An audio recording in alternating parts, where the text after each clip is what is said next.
This is a bit easier, but I still think it's a good one. So this is, we should explain what this is if you've just tuned in. It's one of those stupid lateral thinking problems. That Karl himself has created. Yeah, that was his homework. Right, this one. It's a fella. He has a normal day doing stuff. Nothing wrong with him. Right? And it's the twist in the tale. It's just like Tales of the Unexpected. Yeah. Just a normal day, nothing wrong with him. Hold on, though, he's got the legs of a fish. Go on. So, that's what he's been hiding his legs. So Go on. He does his the legs of a fish. Sorry, Karl, carry on. He has his working day and that, and then he gets a bit tired. Goes to bed. He puts the light on, leaves it on, goes to bed. Oh, that's crazy. That's mental. I can't think what's happened. Anyway, here's Radiohead. Right, okay. What? The question is, why does he put the light on when he's going to bed? He's had a normal day. He's come home from work. Is that right? He's come home from work, or he's not been working? Yeah, he's just been out? No, he's been working and stuff, I think. You think? You've made it up, Karl. You can decide. So the question is, why has he put the light on when he's asleep?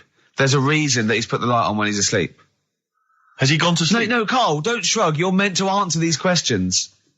He put the light on before he went to bed. Yeah, and the question you're asking me is why? What's the scenario? And the light's on and that, but he's gone to sleep. Yeah. He started reading and then he fell asleep. No. Did he intentionally, for some reason, put the light on? Every night. It's mad. Sounds mad. That's Karl, doesn't it? Every night he does it. Yeah. He puts the light on when he goes to sleep. Karl, is the point of this, he puts the light on for a very good reason. Not for us, but for some people. He's blind and it's always been on and he thinks he's turning it off, but it was on in the day and he thinks he's turning it off, but he's turning it on because he's blind. No, that'd be stupid. That works. No, that works great, Rick. Yeah. Thank you, Karl. So you've got to come up with... Hang on. If you're blind, why would you put a light on? No, he thinks it's off. Yeah. But why would he turn it on anyway? Just think so he doesn't get burgled, so people know he's in because he can't see him. So he just he puts the light on when he's there, then he turns the light off when he goes to bed, so people think it's fine. But he's got it out of kilter, and actually he's walking around in the dark all day. I don't believe that if you're blind, you turn your light on. I don't think you'd be living on your own, would you? I'm not having that for a second. Do blind people live on their own? I'm not having that for a second. Well, some people do. Lonely blind people live on their own. No, if you got bad eyes. Any even women? Are there any blind women who are living on their own? Well, never mind your concern for the partially sighted or sight impaired people coming to London. Get on with this. Yeah. So there he is. Yeah. It's like, a bit tired. Yeah. Just put the light on. Get to bed. Yeah. So he turns the light on and he goes to bed. Yeah. Oh. Should we play a track? He's not sleeping on the job. He's a lighthouse keeper. Well done. Is he a lighthouse That's keeper? not it, Karl. He's a lighthouse keeper. Right. Why wasn't the light on all the time? Because it's light in the day. You idiot. Play a record. What? Play a record. You're a buffoon. No, actually, the light isn't on in the day, is it? No, it's not. I think you're the buffoon. Yeah. Karl has won!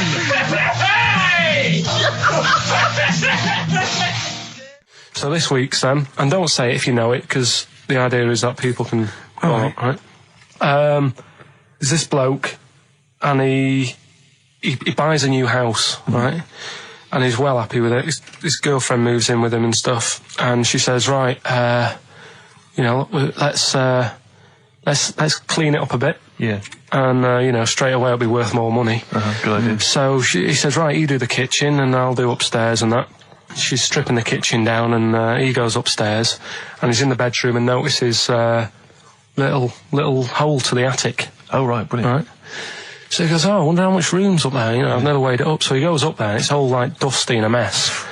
And he goes, this could make a good bedroom, this. Yeah. So he starts cleaning it all out, puts all the rubbish, bins the rubbish straight away, and there's little boxes with bits in that don't belong to him. I wonder what's in here, right? So he opens one of the boxes. It's like a little lamp. Oh, right. He goes, this might be worth a few quid, right?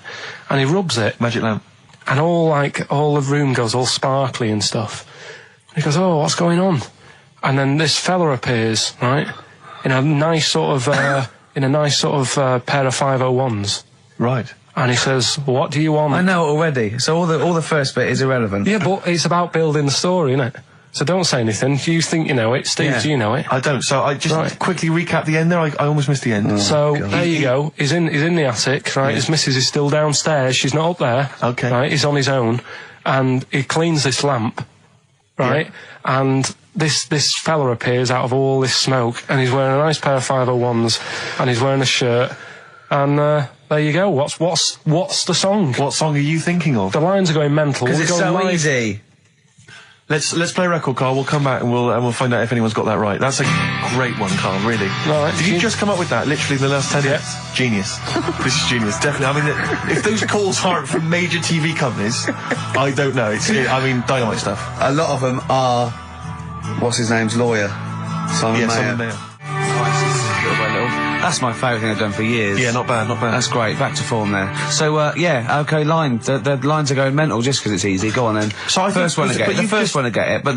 Well, it's not that though, Rick. I mean, Carl has just decided to revise the actual rules of the competition. Yeah. So that, we've decided, is very easy. So that's now a qualifier. And so then they have And to whoever- answer one live. Exactly. So whoever gets that one right can Is play it for a quick big money. one as well? Because some people will lose the will to live. Yeah. Just cut to the chase. And because they've got to qualify now, we're throwing an Office DVD that aren't Yeah, ready you'll sign yet. that, won't you? Yeah. Yeah. No. That increases value by 42 pence. Right, go on. We'll just go live, yeah? Hello, XFM. Yeah, hi, how's it going? Not too bad. Not too bad.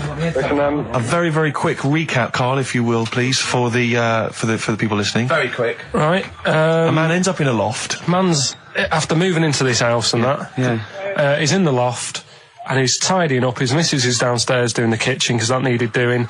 He's up there, he's cleaning up, emptying the boxes. He finds a little... He rubs a lamp, a fella comes out wearing 501s. What's the song? What's the song, mate? are you talking to me? Yeah, sorry, yeah. Well, look, I'm sitting in this bar, right? I'm not ringing up relating to anything that's going on right now. I'm after one of these armbands to go and meet Bowie on Monday. Can you help me out? What? What? Piss off. You can't say that to our public. Yes, I can. What I can't bear is people begging, Rick, on the radio. You know, I can't bear it. Is that the Australian People bloke just who's got the Bruce scrounging Springsteen stuff. tickets? Hello, XFM. Hello. Hello. Are you phoning up for an armband?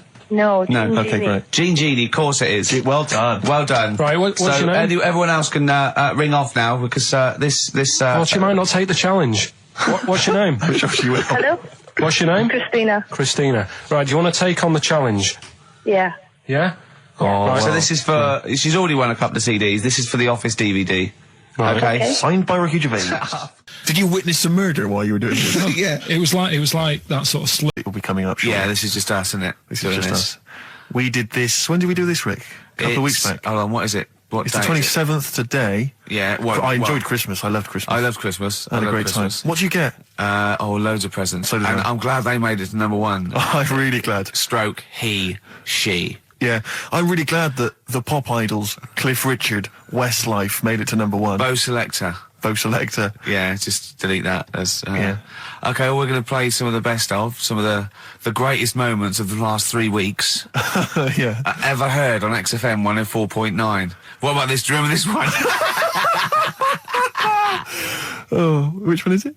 Alright, so, here's the first bit. Right, this is what it's like about getting presents and stuff, right? With my mum and dad. Go on. My mate, Colin, right? He Colin had, Makin? No, Colin Bailey, Oh, right? yeah. He had a, little, Sinclair Spectrum, right? Yeah. Computer, Yeah. which was like the thing to Oh, have at that yeah, time, yeah, right? yeah. Used to always go round to his house. The deal was... Not the one you had to play through the window because you weren't allowed to. No, that's another lad. Oh, right? yeah. This is a different lad. And the deal was, he came to our house, and my mum gave him a pie. And then I'd go round to his, and I'd stay there for a few hours playing, you know, Hungry Horace and stuff like that on it. Right?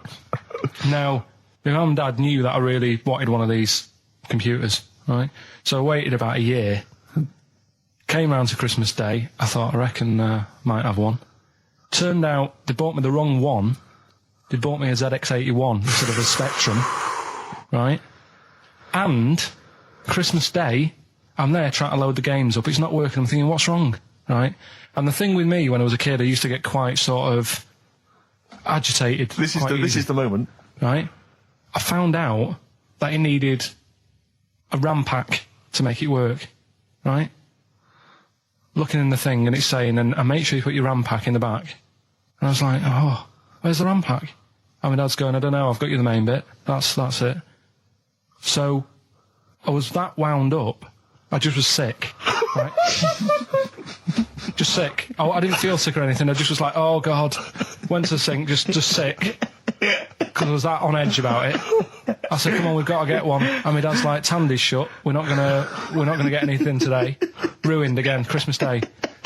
That was after the year when my train set got blown up by our kid. The following year, no RAM pack. And now you ask me, why don't I get good presents? He's scarred. He just I'm gonna die. Honestly, I'm gonna die. He's just being sick. Yeah. There's no RAM pack. What? Did you get to the bottom of it? Why wasn't there a RAM pack? You have to buy them separate. Oh, It's one of them okay. cons. What do you mean I can't play Frogger? Oh no. So, wasn't there another incident when you threw up? Spontaneously threw up? Oh. Through sheer anxiety? I do get it. It's not so much now because I've relaxed a bit, but as a kid I used to be quite on edge all the time with certain things. Do you think that's what happened to your The cat wind. that kept being sick? That it didn't get the food it wanted? And it just threw up? Do you remember that? Yeah. God, so they shaved it.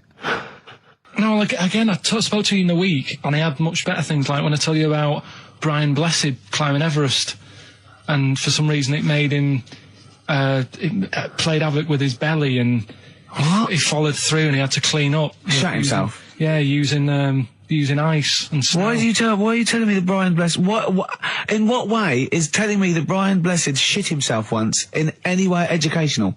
Because I was saying how he was climbing Everest, right? Right. I'll give it to him, he's an actor and that, but he gave that a go.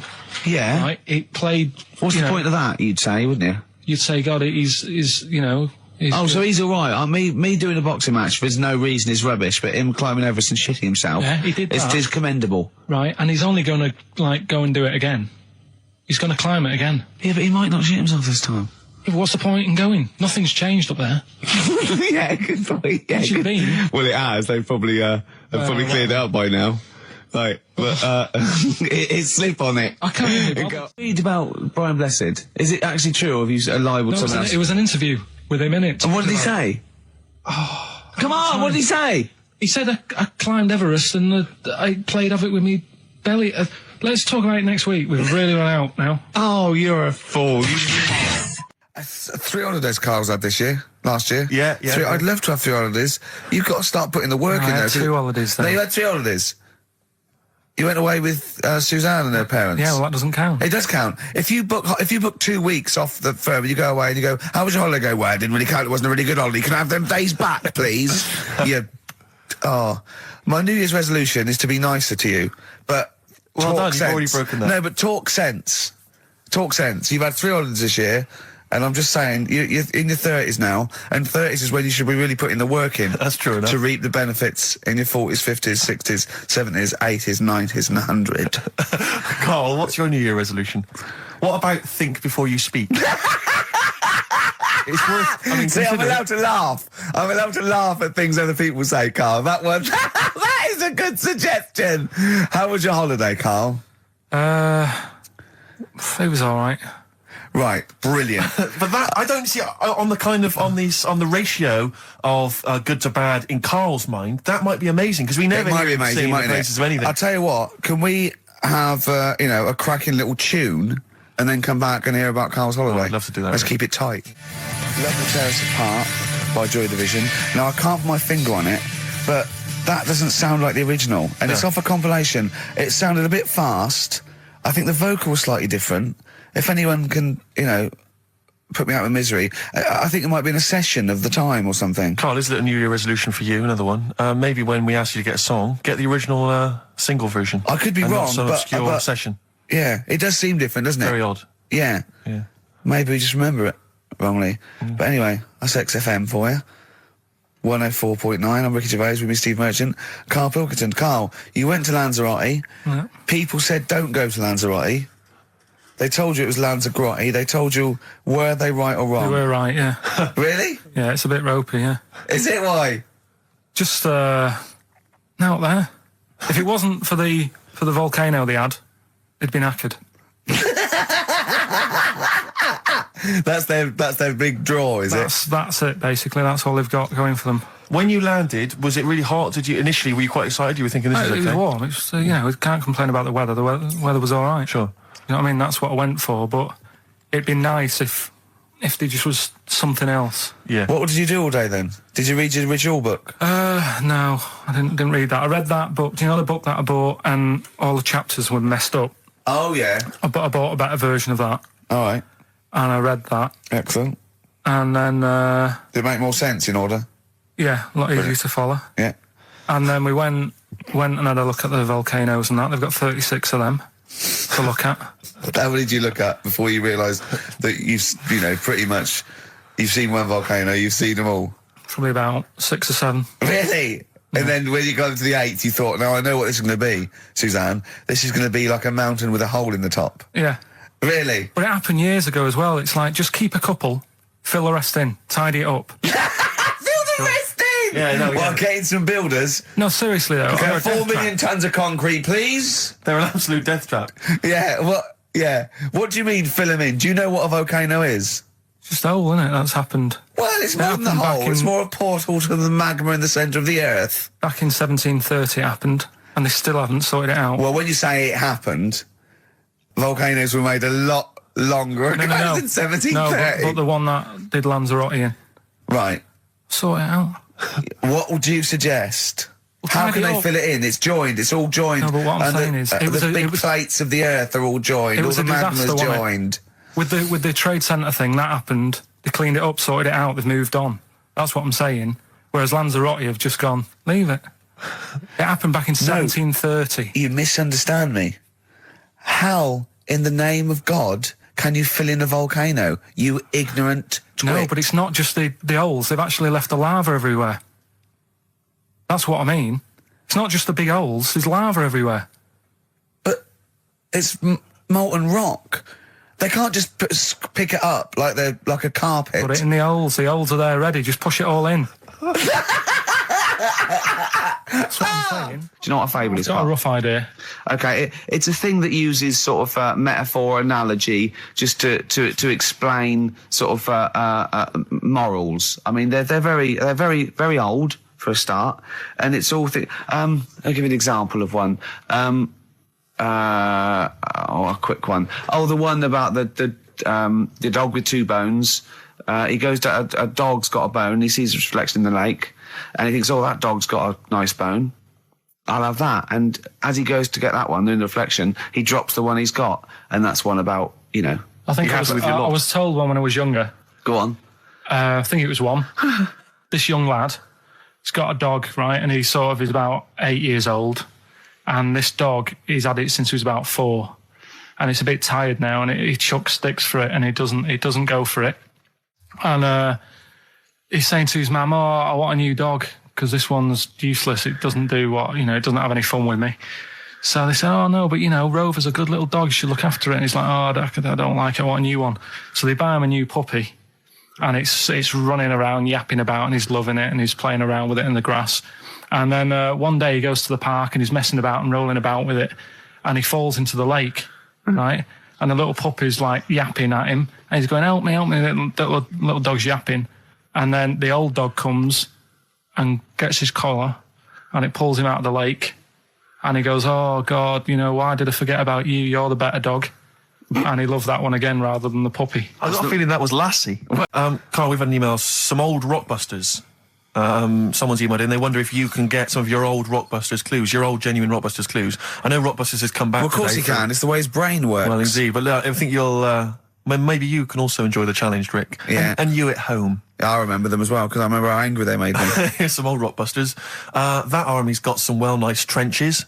DW. That army's got some nice trenches. DW.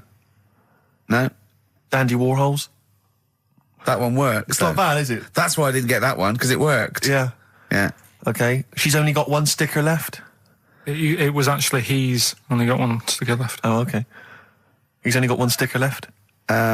Oh, the band His Last Sticker. Exactly. With Justine Fishman, yeah, His Last Sticker. They were brilliant, weren't they? What happened to His Last Sticker? Are they still going? He'll strap some chocolate to your feet. That's A. A band or artist. A. He'll strap some chocolate to your feet. Go on. Aerosmith. I don't know really what that means, but... And finally, you'll have to... Aero cobbler. Well, yeah. The well-known aero cobbler. And you'll have to stick her in the oven. A.B. You'll have to stick her in the oven. See, he thinks blacksmith means, like, just shoes. Like, it's not the smith. It's the smith part. A smith is just a right, isn't it? So it doesn't... I don't know... Aerosmith.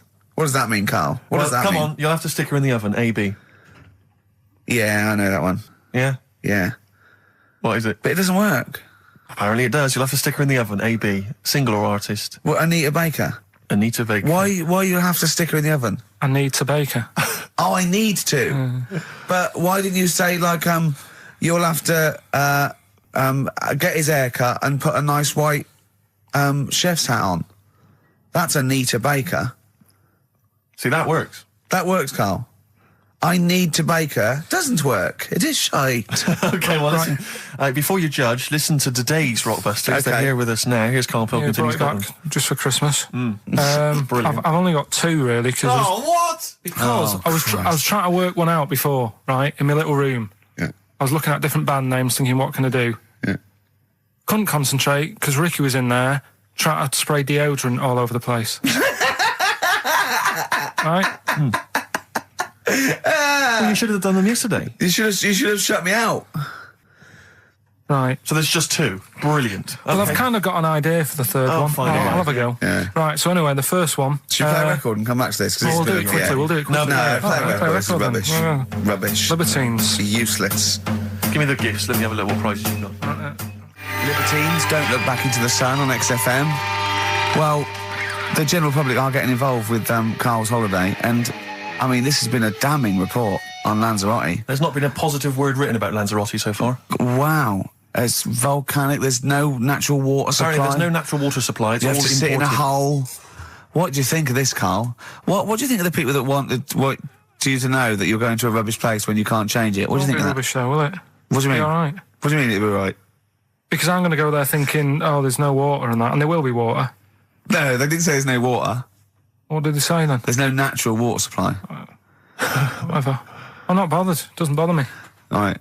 I'm going to have a good time and that. What are you going to do? What do you plan to do? Got a book. What book you got? Rich Hall book. I'm just going to read that. So, Brilliant. and the weather's better than here, isn't it? Yeah. So... gonna have a good time. Someone emailed just now. They said they're listening online and there's a problem with their computer and everything's sped up. The music's sped up. Our voices, Rick, are sped up, except Carl's. That's how slow he speaks. So when everything's sped up, he sounds a normal. No Blue Sky, The Thorns. That's beautiful, isn't it? On XFM 104.9. Carl, you're losing your rag a little bit. What's the matter? Nothing, go on. See? What's the matter? No, what's the Well, matter with I've got Carl? something to cheer him up. Someone's emailed in, Emma's emailed in, she said that for those that know, those in the know, they referred to Lanzarote as Lanzagrotte. Brilliant. He's a bit fed up. He's got 2 CDs for Christmas from a company that's been with for 6 years. He's a little bit grumpy about having to answer the phones. Letter to Hermione. David Bowie.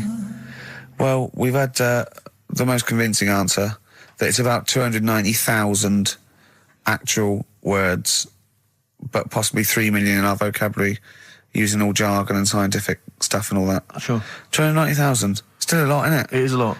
We know so little, don't we? Apparently the average person has about 20,000 words in their is it? vocabulary Right. and uses maybe 2,000 a week. Really? Yeah. Carl, obviously, slightly bringing that average down. Carl, what do you think of that? Single figures. Doesn't matter, get by. Why have you got to use longer words messing about and that? Told you. That word about old, anti-dipuian or something. Just say old. That's a bit old, isn't it? That's a bit anti-dipuian and that. What's the point? Yeah. Get to the point. Sure. Busy.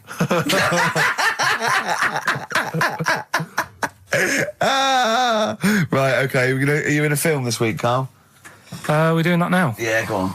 Get it over with. Hang on a minute then. Get it over with. Let's get this show over with. We can go home. You can go off to Lanzarote and sit on some ash. Some charcoal. He's not happy about that. That's annoyed him. The listeners have all Ganged up on him, XFM giving him 2 CDs. We've had more calls for his resignation this week than ever before.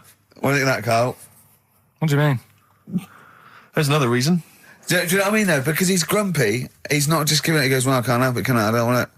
You're being paid well to do a job. People have tuned in to be entertained, to have good songs. Me and Steve are working here. I'm pressing the buttons. I'm paid to press the buttons. That's what I'm doing.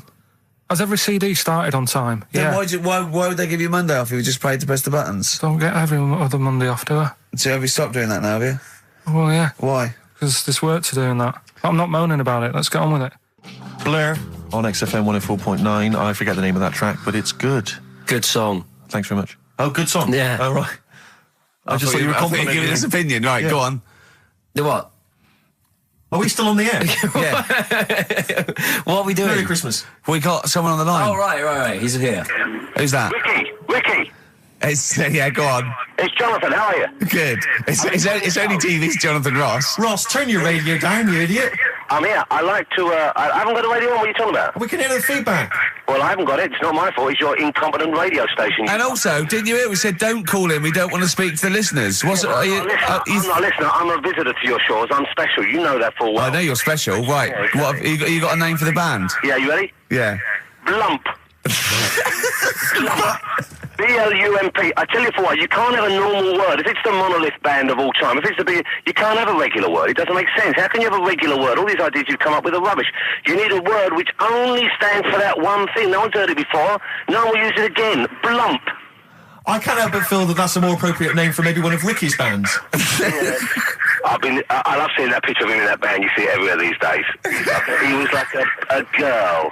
He was like a little girl in a suit. It's like a little dyke at a wedding.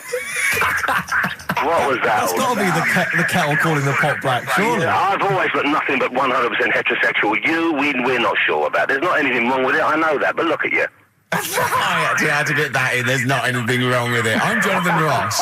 Oh dear. I was thinking the other day, right? Oh, yeah?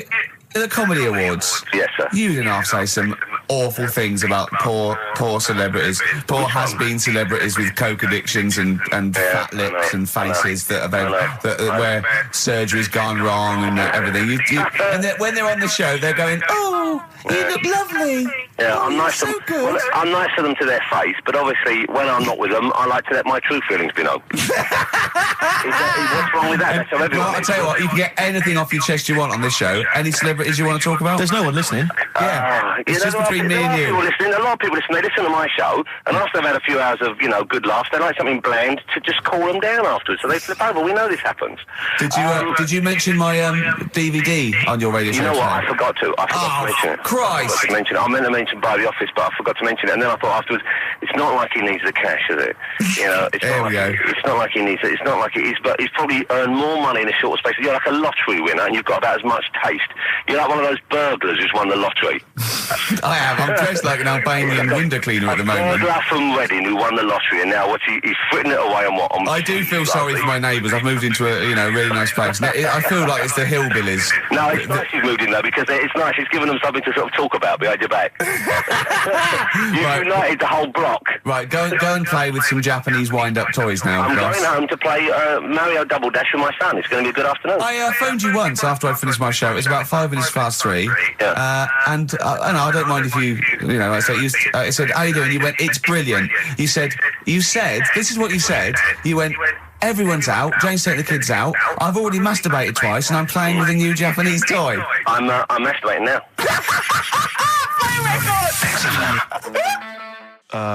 Kings of Leon, Wasted Time on XFM 104.9. Sorry, I was sidetracked there by just some of the band names. Now listen, I want to put in 2 of my own. I want to win that pile of tat out there, right? I've got 2 names here, okay? We should just remind people in case they've just tuned in. Oh yeah, Ian Canfield has chosen his mega band of all time. He's got Keith Moon on drums, he's got Lemmy on bass, he's got Keith Richard on guitar, he's got, who have you got singing? Robert Plant. Robert Plant. And their manager is Vance. But he needs to announce them at Wembley Arena. They're already sold out. They're at #1 in the album charts. They're the greatest rock band of all time. And I've got 2 suggestions. Okay. What about this? Please welcome to the stage. Tungsten lung hemorrhage. Yeah, good. Yeah? Please welcome to the stage, God Dildo. God Dildo. Interesting. Nice juxtaposition there of God, the almighty creator, and a dildo. Nice use of some contrasting imagery there. Yeah. Powerful and topical. Tungsten lung hemorrhage. We've had a couple also on the email. People didn't really include their names, but who cares? Please welcome to the stage, Balls of Steel. Balls of steel, Well, yeah. And we've had like Brain Hammer. Yeah. Brain hammer's good. I Lots like of brain hammer. brain-related stuff. Quite liking the idea of tumour fish. Tuna fish. I like. Tuna fish is very good. I like tuna fish. I just wonder if there's one more contender. I don't know who this was, Ian, that phoned in with it, but possibly it's topical. Deathly Hem. Yeah. Deathly Hem. It's brilliant. Oh, it's Deathly Hem. Please welcome to the stage, Deathly It's Hem. Deathly Hem. Who's that? We've got to give it to I don't know who that was. Oh, but, well, if you came up with Deathly Hem, email again. Deathly Hem. It's the greatest name for the greatest rock band of all time. Will you please welcome to the stage, Deathly Hem? Turing Breaks, Mind Over Money, XFM 104.9. I'm Ricky Gervais, Stephen Merchant, little Karl Pilkington. Yeah. A couple of emails. Different people have visited various tourist attractions. Oh, yeah. Let me see who's this from. Not quite sure. But thanks very much indeed for it. So, there's a link here. It's apparently in Devon. Barometer World. Brilliant. It's the world of barometers. It was established in 1979. And By one bloke who had a lot and thought, I can charge a quid Yeah. for this, definitely. here's the Out of his own house, probably. Converted back scuttle. exactly. Yeah, that's not a euphemism for a sexual act. But look at the webpage here, Rick. There's a picture of a beautiful barometer being held by a beautiful lady. Lovely. Who's definitely his daughter. Yes, Definitely. Come on, Kathy. Oh, that. Dad, no. Come on. Undo your top a little bit. Dad, definitely made to do that. Yeah. Oh. That slight look of I hope no one I know sees. Yeah, Just checks yeah, out Barometer World. Barometer World. Yeah, that's available. If you want to check that out, www.barometerworld.com. That's Now, all the... barometers. One, do they work?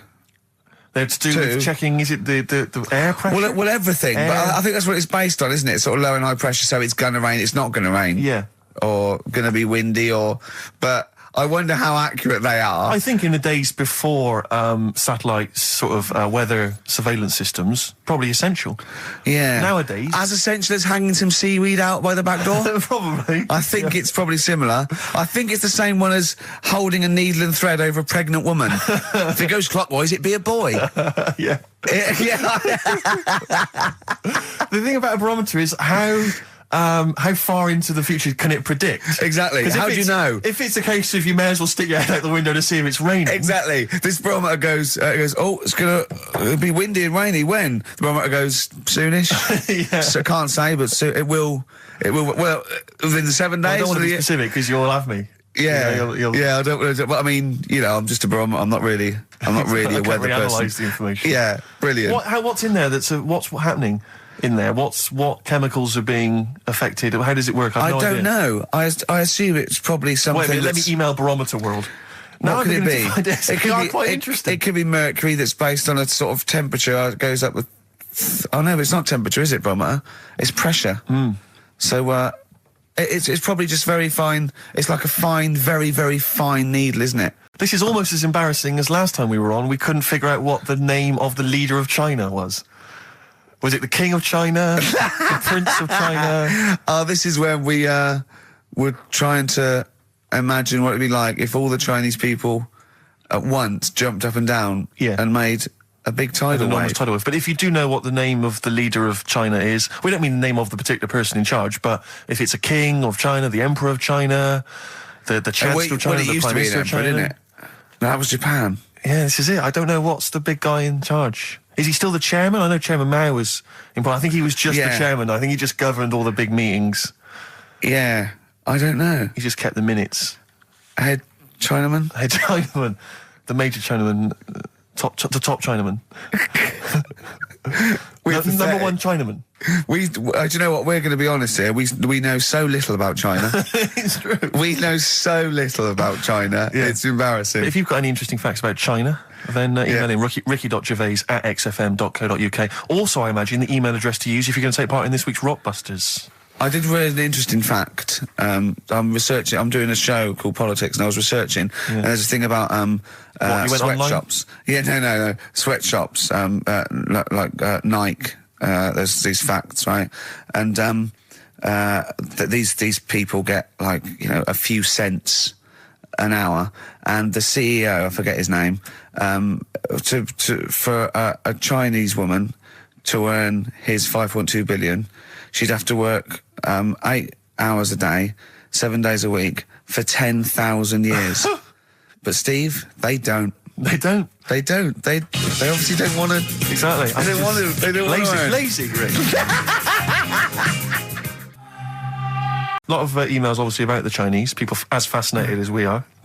I don't want to discuss it, you know, interminably, Rick, because there's so much to say, and we've said most of it in the past. Yeah. Get a couple of emails. In fact, I think, Carl, you told us this information. Remind me of it again. If all the Chinese people in the world were... We're in a line on that, because there's loads of them, you'd never get to the end of it. Right. No, it's not that. It's no. If all the Chinese people formed a line and started walking out of China, you'd never get to the end of it. That's what I just said. No, it's because though, they'd be having babies. You know what I mean? Still, it'd be adding to it all the time, wouldn't you? But would they be walking and shagging and having babies as they're walking out? Yeah, that is. I'd love to see someone organise that. Maybe the Record Breakers team. I tell you what, I'd love to see Ross McWhirter or Norris, who is it? Who's the one that's alive? I forget Norris, I think. Norris, right? I'd love to see him to coordinate that. Yeah. 1.2 billion little Chinese fellas. Boy, girl, boy, girl, boy, girl. Yeah. And where are they walking out of China? Which exit are they taking? They're taking the... Through Tibet? Or? I think it's the Gate 9 Slip Road, the M43, right. to St. Petersburg, right? And they go, and walking, and shagging. Yeah, exactly. Yeah. Because some presumably are dying as they're leaving. No, but they live to 120. That's true. So they claim. So, you know, well, we know Carl's theory on that. Do you want to just tell new listeners your theory about when all these Chinese people get the records for oldest people in the world? Come on, what's your theory, Carl? Leave it. Carl, just that they're probably lying. Why? That's all. Because a lot of them don't age that well. Some of them do. A lot of them don't, and they always look older than they are. I read the other day, right? Do you know the one who was the oldest woman in the world, right? Chinese woman, right? The way she did it, it was... She didn't die. That was her secret. Yeah. What she did, she got up every day and didn't die. No, she was like awake and that, and then she'd have 2 days just sleeping. Right. So she wasn't really that old. What do you mean? Well, she'd only sort of lived half of her life in a way. Well, we so all live 2/3 of our life, don't we? No, but she was like awake and that, and then she'd go, I'll go out of bed, and then that'd be it for 2 days. Carl, you're a second-time buyer, aren't you? But yeah. Bought one in Manchester. Lost $7,000 on that one. Well, don't buy in Manchester. No, it's a good flat. It's just it wasn't. I didn't buy it to sort of make money. I thought I was going to be living there like all my life, and then a job came up here, and it was like, oh. You bought your first flat in Manchester. You assumed you would be living there for the rest of your life. Well, I wasn't in a rush. Play record, you're an idiot. Hang on a minute. So have you got a property portfolio? Have you got the 2 houses now? No, I've got rid of that one. Oh, you sold that one? Got this flat. £7,000 Got loss. this flat. I'll tell you something that is interesting. Hold on, though. What? £7,000 lost. Yeah. It's a flat in Manchester, but it could only cost about £8,000 anyway. Right, Steve, something they do now, right, they've got to do by law when you're buying, right? I was looking at one in London, right? It's haunted. They've got to tell you now. Right, don't talk shit. I'm telling you Play now. a record. I'm telling you now. Yeah. There's no such thing as ghosts. That is ridiculous if that appears on a legal document. Right, if there's anyone who sells flats and that, does that for a living. Yeah. Right, email in, because I'm telling you now, that is a fact. She sort of dropped it in. She said, I said, oh, you know, nice feel here. And she said, yeah, well, that'll be the ghost. Just dropped it in, that's all they've got to do. And then I was like, what? And they went, oh, yeah. That's what I've got to do, is it? So that's the legal thing. Did you drop it in? So in court you go, did you drop it in? Yeah, I dropped it in. Play a record, you're an idiot. What you got for us, I just Steve? thought we ought to maybe go through some of the emails. I mean, I don't want to query the calibre of some of the emails we get sent on this show, but here's a typical one, Rick. Go on. There's no name, it's just from Glicko, that's his email address. It's just a question to you, Rick. Did I see you walking around Marylebone High Street last Sunday? Yes. Okay. Well, I don't know. Well, I mean- but I was in Marylebone High Street last Sunday, yeah. Yeah, but did you see Glicko? I didn't see Glicks. Okay. I didn't see the Glickster. But, All right, this is one from M. Ricky, what do you think of Richard Bacon's show? I can't decide if he's better than you. nor can I. Any thoughts? Nor can I can't help her out on that one. Sure. That's a really personal thing. She's got to dig deep. She's got to look at both of us. She's got to find out what she likes. Yeah. And then whether I provide more of that than Baker's. Yeah. I mean, you know, Baker Foyle's brilliant. Yeah. I'm not going to put myself up against him, so I can't help you. Next, Steve, next. Well, there's a lot of emails last week which were saying how much they enjoyed the Christmas specials. Thank you very much for that. That's very flattering of you. Cheers. There was also a couple. There was one. It was a guy. I'm sorry that I think I might have deleted it. But, I should have sent a reply because there was a guy from Canada saying if there any chance you're around in March, whether you could pop in and have a surprise birthday dinner for his wife. Oh, why don't you keep that? I know. Sorry Well, about that. I can't let it go now, can I, you idiot? So, Okay. I don't. I really apologise for that. Yeah. There's also, this is interesting. This is more for Carl, really. It seems unlikely. 'cause Is it Carl's- from a doctor saying you're an idiot? We've got plenty of those. I tend to delete them. They're just, Okay, all right, they're so common. yeah. Look at his face. No, it just says, don't like to complain, but I won the film competition about 5 or 6 weeks ago, and I haven't received my prizes. Oh dear, that's all Carl has to do Well, that's on what I the was show. thinking. We provide the chat, the records, the light entertainment. I mean, the glamour. Strokes of comedy genius. All Carl has to do is send out the prizes and say there was a monkey that was a bank robber at 5 to 3. Yeah. What's your Carl. excuse, Carl?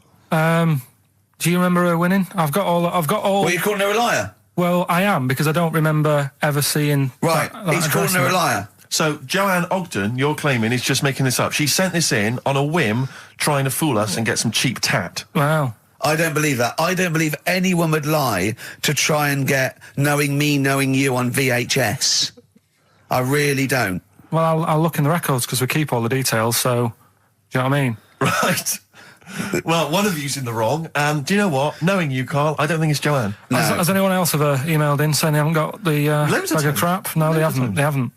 Well, Well, they yeah, have. but one mistake's one too far because that's one person. So you might send out 30, but that one person, that's the first time they've won a competition. They want the history of Wind narrated by Donald McIntyre on VHS. Yes. And Stephen King's It on Betamax. yeah. No, they sometimes they want the best of Primal Scream on a cassette. Exactly. So You've got to make sure you're sending these prizes out. Oh God, 17th century. But it happened in Hackney, right? If you're outside London, that's in a place in London. And it's this monkey that's going about Hackney, nicking DVDs. Even the monkey didn't go for videos. Even the monkey knew. Well, there's no point getting on VHS. Right, you're on VHS. You're having it. Throw it back. Right, and there's a girl called Lisa who works in our office here, right? And I mentioned it to her because she lives in Hackney. I said, you familiar with this? And she said, oh, I remember something about it, which annoyed me. The fact that a monkey's running riot, but she didn't know the full story, and she lives there. What do you mean a monkey? Do you mean a chimpanzee or a monkey? I don't know. Is he a zoo in Hackney? Is he a zoo there? I don't know what so it was, but it was like. Is there a zoo in Hackney?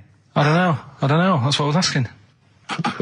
So, Right, get on with the story. So anyway, yeah, it's been robbing stuff, and the other bit that really puzzled me, right, is the fact that And you're not easily puzzled by monkey news. they took fingerprints. What do you think about that? Well, they took fingerprints presumably because they didn't know it was a monkey to start with. No, they did. They saw it, nicking stuff, and they said, get fingerprints. So that means there's more than just one doing it. I'm gonna have a heart attack. He had to fax them to Interpol. Yeah. We know that is. Yeah. It's Brian the monkey. Yeah. Yeah. So Sorry, I that's- don't understand. He was stealing DVDs, specifically DVDs. DVDs, I think it said watches and stuff. What, breaking into homes? Yeah, in Hackney. Maybe. Are you it's sure somewhere- it wasn't a kid with a mask on? No, seriously. How was he breaking into homes? Be good Up at the drain pipe. They're good, aren't they? They're good, aren't they? But how would they do So that? is that the news? Well, how much do you want? Is that monkey news? For this week. Well, I don't know that it's true. Again, I've got nothing. There was other stuff. There was another story that I found about a monkey, but I would like to know from someone in Hackney if...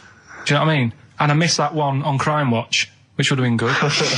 Right? But there was another story about one that kept getting on buses, not paying its fare... Not paying its fare?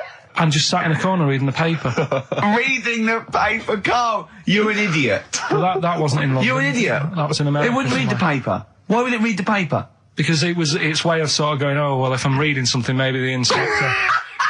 The inspector will notice my hairy hands. Oh, Carl, you're such a fool! Well... Pilkington. Carl, we've just had a news flash that an infinite number of monkeys in Hackney and an infinite number of typewriters. Yeah. We don't know what for. At this stage, we've got no more information. And they've taken back an infinite amount of graduate on video. So this is rubbish. Actually, on the subject of Men in Black, what? Have you seen that, Steve? No, I haven't, Carl. Tell me about You it. should see it. Go on. Why? Because there's this thing in it. Go on. What, a stupid, bald Mancunian tosser? No, weirder than that. There isn't anything weirder than that. Big eyes, it was gangly. Keep talking. And, you've got to see it, because you wouldn't believe how the likeness and that. You've got to check it out tonight. Right. It's not as weird, it had a normal voice, right? He's done you and he's not even here! I'll tell you what, mate, it ain't worth coming in next week. Oh, stay on the line, Carl. Play a record player. Kings of Leon, Molly's Chambers. What do you think of that, Carl? Alright. There's a surprise. Another insightful remark. Steve is not a fan now. Not only does he know you've been slagging him off behind his back. No, I wasn't slagging Steve. If you get it out on the DVD tonight, you'll know I'm not slagging you off. It could be your brother. I love the fact that it makes it worse, but he's thinking you're going to go, oh, he wasn't slagging me off. It does look like me. I do think I'm an alien. I love the fact that you hope Steve will go, he's got a point. It's a spitting image. Yeah. I am, seriously, Carl, I'm really angry. I'm so angry with you at the moment. You haven't seen it yet? No, I know, because I know what it's going to be, and I'm just... Why? I'm fuming. I'll tell you why I'm angry, because he doesn't do it in jest. No, but what do you think it's going to look like? What do you think this thing's going to look like? Going to look ludicrous. It's not going to look anything like me, but he's going to pretend it does. Go on, what? Go on. No, it does look like you. Yeah, of course it does. And you looked like the Human Z. Well, I mean, to be honest, you did a bit, Carl. You walk like him, you're bold like him, you got a sort of gormless face like him. Any more? I don't smoke. That does. Oh, chimpanzee, that monkey news. Okay, There's been quite a lot of stuff going on. There was a few bits in that Guinness Book of Records book that cost me 20 quid. Yeah, well, that's not news, is it? They printed that probably last September. No, so there's one in there. New music. New monkey news from last September. You're a lord. Come on. Waster. Please, Ricky, monkey news. Right, there was this monkey in a zoo in Brazil. Right. And this little man monkey, little woman monkey. And You're a scientist, aren't you? Go on. And they said the people in charge were like, oh, wouldn't it be good if they had kids? Brilliant. Right. So anyway, the chimps used to stand sort of, you know, they'd have their little caves each, and they used to sort of lean on the fence having a bit of a chat and stuff with each other. Right? With a chat, well, you know, gossiping, yeah, gossiping. The equivalent sort of thing. Yeah. So anyway, they were getting on a storm, and like the zookeepers were like, Can you hear that, cheapest chimps this week? I thought it was fascinating. Yeah, just gossiping, I understand. So, what's any monkey news? I don't know, let's tune in. What was some monkey news this week? Come on. It was from last September. So there was, you know, stood there having a chat, and the zookeepers were like, I wonder if they're ever gonna, you know, have kids and that. Yeah. Anyway, it went on for ages, you know, this just chatting, no sort of action. Blimey. So what the zookeepers did was, they said, I know, they'll have kids. Are we letting that go? They were just chatting. Are we just letting that go? We're letting it You know go. what I mean? Just doing whatever monkeys do. Okay. Right? So the zookeepers were like, yeah, I wonder when they're gonna, you know, have some kids. Yeah. Anyway, what they decided to do, to sort of do to egg them on, Yeah. Bought one of them a suit, one a wedding dress. Right. Keep going. No, I'm not having it. Shut up, Gervais. Fade him down if he's going to interrupt. I want to hear the rest of this. They got married. So they got married? Yeah, they got married. Right. What? That's the end of it. This is why I don't. Right. That's the end of Monkey News. That's the end of Monkey News. Don't do that again. You've got no features left. Why don't you like that? Well, it's not a story. It's about two chimps chatting, which doesn't happen. The zookeeper's going, I wonder if they're going to ever have kids. Egg them on. They got married. That's the end of the story. What are you talking about? Hang on, just calm down. Let me just check that you didn't make a mistake there and didn't lose out. What do you mean you didn't make a mistake? Wait a minute, he may have just left out a fundamental piece of information. What, the story? That would have made it into a story. Right. Let me just check the facts. So they bought them wedding outfits. They were married. Did they propose to each other, or were they just forcibly Don't married? encourage him. Just forced onto And it. then what was the outcome? Once they got married, what happened? They fell in love? Yeah. What? Whoa. It's not a marriage, Carl. Be quiet. It's not a real marriage. I don't know what you've got in your head. It's like the head of Homer Simpson. I'd go in there and there'd be a wedding reception and there'd be a couple of fights and they'd be talking about stuff. They got married. They fell in love. Did they have children? They're not back off the honeymoon yet. So there's the time. Time for Monkey News. Can we have the jingle? Oh, chimpanzee, that Monkey News. I love the jingle. Right, well, Can we play that jingle once more? Yeah. let me cue it up. So, chimpanzee, that Monkey News. Oh, it's brilliant. Well, listen, it's from Steve. Okay. Right? Now, what it is this monkey, right? Yeah. Don't know where it was. Mm-hmm.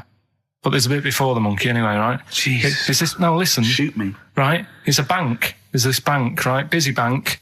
Normal day, everything's going normal, right? Busy bank, people going in, doing what they do, seeing about mortgages and stuff. Yeah.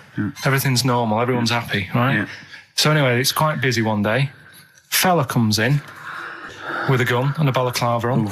Up to no good. Right, I'll tell you now, Carl. If this fella turns out to be any ape or monkey-related species, you're never doing this again. You're never. So just, if you want to finish it, it's at your own risk. But if this fella who robbed the bank turns out to be a chimpanzee, that's the end of Monkey News.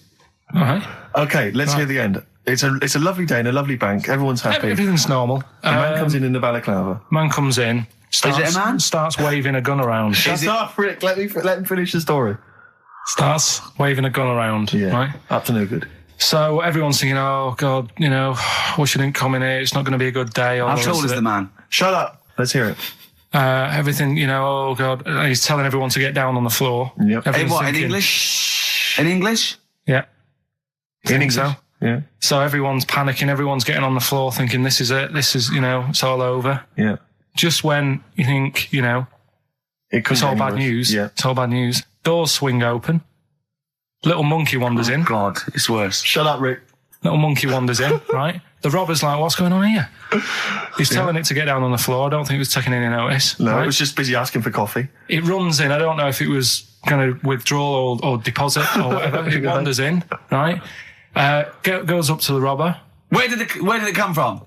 Shut up. Will you let him finish the story and then ask questions? That's only fair. Okay. Wanders in. Runs up to the fella with the gun, takes the gun and the bag of money off him. Everyone's like, yay, we've been saved. Then the monkey starts backing out with the gun and the money. Shut up. Sit down and I'm not having this. And Here's the end of the story. It does a runner with the money and the gun. No one's seen it since. You are an idiot. I mean, you have said some stupid things in your time. What are you talking about? It's a story that happened. No! What are you talking about? What do you mean it backed out? It came in, was it an accomplice? Was it an opportunist monkey robbery? What are you talking? Think, Carl. Think. I know it's mad. That's the idea of Monkey News. We're telling people how monkeys are pretty, they're mental. They're up to no good. What do you think? They've never seen the monkey since. What, did he have a getaway car waiting? Did he swing his way to freedom? Where was this? There's no details. Don't talk rubbish. Well, yeah, Steve emailed it in. He's got it off the net. And the funny thing is, can I see it? Have you got the information there? Yeah, the funny thing is, it wasn't just him who sent it. I had that a couple of times. So a few people obviously read the story and said, that'll be good for Monkey News. It doesn't say anymore. It doesn't say if he went off to Spain. It doesn't say, if he's on Crime Watch. Yeah. It doesn't say any of that. It's just saying that's what he did. That's the story. And that's what Monkey News is about. I've heard that they're making a movie version with Phil Collins. So I look forward to that, and Judy Waters. So that's this week's Monkey News. If you've got any, if anything's happening don't bother. in your town. That's the end. No, that is the end. That's the end of Monkey News. No more Monkey News. This is bit of Queen. It says it here in this email, Rick. It's got to be true. Right. So that seems right. Oh, chimpanzee that Monkey News. Right. Now, before and again. Go on. Oh, chimpanzee that Monkey News. Brilliant. All right. Right. Before I went away, I told you about Alfred. He was the monkey where there was a robbery going on in a bank. And then he nicked the robber's loot and backed out with a gun. Yeah, He sort of stole. He robbed the robber, didn't he? Yeah. Did he take his gun as well? He took the weapons. He took all the weapons. There was like a couple of robbers. He managed, because they were so amazed that a monkey was coming in. It was like, don't talk shite twice. Right. Anyway, got a follow up to that. Okay. Now, what was that monkey's name? Alfred. That was Alfred. So anyway, because a lot of people wanted to know, well, what did he do? Did he go off and have a holiday? Did he? No. Right, so the follow up is, what happened is the monkey had the guns, had the cash, which was $250,000. Sure. Right. It went back to the zoo. Right. All right, Carl, you're talking shit. Ricky, I get angry with you when you won't let him finish his Monkey News. Right. Can we just get out the official Imagine thing? if people were interrupting Trevor McDonald. It wouldn't happen. I want to make sure I don't get anything wrong. No, of course not. Check the internet. So the monkey goes back to the zoo, right, where all the zookeepers come out and go, get him. He's got the guns. Yeah. He hands out a couple of guns to his mates. What? Right. His monkey mates? His monkey mates, so they've all got a couple of guns each. Oh, Carl, Steve, I can't, mate. I cannot Just stand it. let me- Honestly, I want to scream. Please, I really get annoyed with you. They tried to do him a deal. They said, how about if... I'm going. Tell him that. I'm not going. No, I can't. Step out for a minute. Okay, we'll just do it. Look, don't listen, step out and I'll paraphrase what I hear for you when you come back in. Step out. Now, please, I need to hear the end of this. This is Monkey News. This is important stuff. Right. Ricky now has left the room. He cannot bear to hear, which is surprising to me. Right, so anyway, they've got the money, and they say to the zookeepers, how about we give you some cash? Yes. And they go, Sorry, hang on. Sorry, the zookeeper said that to the monkeys. yeah. Right. No, the monkeys who have got the £250,000 Right. say to the zookeepers, we'll sort you some money out if you let us go. Sorry, Right? the monkeys say to the zookeepers, we'll give you some money. Yeah. You don't see any problem with that? Right, listen. Okay. It's nearly finished. Right, I'm listening out there. This is ridiculous. What do you mean the monkeys say? What do you mean the monkeys say to the zookeeper? They were probably holding the money out, like kind of going, look, we'll do your deal. Right, okay, come on. And what happened is, I think they were happy with that. I think they left, and that was that. They wanted to get out of the zoo because they didn't like it in there. There's the thing. Right, I don't... Just have a look. Right, Carl, think. Right, how did they get out in the first place, this one? Just let Steve have a... So why did he go... So he went and robbed... He thought... he knew there was going to be a robbery that day, did he? He might have been getting some money before they went to escape, and then that happened and they had more money. They might have been withdrawing some stuff out. What do you mean? No. If he was planning on leaving the zoo, he's going to get his savings. What are you talking about? Right, there's this monkey. Right? Oh, yeah. It's called Jack. Yeah. Right. I got pally with this bloke who worked in a railway station. How? Pen pals? I don't know. I didn't say all that. I'm Internet, just telling internet. you. I'm shortening Chat it. rooms on the internet. So, anyway, he's helping him out all the time. It's this fella's job, right, to sort of make sure it's safe for the trains to come in, that sort of thing, right? But he's always working on his own, so he's got his mate Jack in with him, right, this little monkey. Yeah. And, they're having a good time. They share lunch together and stuff like that. Anyway, it gets to a point when the fella whose job it is, right, starts getting old, and Jack, the monkey, starts getting more involved. Presumably this is a chimpanzee as opposed to a monkey, you mean? When you say monkey, it's generic term, you mean chimps usually, don't you? Yeah. Go on then. So, he's clocking the fella doing his job, and he's thinking, I can do this, right, the monkey. I love it. Yeah. He's helping out, he's pulling down the levers and stuff, so the train's sort of coming on the right lines. Sure, yeah. He's clocking it, he sticks his head out the little window, see the train's coming and that. I hope British Rail are listening. Yeah. Right? In the end, Oh, yeah. the fella whose job it is, he lost a leg for some reason, couldn't work anymore. Lovely. Gave Jack the job. Yes. Right. Okay. The railway company are happy with that. I'm sure they interviewed a number of people, but he was the best monkey for the job. And that's good, isn't it? Well, it's not true. Right, once again. Well, it's not true. Don't hand Steve a piece of paper that someone put on the internet who is probably a bigger mentalist than you. That's not proof. It's not true. At no point did a railway company give a chimpanzee the job of signalman. It was ages ago. What? Steve, when was it? It was Before trains, probably. Well, it's in the 1880s, Yeah. according to this piece of paper, which is what you've based your monkey news on. Now, of course, I think ITN and a lot of the news channels, they tend to get lots of independent confirmation of their news before they give it out as fact. But you've got an email from someone, so let's assume that's real. It says, for this, Jack was officially put on the railway payroll, earning 2 cents per day and have half a bottle of beer on Saturday. That's what we pay you, isn't it? He doesn't even get the beer. Oh, dear, he's not allowed to drink, are you? Someone emailed in actually and said, Carl, some years ago, did you die? And they took your face and transplanted it onto that of a chimpanzee. It would make a lot of sense. I've never seen you. He always has t-shirts right done up and long sleeved. I bet he's hairy under there. Yeah. I bet you are hairy because you have to shave right up to your eyes. You're one of them, aren't you? And I can see the growth, and it comes out the top there. Are you really hairy underneath? Pretty hairy. Are you really? Well, what's up with that? You're a humanzee, aren't you? That's why you're fascinated with them, and why your IQ is sort of about 80. I think you might be.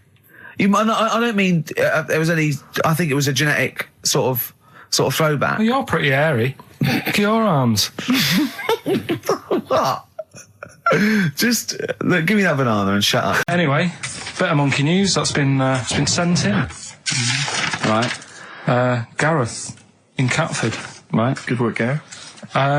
Basically, it's about this monkey Oh, yeah. Oh yeah. in the jungle. Yeah. It's got a gig at an hairdresser's. What are you talking about? What are you talking about? What are you talking about? It's got itself a nice little job going in an hairdresser's. As what? It gets people sitting down, and what it does before the people have their hair cut, that it sort of sits there, and it goes through people's hair, makes sure it's clean, and people are loving it. Right, backtrack So slightly. it's a pet monkey. It's nothing to do with it getting a gig in an hairdresser's. It's a pet monkey. It's not working at Monkey and Guy. Yeah. No, seriously, it's in there. I think it might have started off as a job, and then. So what does it say? It says junior £15, stylist £35, and monkey £63. Sorry, I didn't quite follow. It's in the jungle.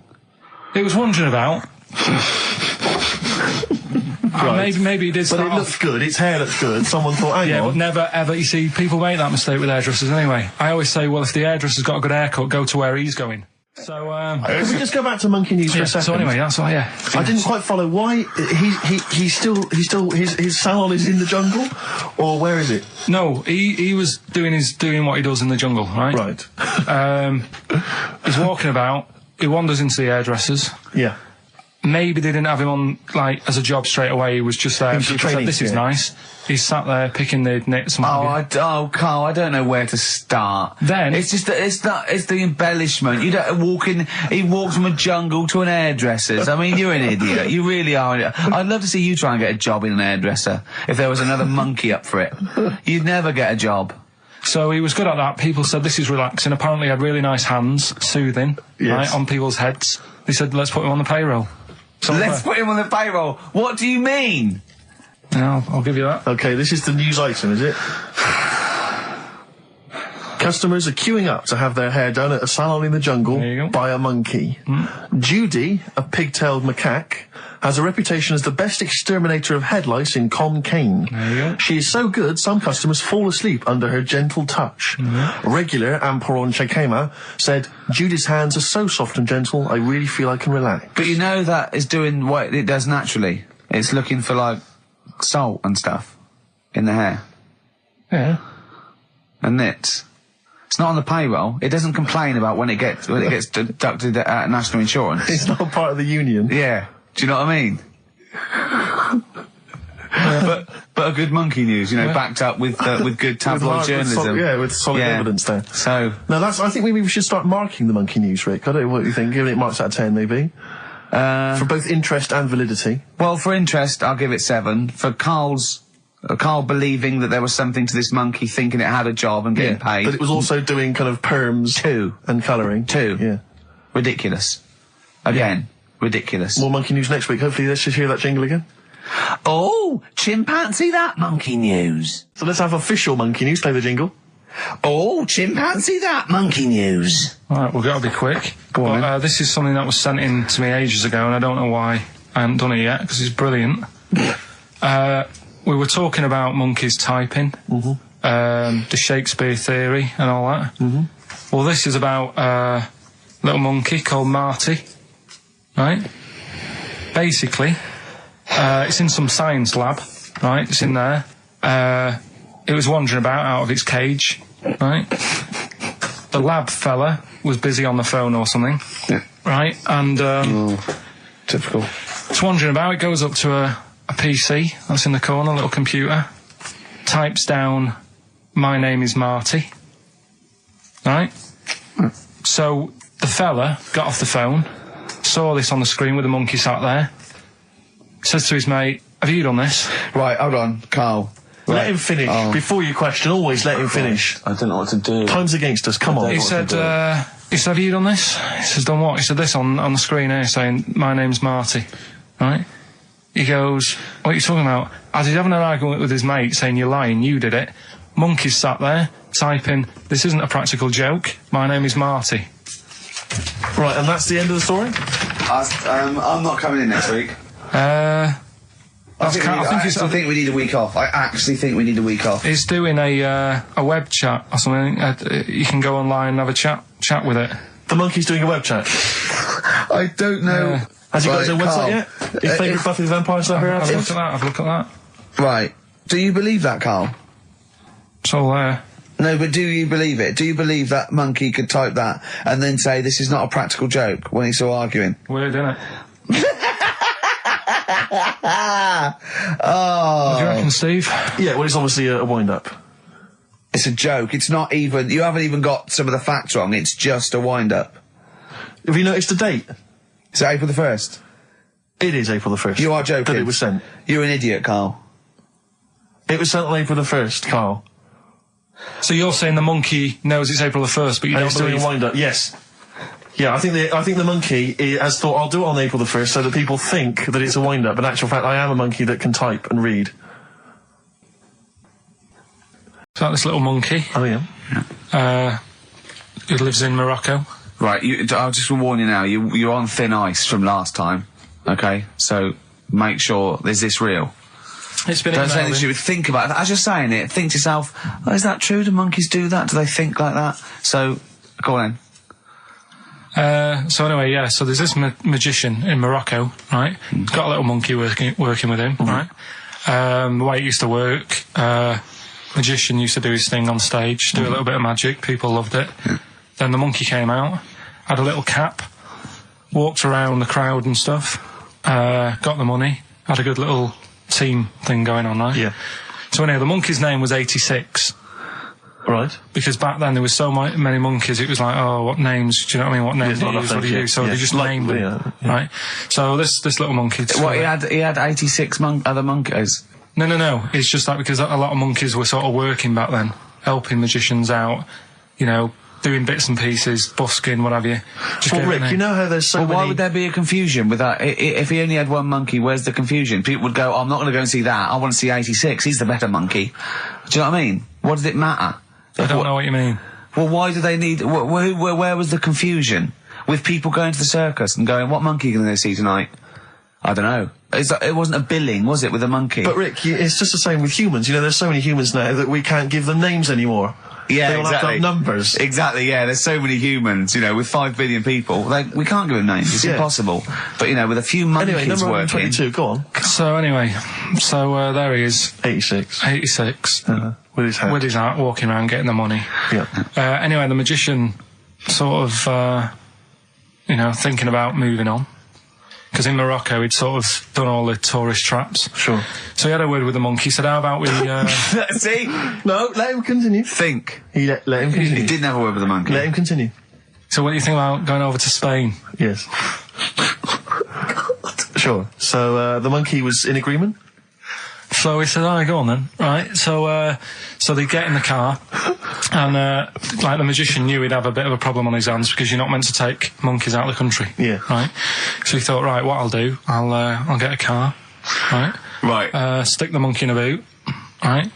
Get on the boat and hopefully sort of, stick it in some luggage and what have you. Yeah. We'll be over there, we'll be earning big money, everything's going to be great. So the monkey was like, brilliant. So they get in the car, they're on the way to the boat, and pull over at a petrol station. And just before filling it up, he opens up the boot and he goes, "You all right in there?" And it's like, yeah, it's sound. So he leaves the boot open so it can breathe and get a bit of fresh air whilst it's filling up. Goes in to pay the money. Yeah. Pays the money, goes, I'm just paying for the... Right, this monkey is not going to drive away in that car, or we're never doing this feature again. Carl, what happens? What's number 86 up to? So... 86. So, That's the ending, isn't it? That's the story. Come on, let Carl finish the story. It better not be. Brilliant. You're going to love it. Right, so he's in the petrol station, and he's going, right, I'll pay for pump 4. And the fella says, what are you talking about? Pump 4, isn't that a monkey? No. Sometimes I use numbers for monkeys, sometimes I use... No, I mean pump 4. Sure. So Yeah, he says, what are you talking about? There's no car at pump 4. Right. Keep going. Sticks his head out of the door. Yeah. The monkey's giving it some. Went over to Spain on its own. I don't know what to do. Well, hang on, let's just get a couple of the facts right here. Right, what do you mean, couple of the facts, right? There are no facts. So, It number didn't- 86. it Number Number 86 86 is a mon- he drove to Spain. You are... honestly, Carl, you must know. It was an automatic. Right. How Carl, did he- how you did must know that is shit. There is no way a monkey... Mad, innit? That's the thing with He this gets feature, though. stopped at customs. Mental. How did he get through customs, Carl? Has he got a passport? No, he was sneaking about because he didn't have a passport. So he parked and then snuck through. I've got some, but just because it's not that good, something else I found out that I thought I'd share with you. Go on. I was looking in the Guinness Book of Records, right, because I thought they'll have something in there about monkeys or something, right? Mm-hmm. And there's a little monkey, I think it lives in Asia, right? There's loads of them live in Asia.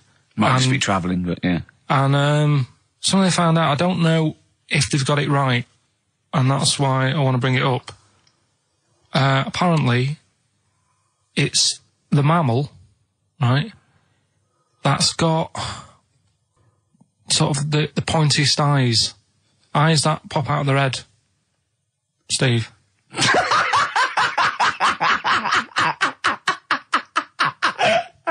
Now, the thing is, right, I thought that's interesting. Yeah. Apparently, it's the biggest with the sort of goggle eye type thing. Right, yeah, go on. Apparently, they come out of their head 1.6 centimetres. 1.6 centimetres? What, you mean they protrude? Yeah. They protrude from their head at 1.6. Okay. What? How long? Have you got a ruler, Rick?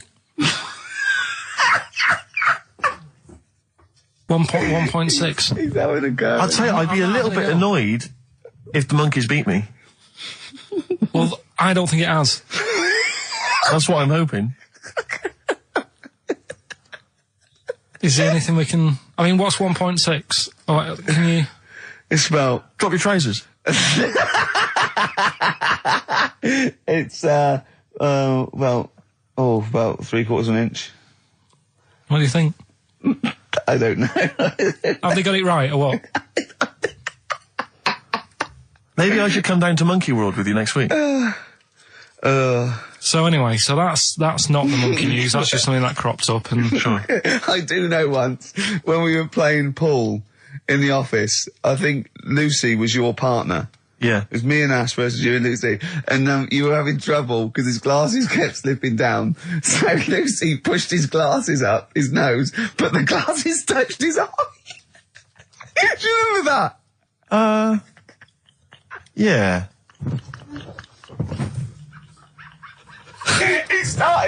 He started it. Well, you're the one who joined in. No, I know, and I feel bad now. Yeah. He makes me nervous when he goes, yeah. It's like, play a record. No, I'm just trying to think about which part of your fat, middle-aged physique I can pick on. The tits would be a good Yeah, start. yeah. Oh, the belly. Sure. so today's isn't that happy really. It's about some monkey. I think it was a chimp. Who's an ape? Go on. It tried to. I mean, the story sets off at a sort of a weird thing. Yeah. It's something about he went to Russia to do some business. What are you talking about, Carl? It jumped past that bit though. It didn't start there. What are you... Do you know what I mean? It didn't tell you what he was doing. It just said, "There's this monkey went to Russia, To do some business. I know. do some stuff, I don't know. bit of what- monkey business." And anyway, didn't work out. So, they were furious. We wanted a surgeon. You send us a monkey. Anyway, ended up being homeless. Oh. No, you're So joking. it's taking a turn for the worst. What, couldn't even get into like a tree hostel or anything like that? That's the problem. And God. ended up homeless. Got in with some tramps. I don't know where to start. Come on. So he's knocking about with some tramps and stuff. Sharing drink and what have you around a little fire. They broke into some home, not sort of squatted. Right, so Into not the homeless flat. anymore. Problem was, he had a roof over his little area head. Yeah. And he goes, "Oh, this is good. This is, we're having a good time. This is sorting me out." Yeah. He had his He said mate. that in Russian, though. What was he eating? I don't know. It didn't say. But they're in this house. Well, he could only be eating sort of like, fruit, nuts, vegetables. They classically sort of don't eat, pork pies and. But they've got drink McDonald's coffee. in Moscow now, so. Sure. You probably chow down on that. Yeah. Anyway, there was a bust. What? I knew this was There was a bust in the flat that they were squatting in. All the other tramps sort of knew what was going on, legged it, left little chimps out there, got arrested. And they thought it was a real fella at first. They were like, "Get him, he's obviously just a scruffy bloke who hasn't had a shave and stuff." Yeah. Hasn't shaved his back for a Yeah. while. Or his face. Yeah. His head. Got him down the station, and the boss was like, "What's going on here? We've got a monkey here." He was like, "What?" So you arrested a monkey? Well, so the arresting officers hadn't noticed all the way to the station that he kept slipping out of the handcuffs and was going for the entire journey. They didn't notice till they got there. What, did they put a hood over his head maybe and just like, I don't know. I'll give you the story if you want. There's the headline. What is it? What's the headline, Steve? I don't want to see it, but... The headline, this is once again from supposedly reputable news organisation Ananova, homeless monkey arrested in Russia. Did you read on, or did you see the headline and make up that whole story? It's most of it is there. What isn't there? What bit isn't there then? No, I think Steve can have a look over it, check it out and stuff. Point But out the it was- embellishment for me, Steve, will you? Well, what it doesn't say is that the police didn't realise it was a monkey. That's what I was guessing. Really? That they got it back and they said, "What are you doing? We've got a monkey here." And they go, "Yeah? Yeah. Oh, God." Familiar with the phrase monkey business? No, never heard that one before, Carl. That's brilliant. Right, well, it came about. This has been emailed in and I haven't really had a chance to look at it, so I'm just weighing it up now. God. Yeah. It's the biggest shambles on air, isn't it? Really? I'm ashamed of it. What was Dr. Fox? Dr. Fox must have been really polite. He must have been thinking, I don't know how to put this. He must have wanted to scream and go, "You shouldn't be in the radio authority." My parents listen online. I can't look them in the eye. A long time ago, right? Yeah. In the olden days, yeah. in Go the Amazon jungle, Yeah. right? Yeah. Little family of monkeys in there, right? Having a good life, right? Didn't have any predators in there, right? So they were loving it. Yeah. They had a load of food around them. They had loads of banana trees, right? No, I don't think so. No, they do. Sorry, yeah. Everything's going great, so they're happy in that. They go to bed, Okay. wake up in the morning, load of bananas gone. Oh, hang on, interesting. Hold on, wait a minute. So Either your dad's been around or... This isn't the great Amazon banana robbery, is it? anyway, turns out it was another load of monkeys from another part of the island, from the rough bit. From the rough bit! I love it! They went into a middle class area. they're the ones with the earrings and the leather jackets. Oh, that is brilliant! From a rough part of the island. So the monkeys thought, well, there's no point getting into a fight with them because they're harder than we are. Yeah, of course, and they carry chains. So I love all this conjecture. They got flip knives and tattoos. Yeah, go on. So basically, they said, let's do some business with the bananas.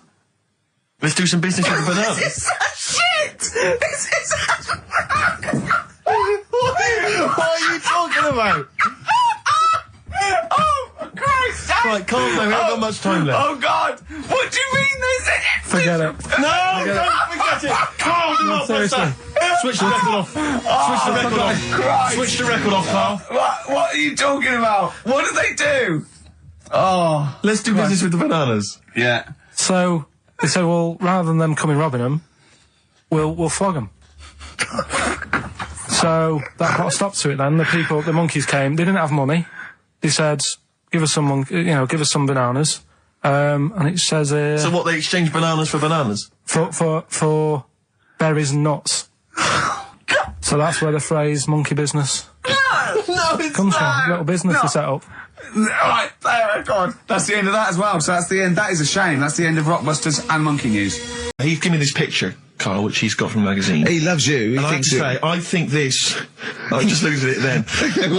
Obviously, it's not going to mean much to the listener. Oh, this is but it is self-indulgent, currently but available. I think it's in the current edition of Bizarre magazine, so you might want to buy that. It's and you not can have horrible, though, is it? There's a certain grotesqueness about it. Oh, But I just think it's a deformed person, isn't it? Well, to a degree, but I think what it's going to do for Carl is give him, I think for you and I, Rick, we're going to see his face Light up. brighten up, like opening a wonderful Christmas gift. Oh, You know excellent. what? I think I've seen this. Is this the one with the kid with the big head?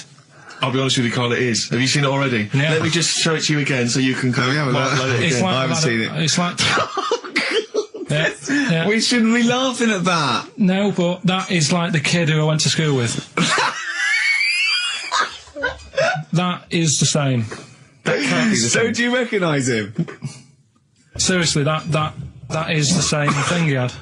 I mean, I have to say, it does I'm look not like sure. it's been computer generated. It's so odd. Yeah. But look at the child's face. I Look know, at his what do you- reaction.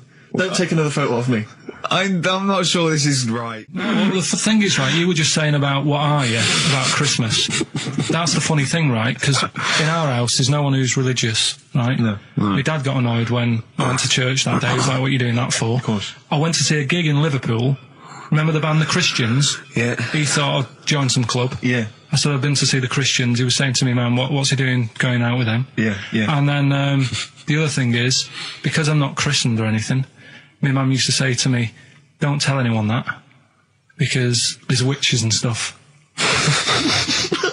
I want to go back and see his upbringing. I just want to go back and see him at 7. One day in the life of Carl, age 7. Just have 3 ghosts visit him tonight and take him back through time. But we could go with him. We can be some of the ghosts. Yeah, I the just ghosts like of Christmas past. Remember this? That's incredible. Because So- the witches don't tell you what. just tell She you a bit thought, more. so she wasn't Christian, but she thought maybe someone could take your soul because you weren't There's Christian. like, there's cults and that, isn't there? And if they find out you're not christened, then... Right. So I don't think no. they care. I don't think a lot of cults care. Well, But what can they do if you're not Christian? I don't see know, what- I just said alright, because then through that time, there must have been a time when... But that hold was on, a now they problem. know. Yeah, but I'm older now, so I'm all right. She used to worry about me playing out on the street. Oh, she was worried about whether you were naive and stupid and easily led. Well, yeah. No, good point. No, you're right now, yeah. So- yeah, good. Rockbusters, Rockbusters. Well, tell the prizes, Steve. Yeah, Tell we them have got Christmas some, gifts. This is Christmas gifts. I don't know if you'll receive them in time to actually pass them off as gifts. I wonder to if your I friends can and tell family. that Ross Noble story that he told us. I don't know. We'll have to discuss that when the record's playing. Okay, all right. Okay, so you heard a track from it just then. This is the XFM Christmas album. I think that's been knocking around here in the office for years, hasn't it, Carl? Or is it new this year? It was brought out about 2 years ago, Okay. but the Christmas songs are Christmas songs, timeless, Christmas songs. aren't Yeah, it's not bad. It's got bands on there like the Dandy Warhols, the Webb Brothers are on there, Drugstore, Bell and Sebastian, Flaming Lips, all sorts. So we've got that to give away. We've also got this Smashing Pumpkins compilation, which we seem, again, that seems to be knocking around for weeks. Another one of those 50 years of the greatest hit singles. I don't know, Culture Club's on there, Queen, I've obviously, just Lennon. seen the cult film. Yeah, the cult film we'll come back to shortly. This, I think, is one of the most exciting gifts. If you have a video player and you want to get trim, then surely Big Brother 3 champion Kate Lawler and her cardio combat video, in which I think she uses kind of, I don't know, military kickboxing training to get you trim and taut and looking as good as her.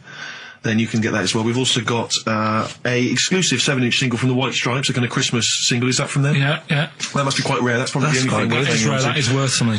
And the current Badly Drawn Boy album, Have You Fed the Fish, which I think is slightly mediocre.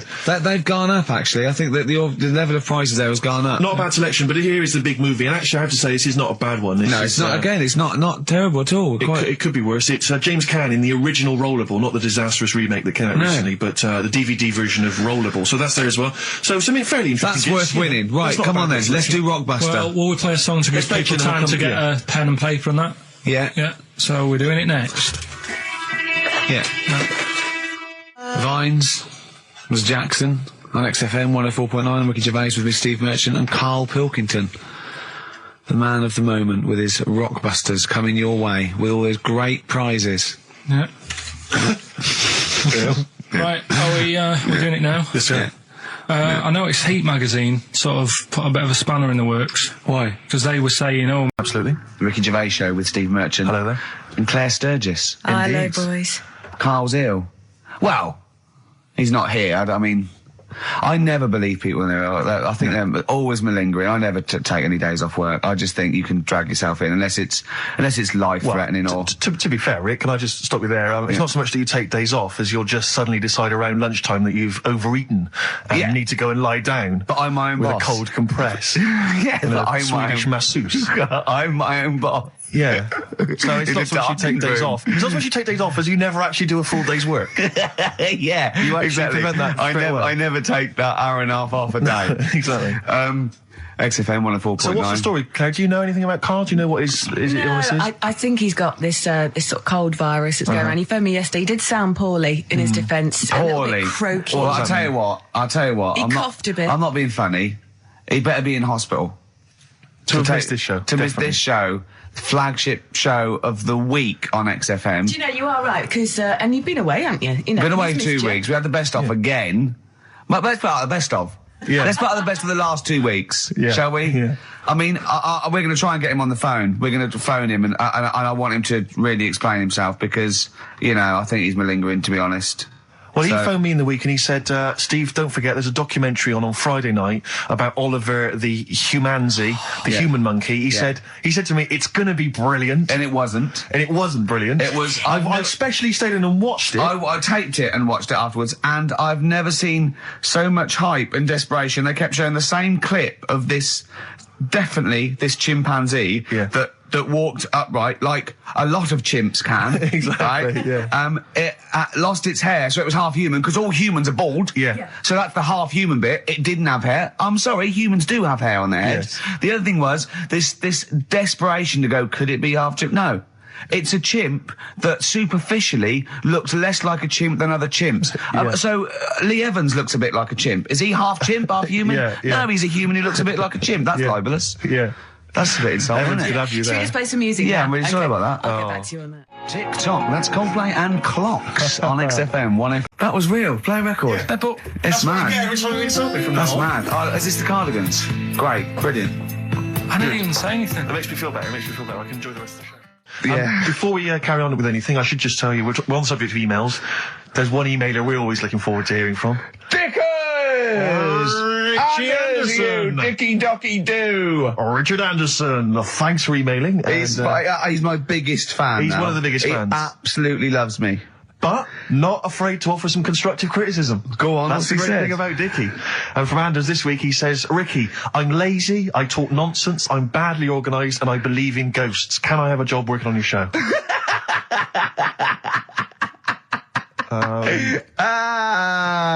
Possibly, Anders. Maybe send in a CV. Or email a CV. He's put a little bit of all of us in that, hasn't he? Oh, I'll ask him if he's a goggle-eyed freak, Steve. All right, calm down. Well, no, I didn't mean there's no need to get insulted. No, I didn't necessarily mean you, did I? No need to get nasty. Well, Also, I was thinking about that, actually, Steve. Oh, God. Just talking of the old... What? What? Talking of the what? No. Do you know, like... This better be good. No, you don't have that many girlfriends and that. what do you mean? Carl, why are we on this? I was defending you in the whole monkey discussion. Come on, what's your point? What's your point? No, what's the point? What's the point? I just was thinking... If there was an infinite number of Steves? You're an odd-looking fella. Come on, Carl, get to the... No, I know that. I've told you that loads of times. What do you mean, you know I know that? Well, there's no point pretending anymore. Steve, I'm flabbergasted. But also, you don't like spending money, right? He's mean and weird looking. Valentine's Day. Are you sort of, you know... You've got to love him now, haven't you? What are you happier with? The fact that no girls like you enough, right? This is really mental. Or are you happy because you don't have to spend any money on a card for someone? A little from column A, a little from column B.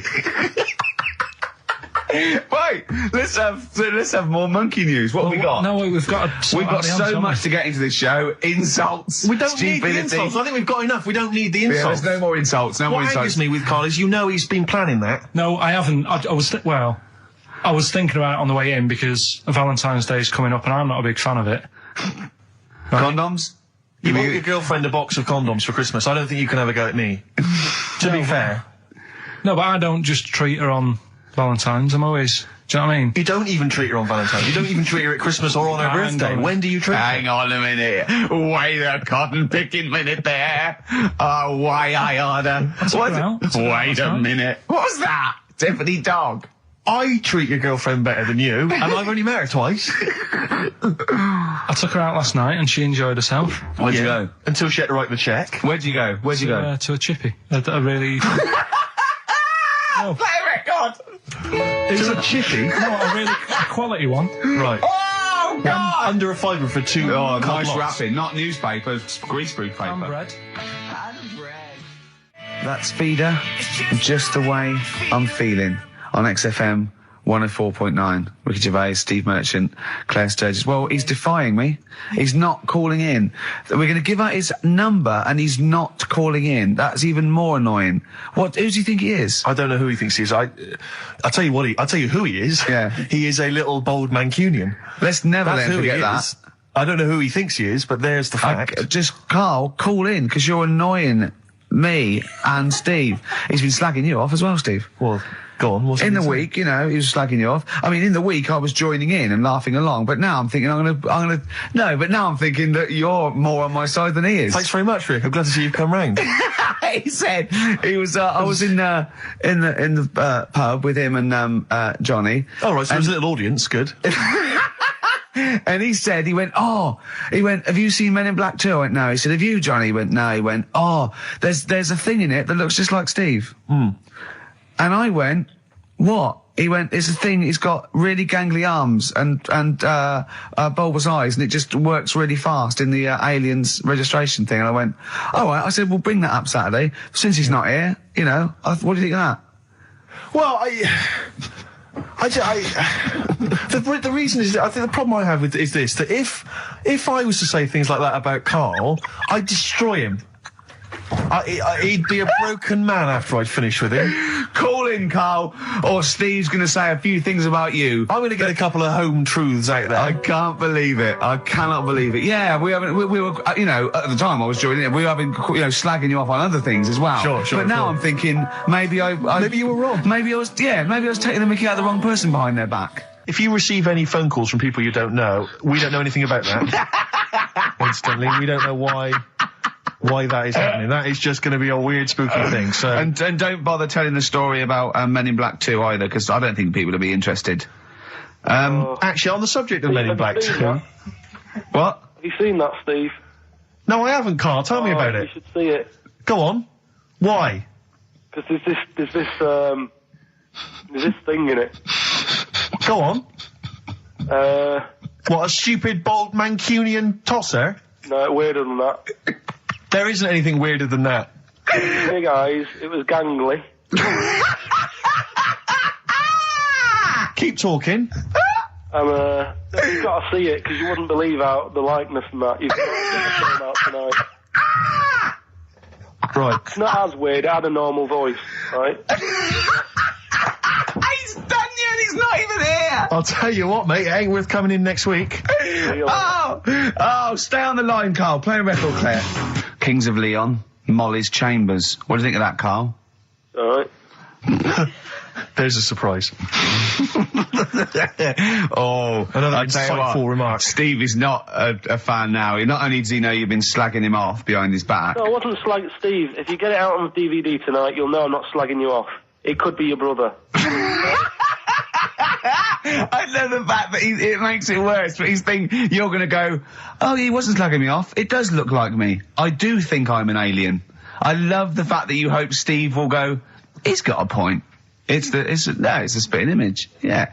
I am, seriously, Carl, I'm really angry. I'm so angry with you at the moment. You haven't seen it yet? No, I know, because I know what it's going to be, and I'm just... Why? I'm fuming. I'll tell you why I'm angry, because he doesn't do it in jest. No, but what do you think it's going to look like? What do you think this thing's going to look like? Going to look ludicrous. It's not going to look anything like me, but he's going to pretend it does. Go on, what? Go on. No, it does look like you. Yeah, of course it does. And you look like the Human Z. Well, I mean, to be honest, you did a bit, Carl. You walk like him, you're bold like him, you got a sort of gormless face like him. Any more? I don't smoke. That does. I'm not arguing with you. I'm not well on that. Oh, you're not well. What exactly is wrong with you? You whinger. Well, it's just, do you know, like I always tell you about the restless leg syndrome I've got. It's like that, but all over. So you're just shaking around the house? I'm just, yeah. What do you look like, Elvis? What are you doing? You're shaking around the house. I'll tell you, with your bald head, you probably look like an enormous vibrator. Oh, God. That's what you probably look like if you strip naked. Oh, you'll have the Scottish widow coming round. Oh, dear. That's, what's her name, by the way? I heard you talking about that. That's, Amanda Lamb. Amanda Lamb, who's in the Place in the Sun programme. Is she actually a widow? Is she a Scottish widow? Hoots, man, my husband's dead. Do you want any money and a bit of my clam? Brilliant. All right? That's the sort of quality you've missed out on today. Well, anyway, you're going to be back next week. I guarantee we need you back next week. Yeah.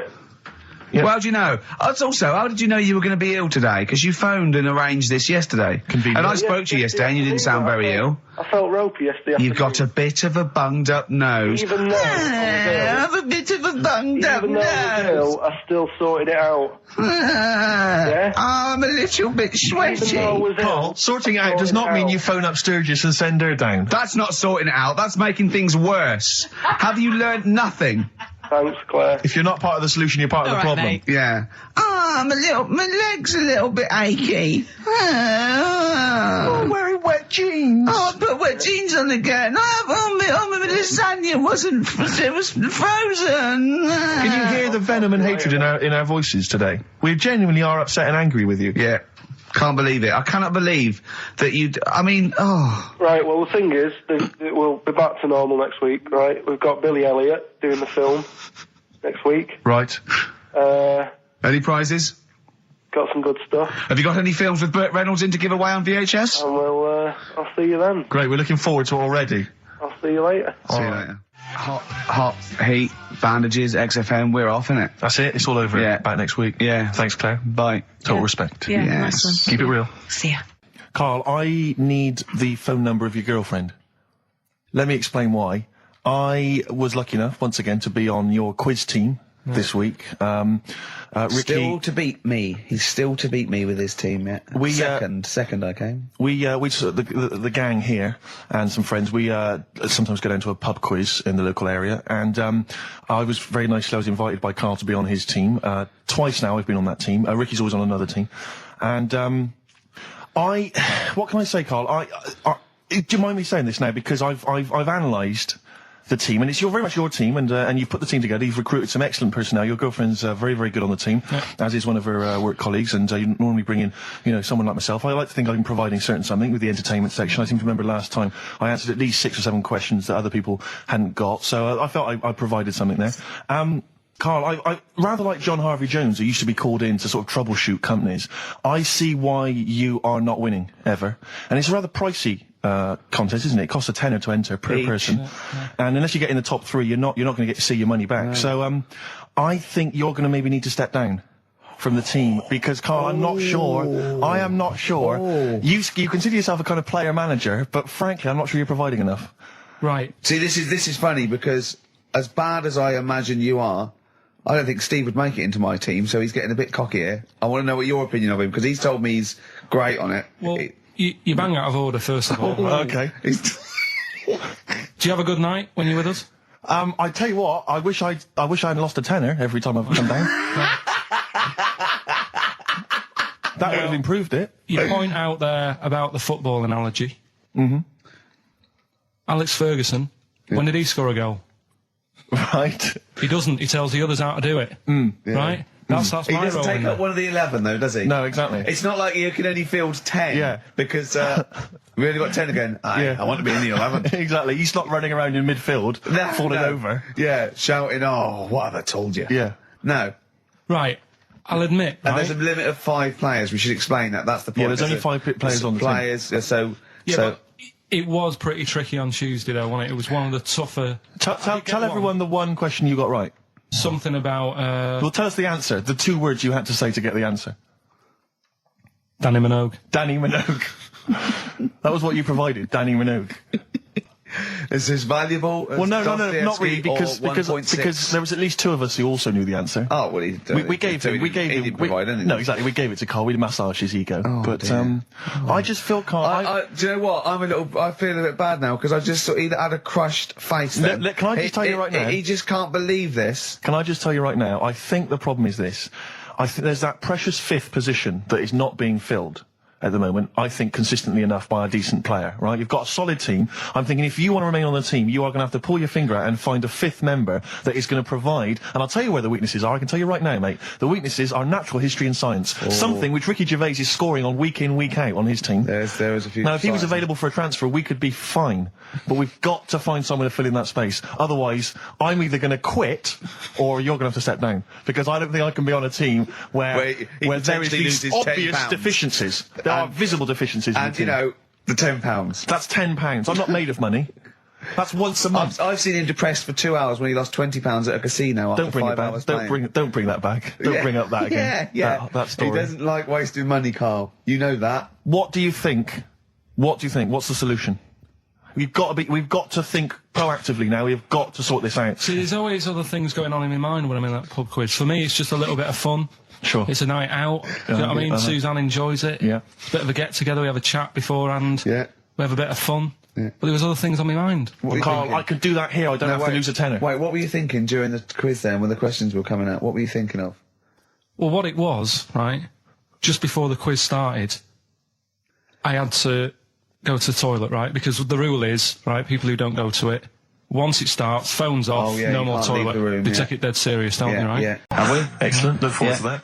Have we got a cheeky freak of the week? Do you want one? Yeah. I think we should have a jingle for this. Okay, I've got a jingle. It's very similar to Chimpanzee. Chimpanzee there. Yeah. Well, let's hear it. Okay. Oh, cheeky freak of the week. Brilliant. Yeah, no, I think that's excellent. So, cheeky freak of the week. You've spotted a freak. This is where somewhat I think, offensively, you pick on someone who's not like other people and say it's your favourite freak of that week. Yeah, I remember we had the woman whose legs look like the hind legs of a dog. We've had the little fella with the aging disease with a little head playing the piano. That was your favourite. I think that's your probably freak of the year, isn't it? It's a pretty good one. So what's this? Is it a man with a horrendous injury, or is it a congenital birth defect, or what? Yeah, but you put it like that, and now it sounds like I'm being tight. It sounds like I'm being out of order. But I'm just giving him a mention. Just giving him a big shout out. Right. There's quite a lot going on in the freak world. There always is. You've been visiting hospitals the last week, have you, when we were away? No, there was a thing on a website. This isn't even the one that I've picked, so... So this is just a bonus? This is a bonus freak. Please, yeah. Yeah, go on then. This is a free freak, right? It's a fella called the Lobster Man. The Lobster Man, of course. Again, good name, you know what you're going to get. Yeah.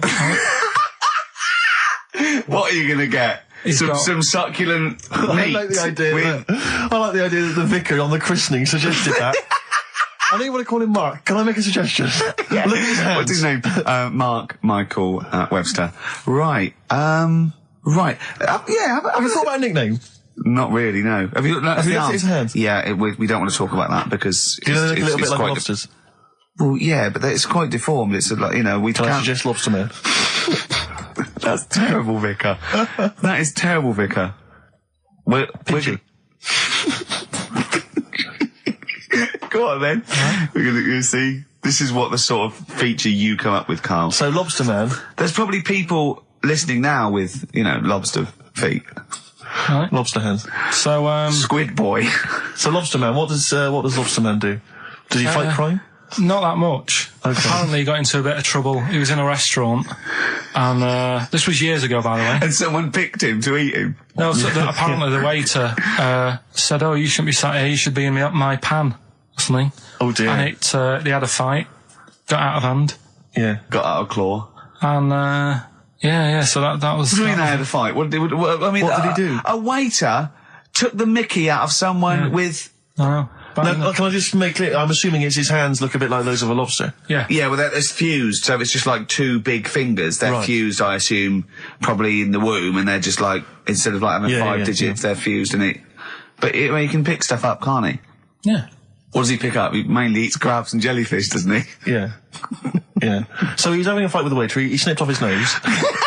Right, so anyway, he just held on to the waiter's bib. Yeah, and the exactly, waiter was screaming, "Go and get him off me." Yeah. So anyway, does he eat other lobsters? Does he typically he would eat lobster, or is it kind of? Would he feel bad about eating lobster? Right. The little cheek of the freak that we've gone for anyway. The what? The little freak of the week, cheeky freak of the week. We've gone for this Siamese lad. Okay. Right. Happened back in. You can't have a Siamese lad, can you? All right. Yeah. This Siamese twins happened back in 1693. Oh, he's got a date. Blimey, that's the first time ever. Yeah. And all it was, he was doing all right for himself. He used to go on like those circus things he used to do. They're two people you're talking about, Carl. So we're going to him. All right then. All right. They did this circus show, right? Yeah. And everything's going well. They're selling out the tents and stuff, people coming to see them. Yeah. He was doing all right for himself. Yeah. Right? Sorry, before I said that, did you think a Siamese twin was a man with 2 heads? Well, it can be, can't it? It depends. There's two people, they're conjoined. No, but it depends, doesn't it? The one that I shown you in that book that time was a fellow with 2 heads. No, it wasn't. That was a stupid picture in one of your stupid books that he had a growth that looked a little bit like it had a face on it. It wasn't a man with 2 heads. You're the same sort of people who send potato chips to restaurants and say, "Doesn't it look like Norman Cook?" Yeah. It's not 2 heads. We'll bin this feature. No. No, they're 2 people. They're 2 people. Conjoined twins. Right, so these... They just happen to have a similar taste in clothes. Okay. Anyway, so they were doing all right, and it all went wrong when he crossed the road, got run over. The lad with 2 heads got run over. That's it. What? How is that cheeky freak of the week? Just because he got my interest, and I kind of thought, why didn't he just look both ways?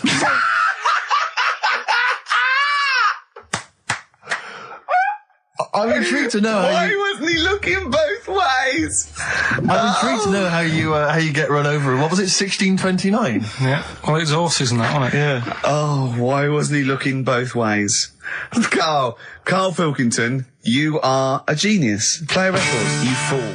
Well done, Carl. More cheeky freak of the week next week. See what's going on. Freak world. Yeah. Cheeky freak of the week. Have you got a cheeky freak of the week? Got that. Got Yeah. that. So what deformity is it this week that you're ridiculing? Well, keep listening. Cheeky freak of the week. Do you want to? Oh, definitely. Should we do cheeky freak of the week? Cheeky freak of the week? I can't wait. I'll always do these. I'd start off with these. All right, well, let's have the jingle for cheeky freak of the week. Oh, no. Do you remember it? No. I remember it. Oh, cheeky freak of the week. Brilliant. Something like that. I want some more though, because that was slightly half-high. Oh, cheeky freak of the week. Excellent. Right. This we're going back again. Yeah, 17th century. Well, it was 1829, right? Oh, I'm impressed. Now the problem is with cheeky freak of the week. Not so much the week, is it? If you're going back to 1829, Well, not even of the century. You haven't even done cheeky freak of the century. there's What's the problem with cheeky freak of the week? just because. Other than the sort of moral implications. Yeah. Yeah. Well, last week it was a fellow with two heads. Yeah. We've done Siamese twins. It's Siamese twins again. Oh, it's No, it Siamese was twins Siamese again. twins. It wasn't a fellow with two heads last week. It was Siamese twins, conjoined twins, sorry. They're two different people. This is what I'm telling you. But this is the problem. They're going to crop up quite a lot just because they've got double a chance. All right. Oh, please don't write in and complain. He knows not what he does. You understand, don't you? Karl will actually feature one day in this section. Yeah. So, right, go on, Well, Karl. we're going back to 1829. Yeah. All the way back there to It's a 1829. retro conjoined twin link. A couple of guys set up a business. They were called Chang and Ang. Oh, they're the first. That's why they were called Siamese twins, because they wasn't that what it was based on? Those two, Chang and Ang. Was it? The original, yeah. That's why they're called Siamese twins, because I think they were Siamese. So these are the first ones. Well, not the first ones, but they're the ones that got to fame, I think, and why people started calling them. People started calling them conjoined twins, Siamese twins. I think I'm right there. Anyway. Good. Well, the sort of set up business, sort of going around the US Well, both of them. and Europe, yeah. Yeah. And what they used to do, people were amazed by it anyway. But Yeah. people wanted to know how they get through life doing certain things that you think about. When you think about Siamese twins, you think about, how do you get through a day like that? Yeah. And the thing that cropped up the most with people was how they take a bath. So they used to go on tour around the US and Europe and sit in a bath, have a wash and that. And Did they ever wash each other by mistake? They go, oh, that ends there. That ends there. Like those things in supermarkets. They put one of those down. We go, oh. Now, as Chang and Ang, they're in the bath. They're washing their own bits. They got one of those dividers, right? They go, well, that's definitely yours. I marked mine. That's definitely mine. What? Don't wash that, Chang. I wouldn't, Ang. I wouldn't wash that. Right? So what are they doing? They're in the bath. Carry on with the story. that's about it, really. I mean, that's the fact that people. So, two little Oriental fellas joined in the hip, had a bath. No. That's your story. No, they didn't have a bath. They they must have done some sort of research, right? Who? Changarang, right? And they said, well, what do people want to see? Isn't that basically Roller's song? But it's an idea that people have queued up. They've paid their money. They're in a tent. They go, well, I hear they're going to have a bath. They're going to have a bath. Two Siamese people have a bath. How would they possibly do it? Well, I've heard they get into a bath. But that's I don't know they what's wanted to see exciting. them nude and where the join was. No. More than how do you get in the bath? I don't know. They just that's what they picked. They said what would be good to see. What do you want to see them do? Having a bath. How'd you get into trousers? Was there Exactly. This is all part of it, isn't it? That's why they picked having a bath. This is all part of it. Well, they want you to get dressed afterwards. Yeah. Who was the best out of Chang and Ang? Who was your favourite? They both look the same, to be honest. There's a surprise. One was a short ginger woman. Oh, dear. Is there anything, you know, what would be better than having a bath for you when you'd seen them? What would sort of make you go, I wonder? One of them pulling and the other one going home alone. Yeah. I go, look, she's definitely up for it. I'm taking her home and go, oh, what am I going to do? Can I watch? Definitely not. Definitely not. Look, you go to bed. I want to wine and dine her. But if he's got back to their place and they're going at Hammer and Tongs, but it's only one of them. No, Hammer and Tongs were their cousins. Right. They lived miles away. Yeah. If one of them gets knackered, can the other one take over?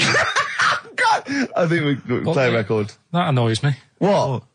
That sort of being at it all night.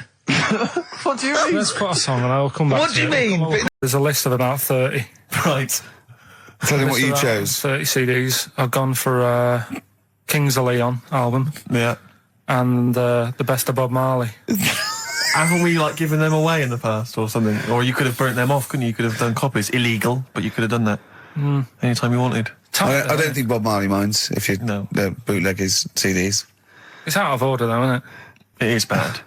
Although you Is do that get... always the case? Has it always been the truth of all the time you've been here? No, it has been better than this. Yeah, although you do get paid quite well and you do have an easier time. Yeah, but don't give me the CDs then. If it was a milkman, you don't go, I have 2 bottles of semi-skimmed. Happy Christmas. Yeah. That is a valid point. Do you know what I mean? You complained. Who is it who made this decision? Oh, Is there's it- no point. No point, is there? Why? Just no point. I don't like moaning anyway, just... Has it come from up top? Is it like from the capital people? Just everyone. That's what everyone gets. Yeah. Yeah, but will Christian get 2 CDs for getting up at 4:30 every day for about 5 years? And keeping this station afloat. Probably. Yeah. So that's why I'm a bit fed up. What you listen to first, Marley or Leon? Well, you have a bit of Marley. I'll tell you what Marley's good for as well. You're going to have a little beach holiday, aren't you, over Christmas, going to Lanzarote? Listening to that on the beach, you'll realise how wise XFM are in the long run. You know, you go, well, look, they could have given me 400 quid, right? Well, I'd have spent that. But this is, you know, the legend lives The gift on. that keeps on giving. So you're probably, you know what I mean? Think how much what you got to think of is how much all his great songs took, not only from the depth of his soul and, you know, all his sort of angst and knowledge and love, and then all the studio time, the marketing, and they're just giving you one that. They go, don't worry about that, Carl, just have it. And you go, what? But all the time we spent it with Bob Marley and everything. You know, have it, Carl, have it, Carl. And Practice. Yeah, have that. Thanks, well done. Carry on. We're still going to pay you for the work. Yeah. That's just something on top. Here's a little piece of Bob, free. Yeah, so don't moan, it's extra. So, they didn't have to give you it at all. Play a record, you ungrateful little swine. Some people, like the homeless, aren't getting anything this Christmas. This is my Except for favourite chill. Elvis Costello track of all time. It's Alison. This wasn't on the list. Right.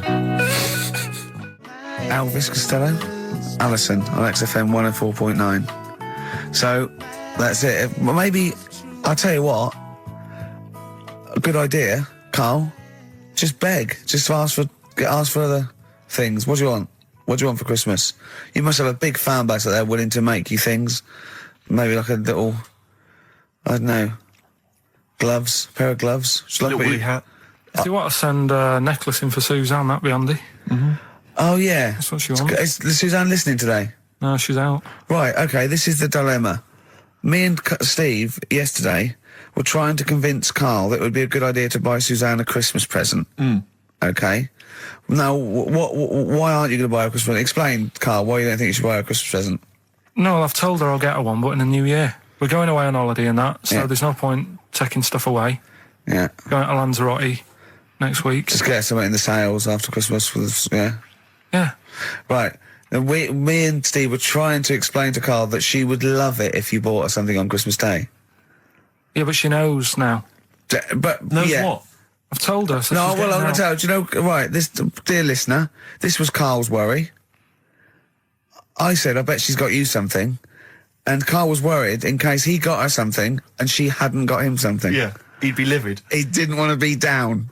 He didn't want to be a present down. Yeah. Look at his face. So buy her a nice necklace. Don't spend, just spend £100, you know, just a little token. We're going away. I'm taking her away on holiday. You're not taking her away, are you? What, you're paying for it, are you? Yeah. Are you really? Well, half and half and that. Right. So you're paying for you to go on holiday? That's good of you. So the gift is your company, really? She's done all right. She's done all right! Why do you talk like you're 60 years old? And you've been working down the mines? I don't know, she's done all right. Do you go over to her and say, Suzanne, you're bloody lucky? I mean... You've fallen on your feet. to Look be who fair, you've Rick, got. What? I'm not sure she has done all right. I don't want to be critical, but... Oh, dear. So what are you going to get in the sales? What are you going to get her? Yeah, it depends. I'm thinking, I mean, I'll give her the choice. You can have Kingsley and old Bob Marley. Right, I'll let her decide there. Oh, dear. I can't wait to see you. Where are you going, Lanzarote? Yeah. Where's that? Don't know, Suzanne sorted it out. I said, Lanzarote, I said, is that Africa or is it Spain or Portugal? Just thought you don't know. What do you mean, don't know? I goes, well, what's the currency? Went, don't know. I said, Suzanne booked this one, did she? Yeah. I thought, where is it? Is Lanzarote African or Foreign. Somewhere foreign. I was looking last night, and doesn't look that good. There was like one of the highlights of the things it says you've got to do is go and have. Apparently they've got restaurants in caves, and that's like one of the things they say you must do. So, if that's a highlight, do you know what I mean? Right. So I'll do that. Go and see what that's like. Yeah. When you're on the beach, Carl, do you wear the very, very tight Speedos? No. Do you walk What do around you with wear? them? Sort of longish shorts, Yeah. t-shirt on, probably with a sort of a light shirt on top of that. Right, sure. So quite wrapped up then. Covered up. Do you wear a hat? Because obviously the bald head, there's risk of sunburn. No, I just put a bit of lotion on it. Lotion on there. Yeah. Just have a bit of a wander down the beach, have a look. Yeah. See if there's any old blokes with their tackle out and a backpack. I'll look forward to. So Yeah. there you go. Yeah. Well, we're looking forward to finding out how you get on. Yeah, I'll let you And know. Interested to know what she gives you on Christmas Day. Probably get More anything. scintillating chat after this next song. All right, bit of placebo. Yeah, love it. Special needs. Placebo, special needs on XFM 104.9. Email in where Lanzarote is. I don't know if it's Italy or Spain or Europe or maybe Africa. You know, these are the sort of things, these are the reasons I come into it, to at least learn something, innit, Carl? We've stopped educating Ricky, so I've stopped learning, you know, about things like the woman who ate mud all her life. I told you something before when we were in the office. What was that? What did you teach me? So I thought, well, let's carry on watching it. And what exactly is a pinhead? Oh, if you've seen it, you'd know. Okay. Right, so not the best thing in it either. So imagine that. Okay, so you're watching it. So sat there, I think, right, something comes on, and the little fella's on there, the little fella we were talking about, the pillow man. Right. Is it the best thing in it? Now, what's the pillow man again? He's a fella who years ago, he's got no arms and legs. Right. He's And just a torso. Just and a rolls, head. yeah. And there's a scene where you see him sort of rolling a cigarette up, just using his mouth, and it's like he lights it and stuff. And that's weird. And then what else is on it? Smoking stunts your growth. And then there's a little fella on it who is fed up because he looks 5, but he's actually 34. Right. Right? But there's a woman who is 42 and looked 8. So they both had the opposite thing. They were both really fed up. And I kind of thought that shows that, you know, you always want what someone else has got. Sure. Do you know what I mean? Yeah. So in a way, there's a story there in that. No, you described the same there. No. No, it was like... No, they both, you just said, they both looked young, but they are actually both older. No. This was like a little man... Yeah. Who was looked- 35. Who was 35. And looked 8. Yeah. And so did she. No, well, the other way round then. What? So she was an 8-year-old that looked 35? Yeah. So, oh, maybe not then. Anyway. No. But that wasn't that weird. I kind of thought it's a slow start and that. Yeah. And then... It's not a difficult film to follow. No. Yeah, but I wasn't really listening to what it's all about, just looking at what they had. And they had like a fella who's running about on just... They had like he was shopping. You know, they had a fella with no legs and he's running about on his hands and sort of got about on a skateboard, talking to someone about it. They said that's how E.T. was done. There's actually a little fella in E.T. Right. who's just half of sort of half a body. Is that true? I've no idea. I've never heard that before. Why haven't we heard that before? I've never heard that before. I don't think he would fit in E.T. Because where's the head? He's got no neck, E.T. It's a skinny little thing. There's no human neck couldn't fit in that skinny little neck. Well, You sure it wasn't Kenny Baker up to his old tricks? What are you talking about, Carl? There's a fella with no legs in E.T. in E.T. they had two fellas, right? I think they had a little a midget fella who did it, and then I think he was off sick, and they were like, oh, you know, what else are we going to do? So they saw a guy on a skateboard going by And said, do you fancy some work? right. And he's done it. I think someone told me. I mean, it might be wrong. Exactly. Might be wrong. He might be, mightn't he? I mean, you've never been wrong before, so I don't know why you'd be wrong there. So what's the worst thing in it? Now, it's intriguing to me because here's a film called Freaks, featuring real-life freaks, and you're sort of a bit nonplussed by it. Just because it wasn't, because it's built up. If you call a video Freaks, you've got to make sure that there's some good stuff on there. Yeah. What were you disappointed about? Was it that? Because there was a few things on it, right? There was a woman who said she was half man, half woman. And it's like, well, you're not, are you? It was just like she had some makeup on. I thought, well, that's rubbish. And then there was a woman who could eat using her feet. That isn't that freaky. Do you know what I mean? She's not hungry, she looks normal. Yeah. And that's when I was thinking, I mean, I'm not being right, Steve. You know I'm not being funny. Oh, here we go. No, but I'm just saying, if that woman wasn't eating and you were sat next to her in that film, Yeah. I'd probably be sort of drawn to you more than her. I'm not... I know you hate me saying it, but there's no point sort of pretending.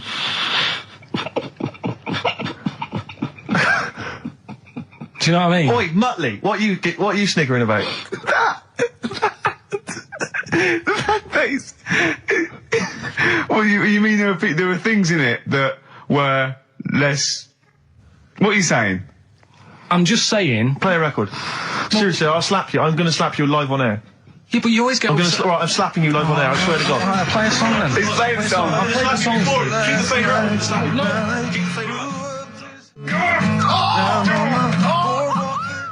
Bruce Springsteen, Atlantic City from the album Nebraska. So melancholy, that one. I love that one. Wow. So Freaks then. All in all, not as amazing as you first hoped. It was built up too much. Do you know what I mean? Really? It's like Is some films. that my fault for getting you excited? I just can't believe it. I hand you this thing on a plate. So I know, but- you know. And I'm not being out of order, Steve. I'm just being honest. We've always said that about this show. We only talk about stuff, you know. Yeah. You know, being honest and that. Yeah, no, sure.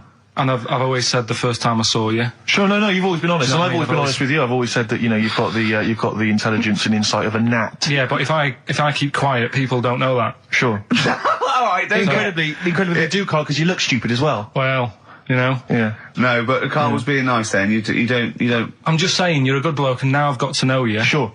Yeah. Yeah. The first time was weird when I saw you. Yeah. No, leave it. Don't just try to interrupt. Just to let it go. No, right. I'm just saying. The first time it was weird, and then weeks go by. Sure. And the weird thing is, I kind of thought maybe he's not that odd looking. Yeah. And then you went to LA for 3 weeks. Sure. And when you came back, it was like the first time again. Right. Okay. No, I'm just. Okay. Wait. No. Stop it now. Yeah. Right, everyone, stop it now. No, but I just think I'm a little bit more consistent because I've always thought you were an idiot. I don't want this. Don't argue. He was just okay. No, I just, you know what I mean? My opinion has never changed. I've always thought you're an idiot.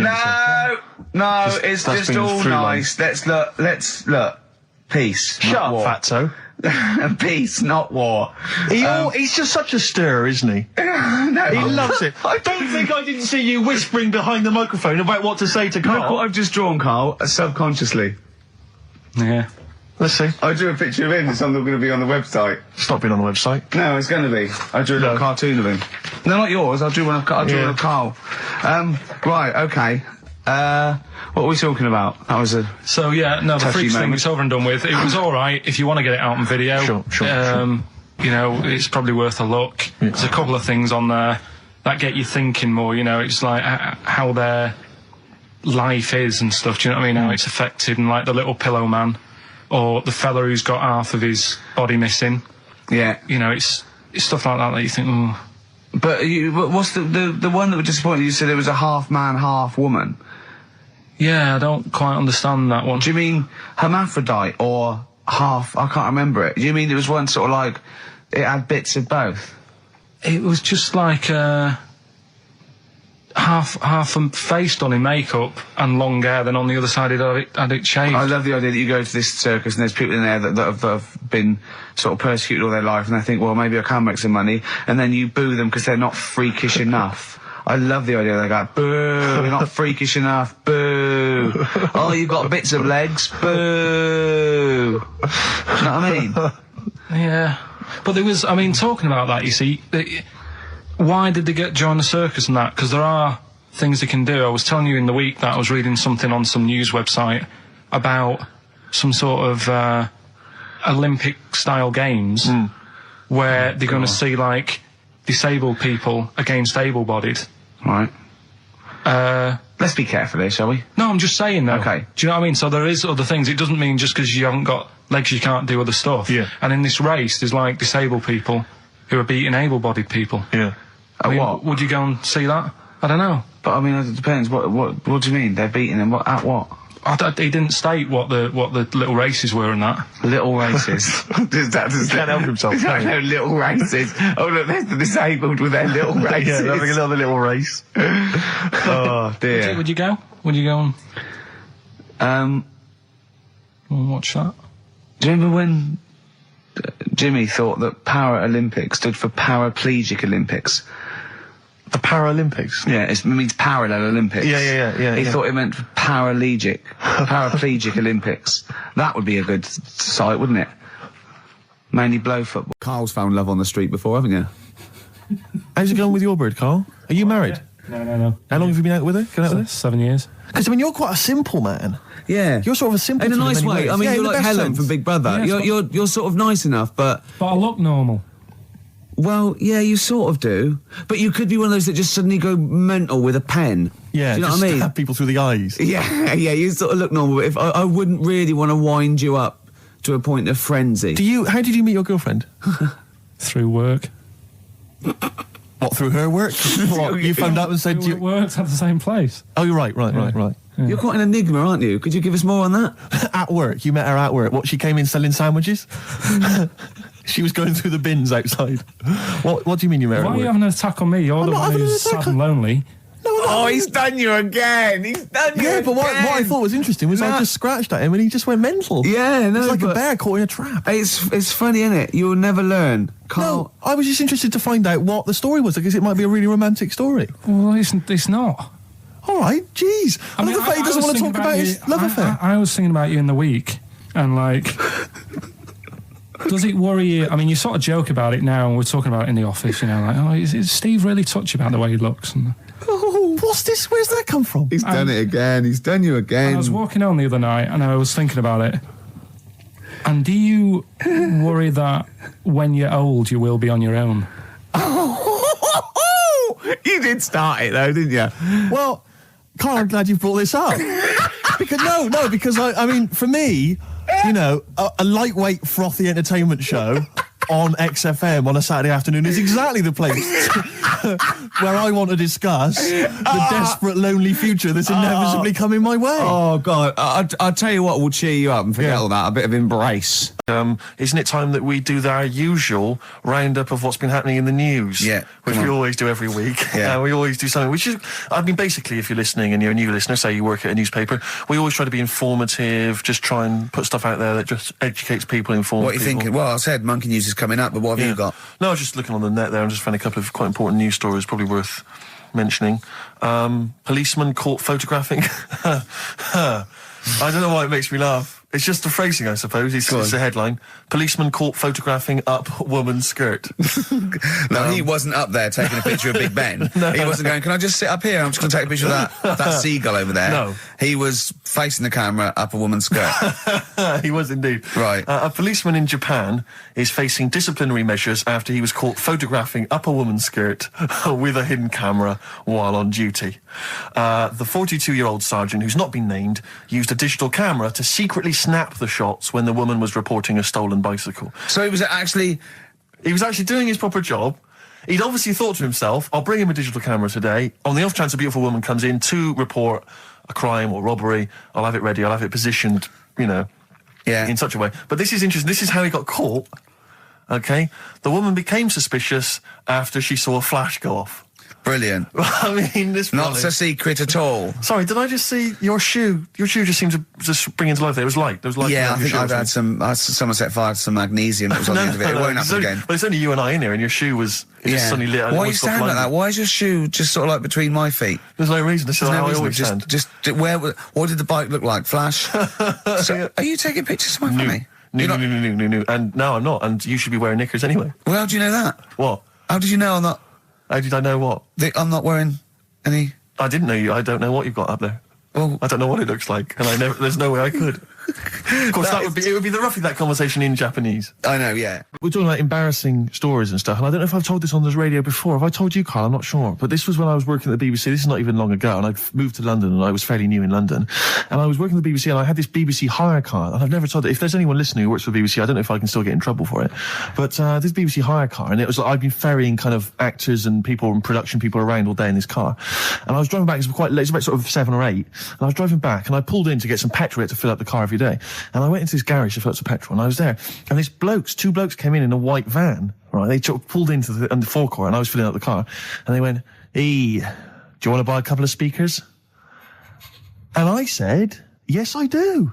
Yeah. Because, I'll tell you the reason, it was like I was so flattered that they thought I'd be the kind of bloke who would, A, need some kind of classy speakers, and B, would like to buy them on the sly. Do you know what I mean? Yeah. I thought, they like the They've fact seen me. They've seen I look a bit of a hustler. Exactly. Yeah. I'm a street sort of guy. You can see by the way I use my walk. Exactly. Yeah. So I couldn't believe my luck. So they drove behind the garage, the little sort of garage bit at the back, and I went round there, sort of casually went round there, sort of locked the car, went round there.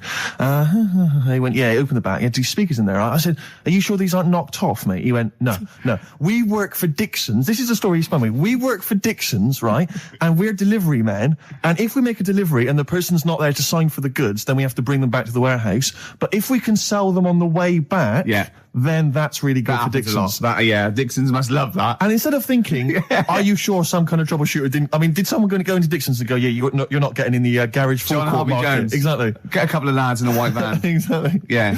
So anyway, I sort of bought this story, and I was a little bit dubious, and I went, right, let me hear them then. And he wired them up to the car stereo, and boom, boom, boom, they're playing. So it was some groovy hip-hop. I was thinking, great, these guys know what I'm into. Yeah. And he's giving me the talk and stuff. And I said, I'm a bit worried these are knocked off. He went, no, listen, we got a bloke at Dixon's who can confirm this is fine, right? Phone him up, use my mobile, right? And quote this reference number, right? So I phone out, and I goes, I go, hi, some guys here in a garage forecourt trying to sell me some speakers. Just wanted to check. He went, it's fine. I went, should I just read the reference number or whatever? He went, if you want. And X14, and I'm like, yeah, it's fine. Yeah. Okay. You know what that was, don't you? That was actually Mr. Dixon himself. Exactly. Yeah. Exactly. So I'm thinking, well, they sound great. They're giving me for a knockdown price. I'd say they were like 400 quid. They were like 200 quid or something. It was a good bargain. I was in the market for some speakers as well. Yeah. So while they were loading it's them all kosher. I phoned Dixon's. Exactly. I phoned Dixon's. That's fine. Yeah. So while they're loading them in the back of the BBC hire car, right, I'm in there paying for the petrol, right, and the guy serving goes, right. He goes, what were you doing around the back with those blokes? Right? Because obviously there's security cameras filming this whole transaction, right? And he goes, what are you doing around the back? And I went, brilliantly, there's some old mates. Some of my mates were just having a chat and that.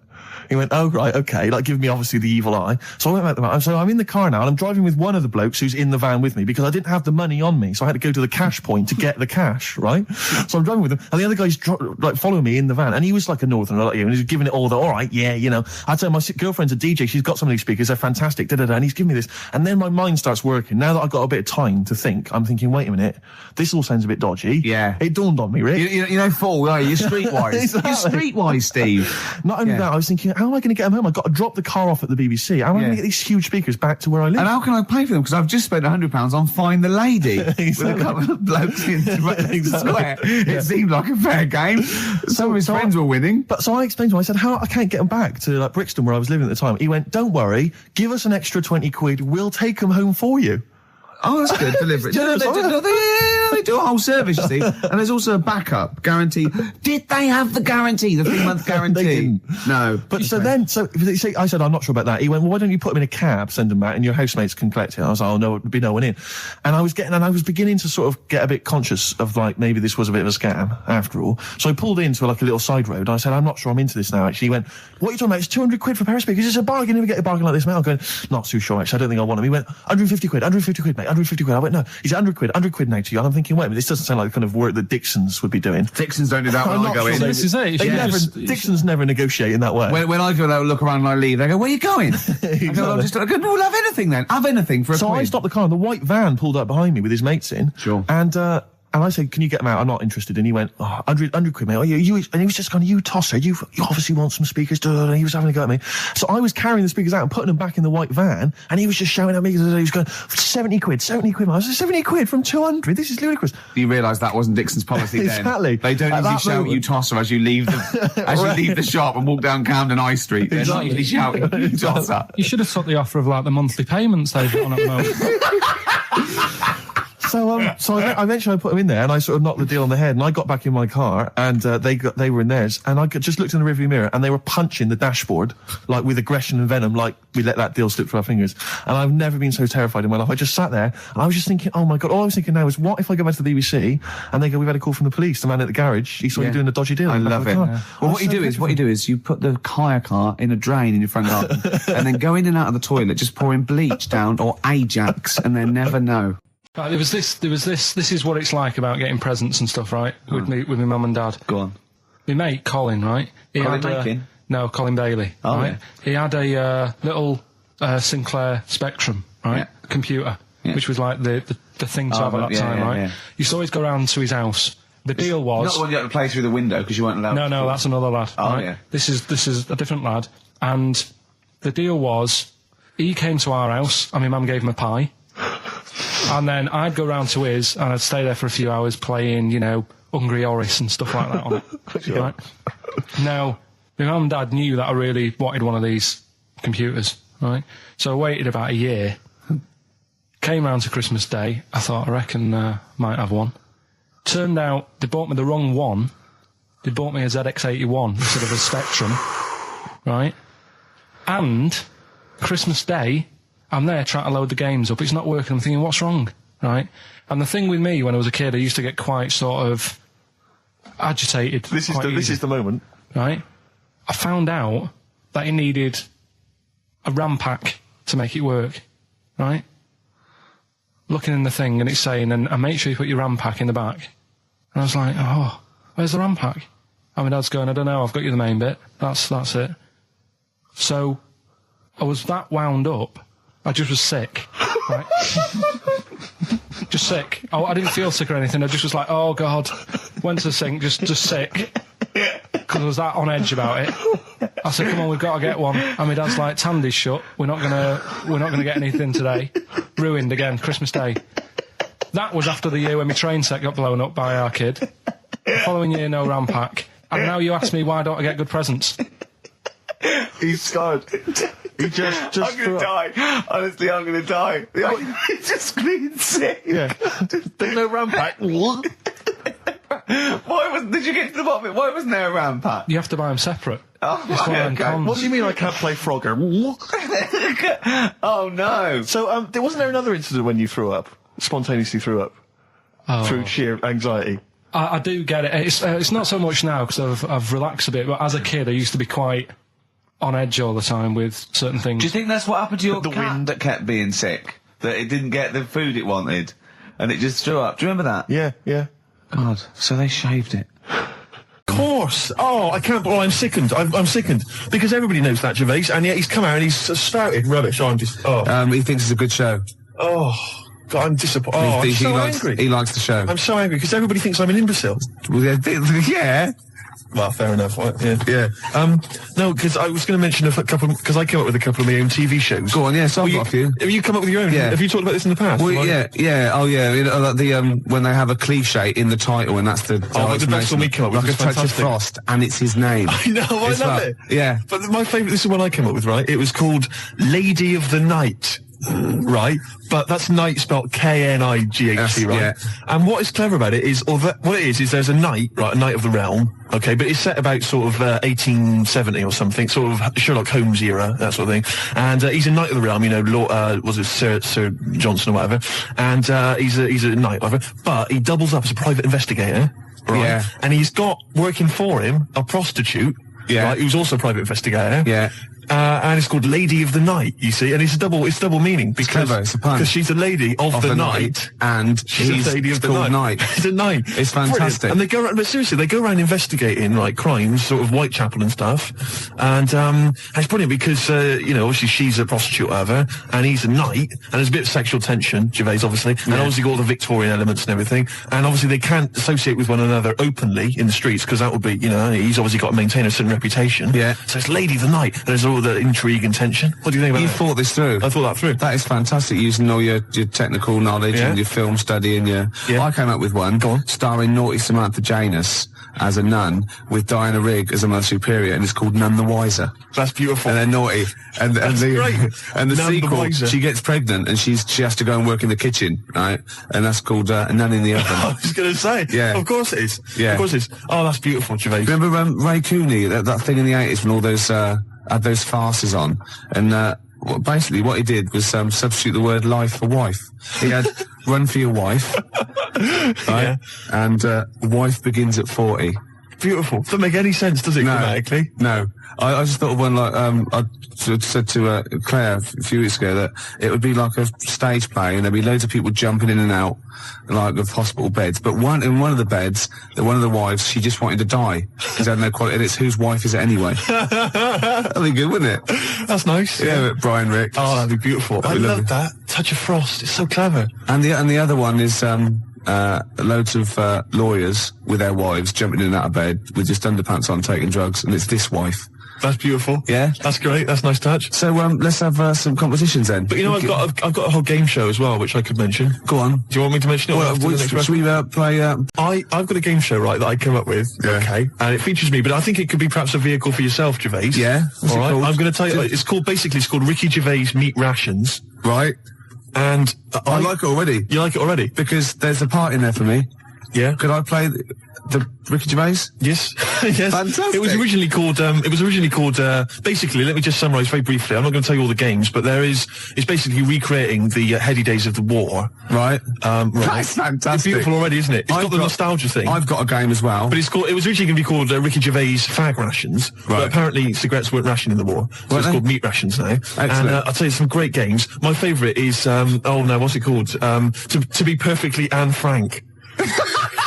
It's a great game. It really is a great game where you've got to pretend to be Anne Frank and hide from sort of snooping Nazis. Oh, that is It's a fantastic. great game. And there's also, of course, well, let me go into it. There's also Dig for Granny.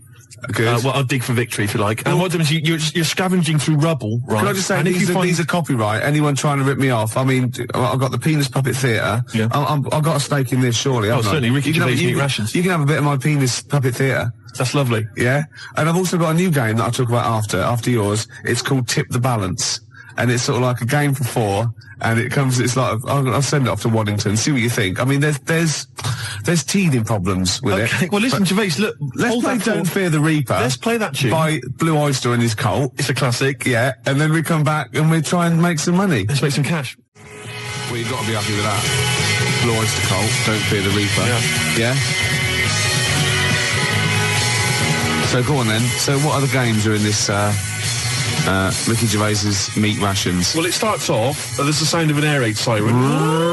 Yeah, I like it already. And we came up with, start queuing up, Mum, for Ricky Gervais Meat Rations. Excellent. Do I look like sort of Walker out of Dad's Army? Yes. That is fantastic. Now you come in. Yeah. And what it is, the set, right, is kind of like half of it is an old sort of East End pub, and the rest is kind of rubble and debris, and a skyline of ruined, Britain.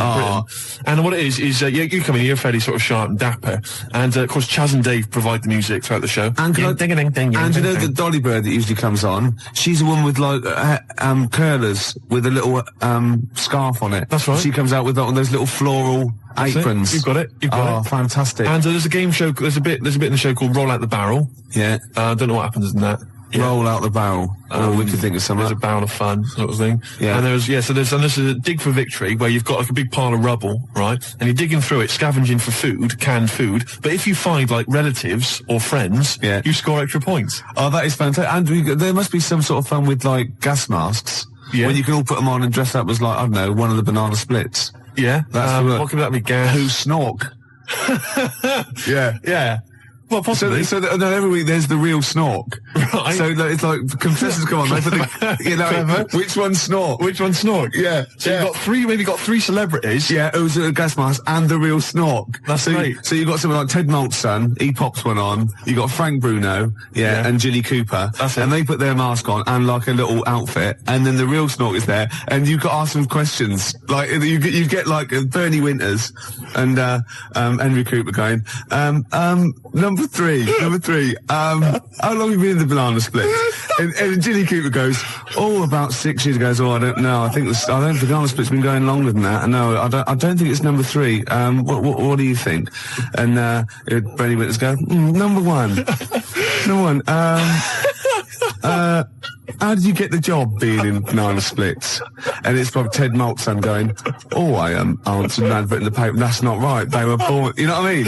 And there's Chaz and Dave in the corner just going, na na na na na na na na na na na na na, yeah. Yeah, with the real snorks, and they always the lights go right, and one stands up and he sits back down again, and then the real snork, and the others all take their mask off, and they go, "It's lovely, Jilly. What are you doing now?" "Well, I'm appearing Puss in Boots down in Brighton." "Oh, that'd be fantastic." Wait a minute. What? Jilly Cooper? I don't know. What does she do? Oh, she's a novelist. She's a novelist. Oh, yeah. Now appearing in Panto. I'm not letting you book the guest. Oh, God. But wait a minute. What? I mean, I love your idea. Yeah. Who snork? Yeah. It's a bit odd, isn't it? How we started off with a kind of wartime nostalgia show, but now we've sort of featured sort of quite bad 70s animal Nothing things. wrong with the banana splits. But I like that. That's a good game. Yeah, okay, is that going to be like a special feature? So I'm just going to make a note of it because we've got Dig for Victory, to be perfectly Anne Frank. Yeah, and who's snork? Who's snork? Yeah. Well, I'm full of ideas. I could probably help you on this. Oh, this is great. Well, what other? Yeah. Maybe we'll come up with some other ideas as we go we've on. still got Tip the Balance to go. But can I just say, I did actually once try and pitch this. When I appeared on Blockbusters. Yeah. Well, I obviously met with a producer there, and I said, I got an idea for you. Have we talked about this on air? We talked about me on Blockbusters, Have we? but not about my pitching this. No, thing. go on. And I said to her, sit down. I said, I've got a great idea, and I tried to bill it with me as the star. She said, "Who are you?" Steve's Meat Rations. She said, "Why are you in it?" I said, "I am. Don't worry. I'm the only one who can pull it off." Yeah. And she said, "Right, go on. What is it?" And at that time, I had none of the games. All I had was the title. And she went, "I like it. Yeah. What are the games?" I don't know. She said, if you'd have just said, "Well, stop me there, love," and just popped a gas mask on and said, "Who am I?" She'd have gone, "Snork." No, it's not. We got an ad break, then we got a classic from Blur. It's 5 o'clock. So if you were going to watch that thing that started at 5:02, you missed the first 5 minutes of it. Yeah. So we're doing well with this new game show, aren't we? Yeah, we've got a few ideas there. Ricky Gervais's Meat Rations. Ricky Gervais Meat Rations. I love that. It's a great idea, isn't it? We came up with another quick game because obviously so far we've got Dig for Victory. Yeah. To be perfectly Anne Frank, and Who's Snoring, which is possibly I think the most popular game so far. Yeah. And also we've come up with a new one, haven't we? Puss in Jackboots. Yeah. You get a beauty of the age to come out. Saucy Samantha Janus. Yeah. Maybe she comes out and she's got a little moustache on. Right, and a peak cap pulled low and Nazi regalia, and you got Bernie Winters and Ted Malt's son and Jilly Cooper going, you're obviously, by the warm applause, you're much loved. Yes, I am! Oh God, show business, and the audience clap. Obviously, yeah. Well, I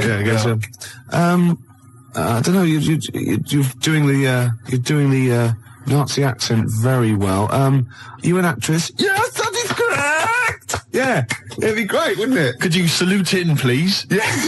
That'd be nice. Just do a little Nazi salute. Yeah, little click, that'd be lovely. I thought of a little quick And game. what's that one? That's called Puss in Jackboots. Puss in Jackboots. Yeah, lovely. I thought of a quick one. It's called Get the Hell Out of Hiroshima. Right, it's against the clock. Anyway, there's that's there as well. And we got any other ideas, Gervais? It's time for the game show everyone's talking about, Make Gervais Laugh. Yeah. We've had an entry here this week, all right, and what it is, let me explain the rules. Somebody sent in a picture, Gervais, right, I'm going to show it to you now, and if you laugh, then hopefully this young fellow wins a prize. It's from Neil in, let me see, Highgate. Oh no, I'm laughing already though. Are you? Yeah, because well, straighten yourself out. Alright, okay. Straighten yourself out. Now, you've not seen this picture. Oh, it's been so disappointing if it's not funny. There's nothing worse than that, you know what I mean? I know. Okay. Well, I think you'll laugh. You run the risk. Well, that's the nature of the game show. Okay. Alright? And what's in it for everyone else who can't see the picture or cares? Nothing. Right, nothing. yeah, that's good. But then, you know what? We're not here for their amusement, are we? All right, you know, we're busy men. We got things to do. We got to entertain ourselves. Yeah. But what I would say is, what is there in this show anyway for anybody else? Good point. At least we get a laugh. Yeah, okay. Now, Really? what would it say? Well, the other thing though, is there a prize for Neil? Yeah, if I laugh, what can you give him? Will you give him sort of like a chuckleometer? You go on the Ricky Gervais's chuckleometer. The chuckleometer? Yeah, this up to 10 CDs. Right. Oh, really? Yeah. Oh. Okay. All right then. Well, okay. Because that first one we did ages ago, that was number 10, wasn't it? Yeah, 8, 9, 10. Yeah. Right. Here comes the picture. I think it looks to me like it's an internet picture. I'll be honest with you. You ready? Yeah. Okay. Here comes the picture now, Gervais.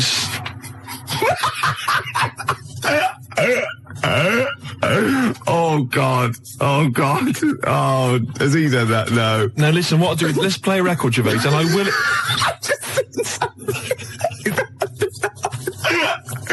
Don't explain it. We can explain it. No, we can explain it. Yeah, well, we've got these two pairs of pulp tickets? So you no idea, have you? I've no idea. You just want to, we've got there. Oh, can I do this bit? No, you don't know what you're doing, do you? It's never stopped me, no. Well, exactly. I wasn't going to mention it. No. All right, you do it. Go on then. I'll sit over here. I'm out the way. Okay, how many tickets have we got, Emma? 1 pair. 1 pair. That's 2 to you, Steve. To give away. See who? Pulp. When? Next Saturday. Where? Finsbury Park. At what time? About 9. And what have people got to do to win tickets? Yeah, now you're stumped. What? You suggesting I should plan this show? Yes. Is that what you're suggesting? Yes. Why? All right, now listen, I think we should just give people an added reason to phone in with their worst lyrics ever. They can win this pair of pulp tickets. Yeah. And then if we get bored with that in, say, about 10 minutes' time, we'll come up with another reason. If it'd take 10 minutes for us to get bored. I'll be surprised if we actually bother. Yeah. Yeah? Yeah. Got an ad break, and then I've got a pulp song lined up. Before you do that... Oh, we should tell them what the competition is, shouldn't we? I just did. What was it? I wasn't listening. I wasn't listening. I really do turn off when you talk. Emma, what was the competition?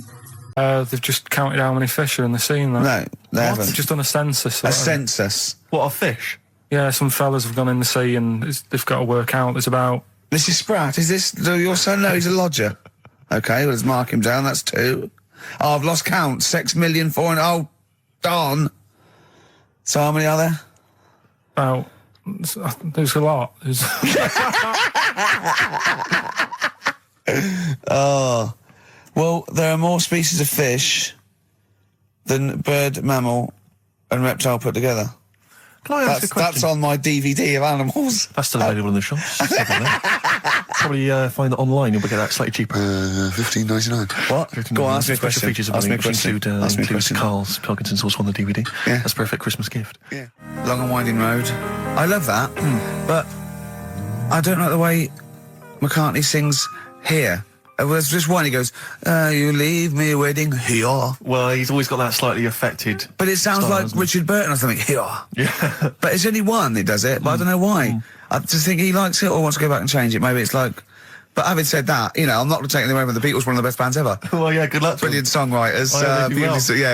Yeah. We've had a lot of emails, Carl. I don't want to sort of put a dampener on your Christmas, but a lot of people have been slagging off Lanzarote. One of them just said, well, one of them, I don't know if I can find it. It is Canaria, isn't it? It is one of the Canaries, isn't it? It's a volcanic island covered in volcanic dust. It's very windy, so you have to dig a hole to sit in on the beach, and there's hardly anything to do. That's from Mike Godham, he says, unless you like quad biking, well, you know, you've seen what happened to... no, don't go quad biking. Not with your little head. There's no protection at all, is there? I don't know what you're thinking. I don't know. At least Rick Mail and Ozzy had lots of hair. Yours would, you'd be like Humpty Dumpty. It would crack like a little egg. And then we'd seen, there's no King's horses. So, Yeah, well, they couldn't do the job anyway. No, we shouldn't really send them. They're not really qualified. Horses not equipped to put back Send a medical man like Neil Fox in. Yes. To mend but not eggs. some kind of military horse. I bet he's had egg on his face a few times, hasn't he? What, Foxy? Yeah. Well, most of the series are Pop Idol. Right, Carl. Lanzarote, good or bad? Well, you got to give it a go, haven't you? Yeah, well done. Give everywhere a go. Exactly. That's what I was saying. You know, don't just take the word for it. I mean, if it had said an Alanova, Lanzarote shit, he'd have believed it. Sure. You know, if he'd have overheard it in a pub, Lanzarote a crap, he'd have believed it. He'd have seen it on a website that was mainly concerned with monkeys and witches, he'd have believed it. Yeah. As it is. Everybody raves about New York, and when I went there, I thought it was rubbish. Well, you're an idiot then, because that is possibly though, the isn't it? greatest city in the world, along with London. Subjective, though. That's why they have holiday programmes and that, innit? So you see it and you decide for yourself and that. Yeah, but you saw Venice on a holiday programme, as you put it. You went there and you went, it was rubbish, full of black bin liners. Well, it is. Right. Didn't they show them? It stunk. Didn't Judith Chalmers say that? Oh, it stinks here and there's loads of rubbish everywhere. No, she didn't. Did she mention that? Oh, that's what I mean. So it depends what you want from holiday, doesn't it? Well, yeah. But So... you're an idiot if you don't like New York, so next. Anyway, come on, break up, guys. Kiss and make up. Right back, just for Christmas. Brilliant. I've only got two, really, because what? I was trying to work one out before, right, in my little room. Yeah. I was looking at different band names, thinking, what can I do? Yeah. Couldn't concentrate, because Ricky was in there, trying to spray deodorant all over the place. Right? Well, you should have done them yesterday. You should have shut me out. Right. So there's just two. Brilliant. Well, I've kind of got an idea for the third one. fine, I'll yeah. have a go. Yeah. Right, so anyway, the first one... Should we play a record and come back to this? 'Cause We'll it's do been it quickly, we'll do it quickly. No, play a record. It's then. rubbish. Yeah. Rubbish. Libertines. Useless. Give me the gifts. Let me have a look what prizes you got. Libertines, Don't Look Back Into the Sun on XFM. Well, the general public are getting involved with Carl's holiday, and, I mean, this has been a damning report on Lanzarote. There's not been a positive word written about Lanzarote so far. Wow. It's volcanic, there's no natural water supply. Apparently there's no natural water supply. It's You have all to sit in a imported. hole.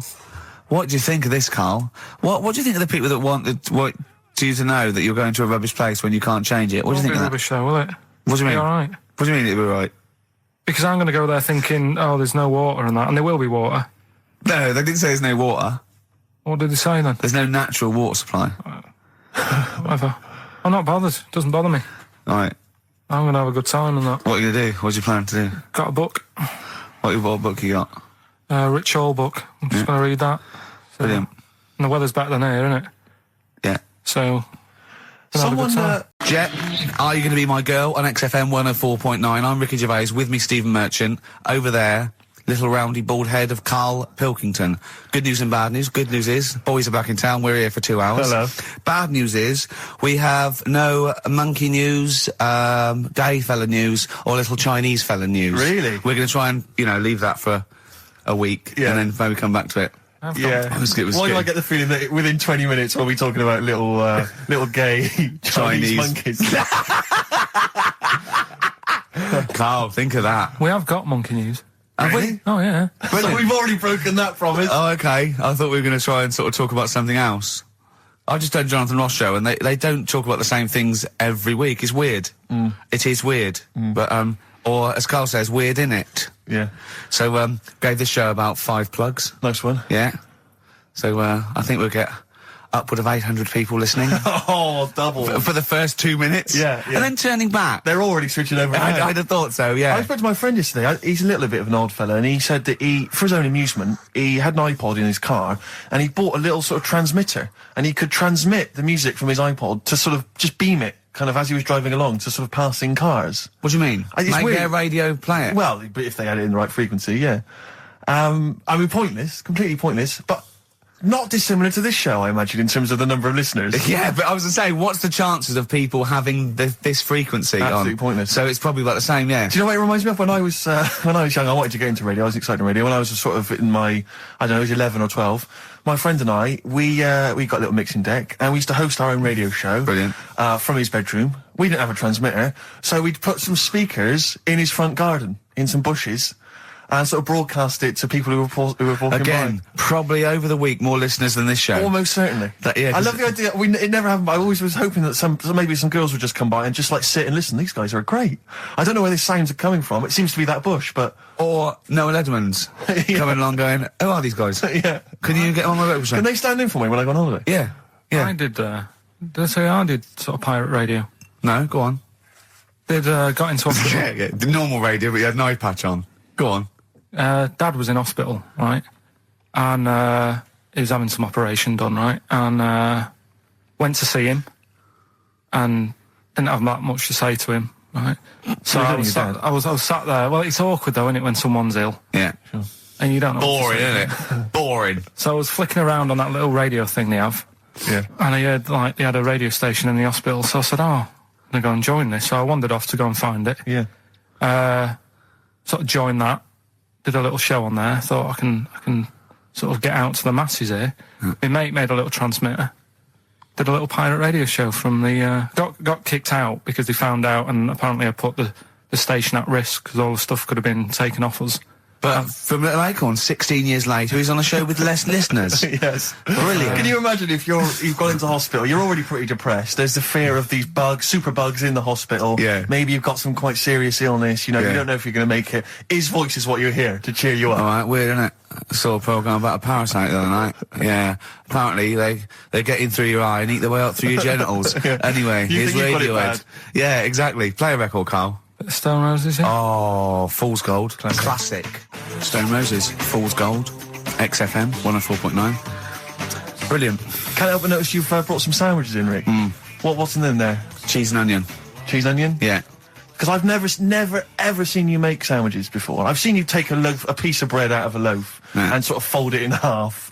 Crumbs everywhere. Well, Jane made that for me because I was in a bit of a hurry. I didn't think for a minute that you Why? made Because it looks yourself. neat. Well, they're wrapped in the tin foil. A knife has been used. As opposed to chewing round the baguette. Exactly. Yeah, breaking it in half. Yeah. A la Albert Steptoe. Yeah. Yeah, brilliant.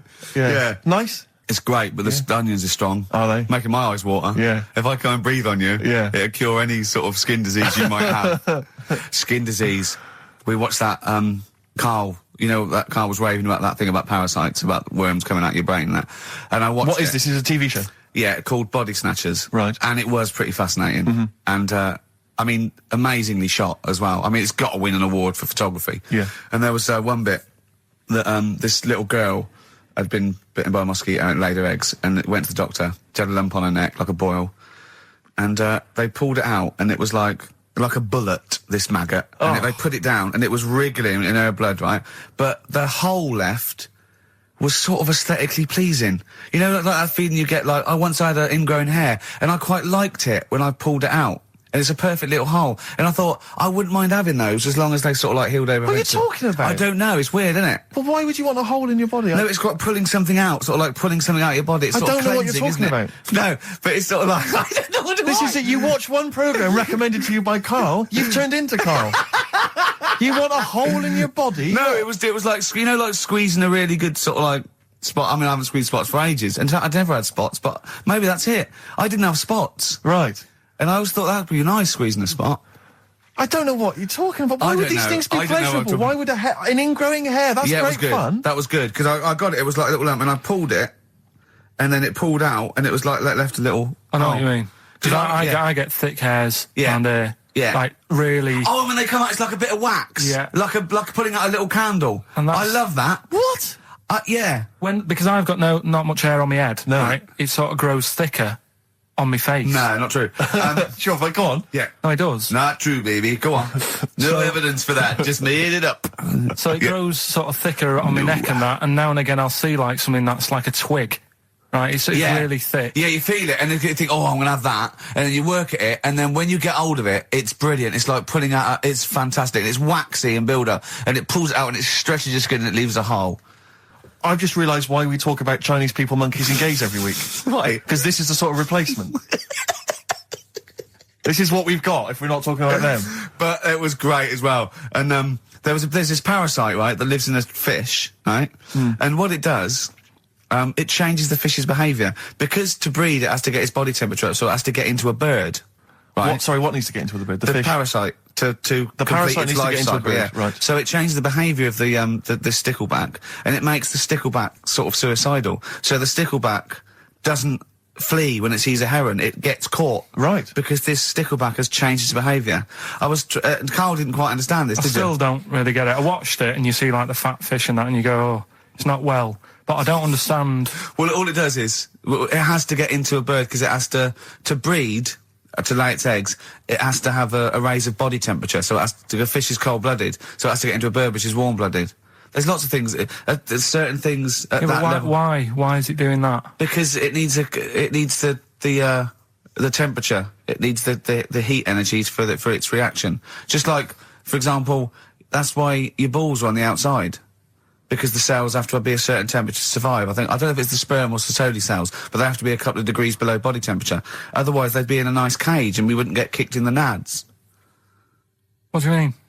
That's why your testicles are on the outside of your body. They have to be a couple of degrees below body temperature. Yeah, but that isn't why they're there. You see, this is like the chat we had last week about the giraffe having a long neck. What do you mean? They're there because that's where they happen to be. They didn't go, right. Well, that's what evolution is. It's a selection process. It's not a will. The balls didn't say, look, I'm too hot, let's get us outside, let's get outside of here! Alright, hang on a minute then. What? So a little man monkey, right? Theirs are in the same place as ours. Yeah. But they're walking around naked, so it could be anywhere. They could be, like, on the back. It doesn't matter where they are. They call it, well, they could be on the back, yeah. So why aren't they? This is a completely different... Steve! You started it! I wash my hands of the whole affair. And we're not only back to balls, but we're back to monkey balls. Yes. In one thing from about parasites, we're back to monkey ball news. Yeah. And we're back to chimp testicle news. All right then. So this worm's in a fish. Yeah. It's like a little platyhelminth. I think it's some sort of. But what I mean is, why are they about? What do you mean? They Why? evolved. But why haven't they died out? Because they're very successful. Yeah. What do you mean, yeah? What do you mean, yeah? Tell me the brain event that made you say yeah in that 1 second gap. Because in a way I don't get it, and if I think about it too much, it hurts a bit.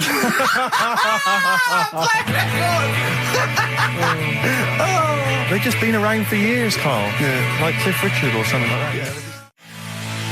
Roll Over DJ by Jet on XFM 104.9. I'm Ricky Gervais, with me Steve Merchant and Karl Pilkington. All right, Karl? Yeah. Bit miserable today, Karl. Let me explain why. Go on. Steve, and to you, the listeners. Well, we came in to a big bunch of stuff. Dropped off was it Becky from Marks and Spencer? Just like lovely stuff. Food, presents for the cat, books, just, to Ricky and Steve. Ricky and Steve who do the show, right? Ricky Gervais and Steve Merchant. GQ presenters of the year. Creators of The Office, right? Award-winning. Carl's looking over, I go, well, maybe, it's not for you, no. And then he told me why he's grumpy anyway. Go on. Do you know what XFM are giving everyone? How long have you been here? About 6 years. What are you getting for Christmas from XFM? 2 CDs. Is that of your choice, or do they choose them? There's a list of about 30. Right.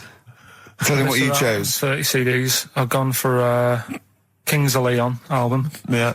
And the Best of Bob Marley. Haven't we, given them away in the past or something? Or you could have burnt them off, couldn't you? You could have done copies. Illegal, but you could have done that. Anytime you wanted. I don't think Bob Marley minds if you bootleg his CDs. It's out of order, though, isn't it? It is bad. Although is that always the case? Has it always been the truth of all the time you've been here? No, it has been better than this. Yeah, although you do get paid quite well and you do have an easier time. Yeah, but don't give me the CDs then. If it was a milkman, you don't go, have 2 bottles of semi-skimmed. Happy Christmas. Yeah. That is a valid point. Do you know what I mean? You complained. Who is it who made this decision? Is There's it- no point. No point, is there? Why? Just no point. I don't like moaning anyway, just... Has it come from up top? Is it like from the capital people? Just everyone, that's what everyone gets. Yeah. Yeah, but will Christian get 2 CDs for getting up at 4:30 every day for about 5 years? And keeping this station afloat. Probably. Yeah. So, that's why I'm a bit fed up. What are you listen to first, Marley or Leon? Well, have a bit of Marley. I'll tell you what Marley's good for, as well. You're going to have a little beach holiday, aren't you, over Christmas, going to Lanzarote? Listening to that on the beach, you'll realise how wise XFM are in the long run. You know, you go, well, look, they could have given me 400 quid, right? Well, I'd have spent that. But this is, you know, the legend lives The gift on. that keeps on giving. So, you're probably, you know what I mean?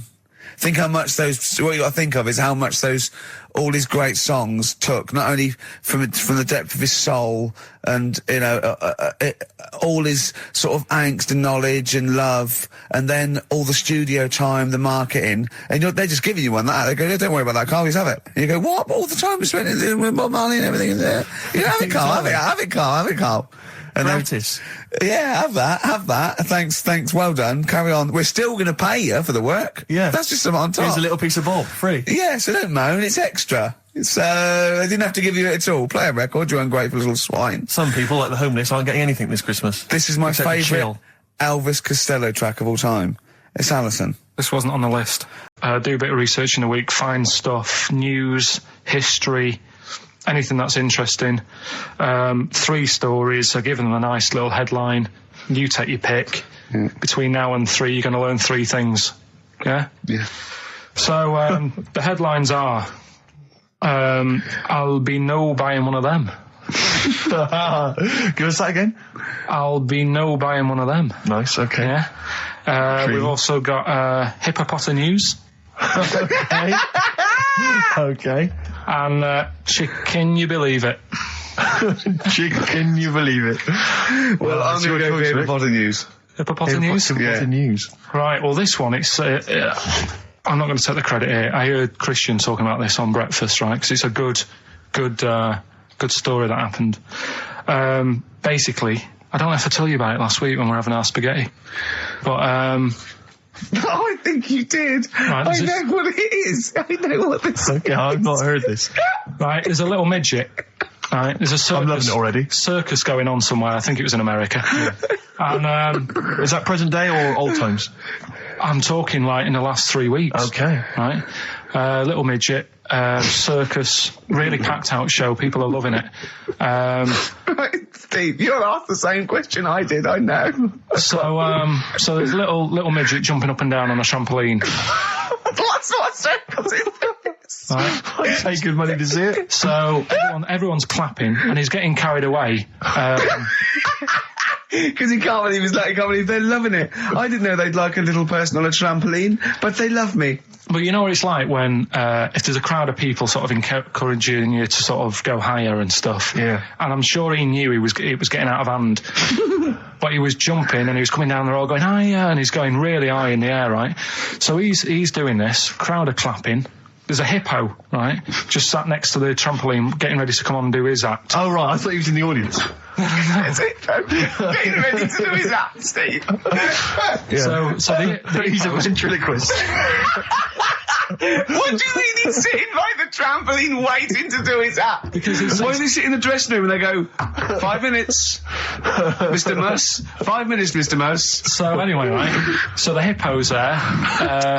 He's getting annoyed because the midget's He's going, how can I follow this? This is really annoying. They're going to be, no. So he's thinking, he's already done the trampoline, my pogo stick act is never going to work.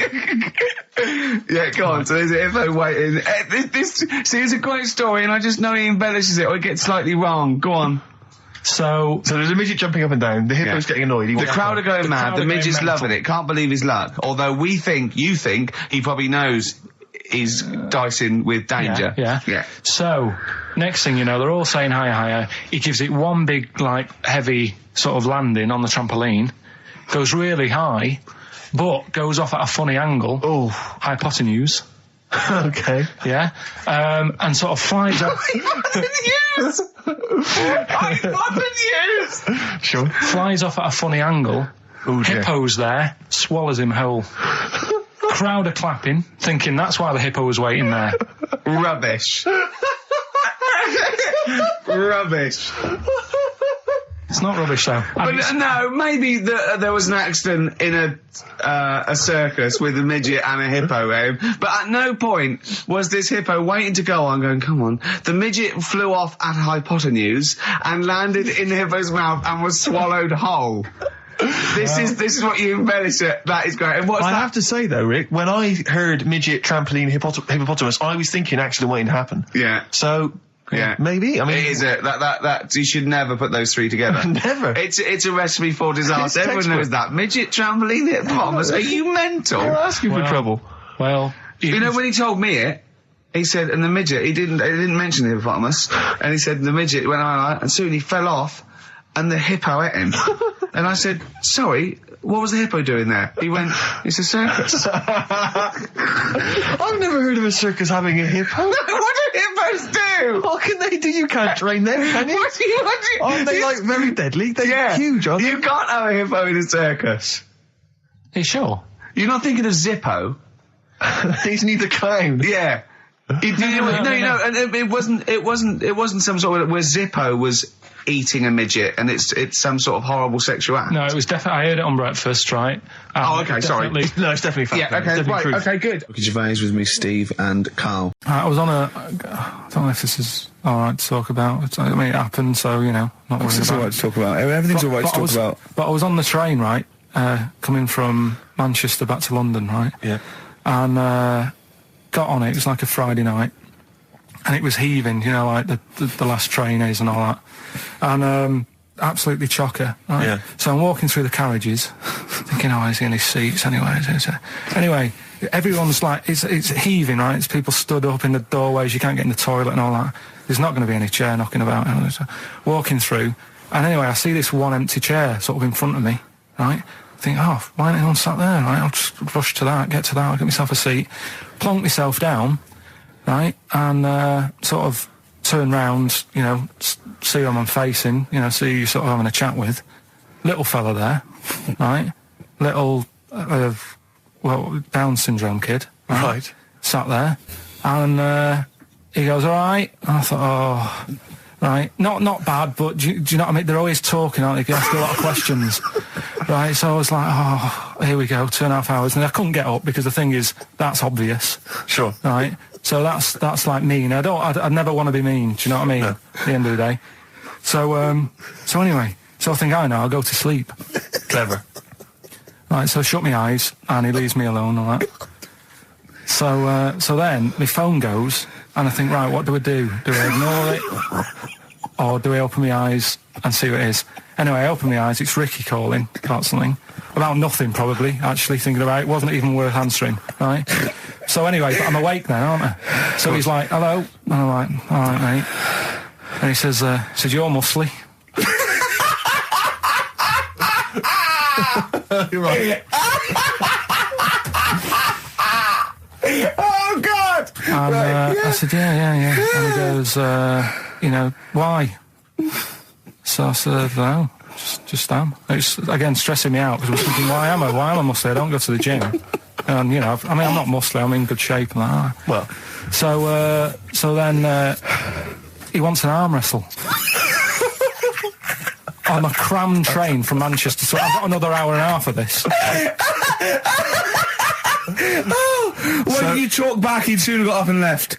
If you'd have started asking him questions, he'd have got up and left with the drivel you come out with. So anyway, do you know when you're under pressure, you're thinking, well, he's said that I'm muscly, right? So do I do it or not? What? And there's people watching, you know, not joining in, not sort of having a laugh and that with me, just like watching but pretending they're not. Oh, and I'm God. at one of those table seats, and he kept saying, come on, I want to arm wrestle.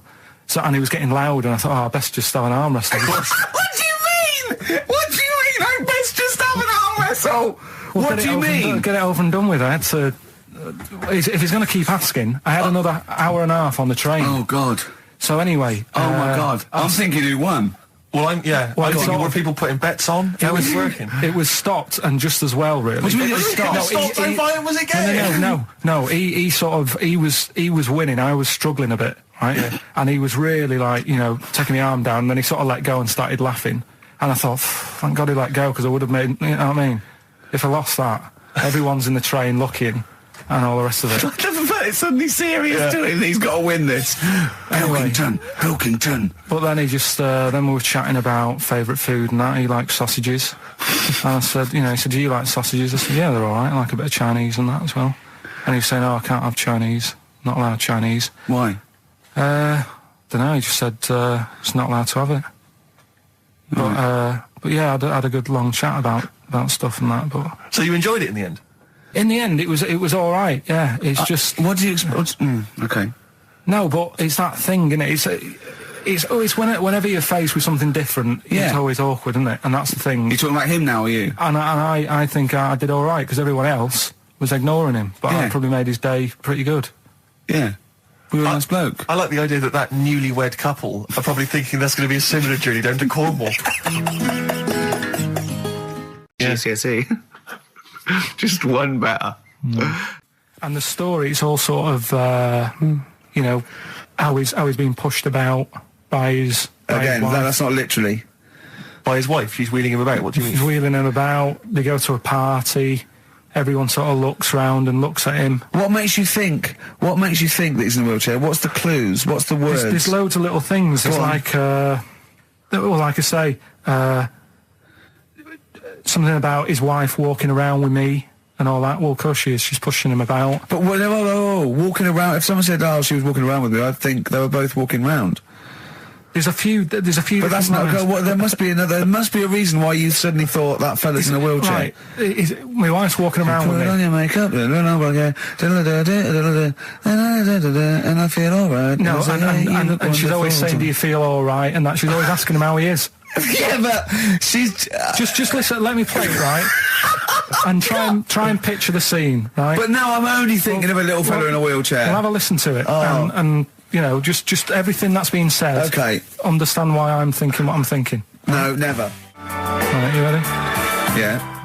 No clue yet. Yeah. He's just sat there watching, probably. No. There's no. Wait until he's done. Yeah, no clue. Okay. No, that's all right. Right, that's just a woman getting ready, and he's fine. Yeah, he's just sat there, and he's got a great pair of legs. Right, well, he's sat there in the wheelchair. No, he's not in a wheelchair. Listen. Right? Yeah. Everybody looks at him. No, her. He's saying she turns heads. Walking around with him. Yeah, walking around with me. We're both walking around. Are you all right? Yeah, nice thing to say. He's all right. Huh? Yeah, he is all right because he's got a great pair of legs. Right, he might not have any legs in that, but he's happy. He has got legs. Right. He has got legs. I don't know why you think he's in a wheelchair. There's no clue whatsoever. It seems to be based solely on, do you feel all right? Yeah. Which she's just saying that because they're together at a party. Maybe he doesn't know anyone else there. Leg. Right? Just hang on. So he can't drive? Because he's drunk, probably. He's had a great time. He's been dancing. Puts him to bed. Because he's drunk. Well, is he though? He's turned out the light. His hands work. Is that it? Yeah, there's no clue. But the thing is, that's what I'm picturing. But that doesn't mean it happened. You picture people that are half man, half moth. It doesn't mean it's possible. Do you know what I mean, Carl? What you think is usually not true. Suzanne is totally right. There is no reason. I have never, ever thought that Eric Clapton was singing about a little fella in a wheelchair. And the one clue in that was two, isn't there? Are you all right? Well, let me say that, little cripple. Right, and I'll give her the car keys. Oh, well, why is she driving? He ain't got any legs. Pushing him around and that. No, pushing him around. So he'll do one more next week then. Good to hear that again. It's fantastic. Waiting on a Friend by the Rolling Stones. Yeah? Go on then, Carl. On XFM 104.9, Ricky Gervais, Steve Merchant, Karl Pilkington. Go on. Right, this one. Embrace.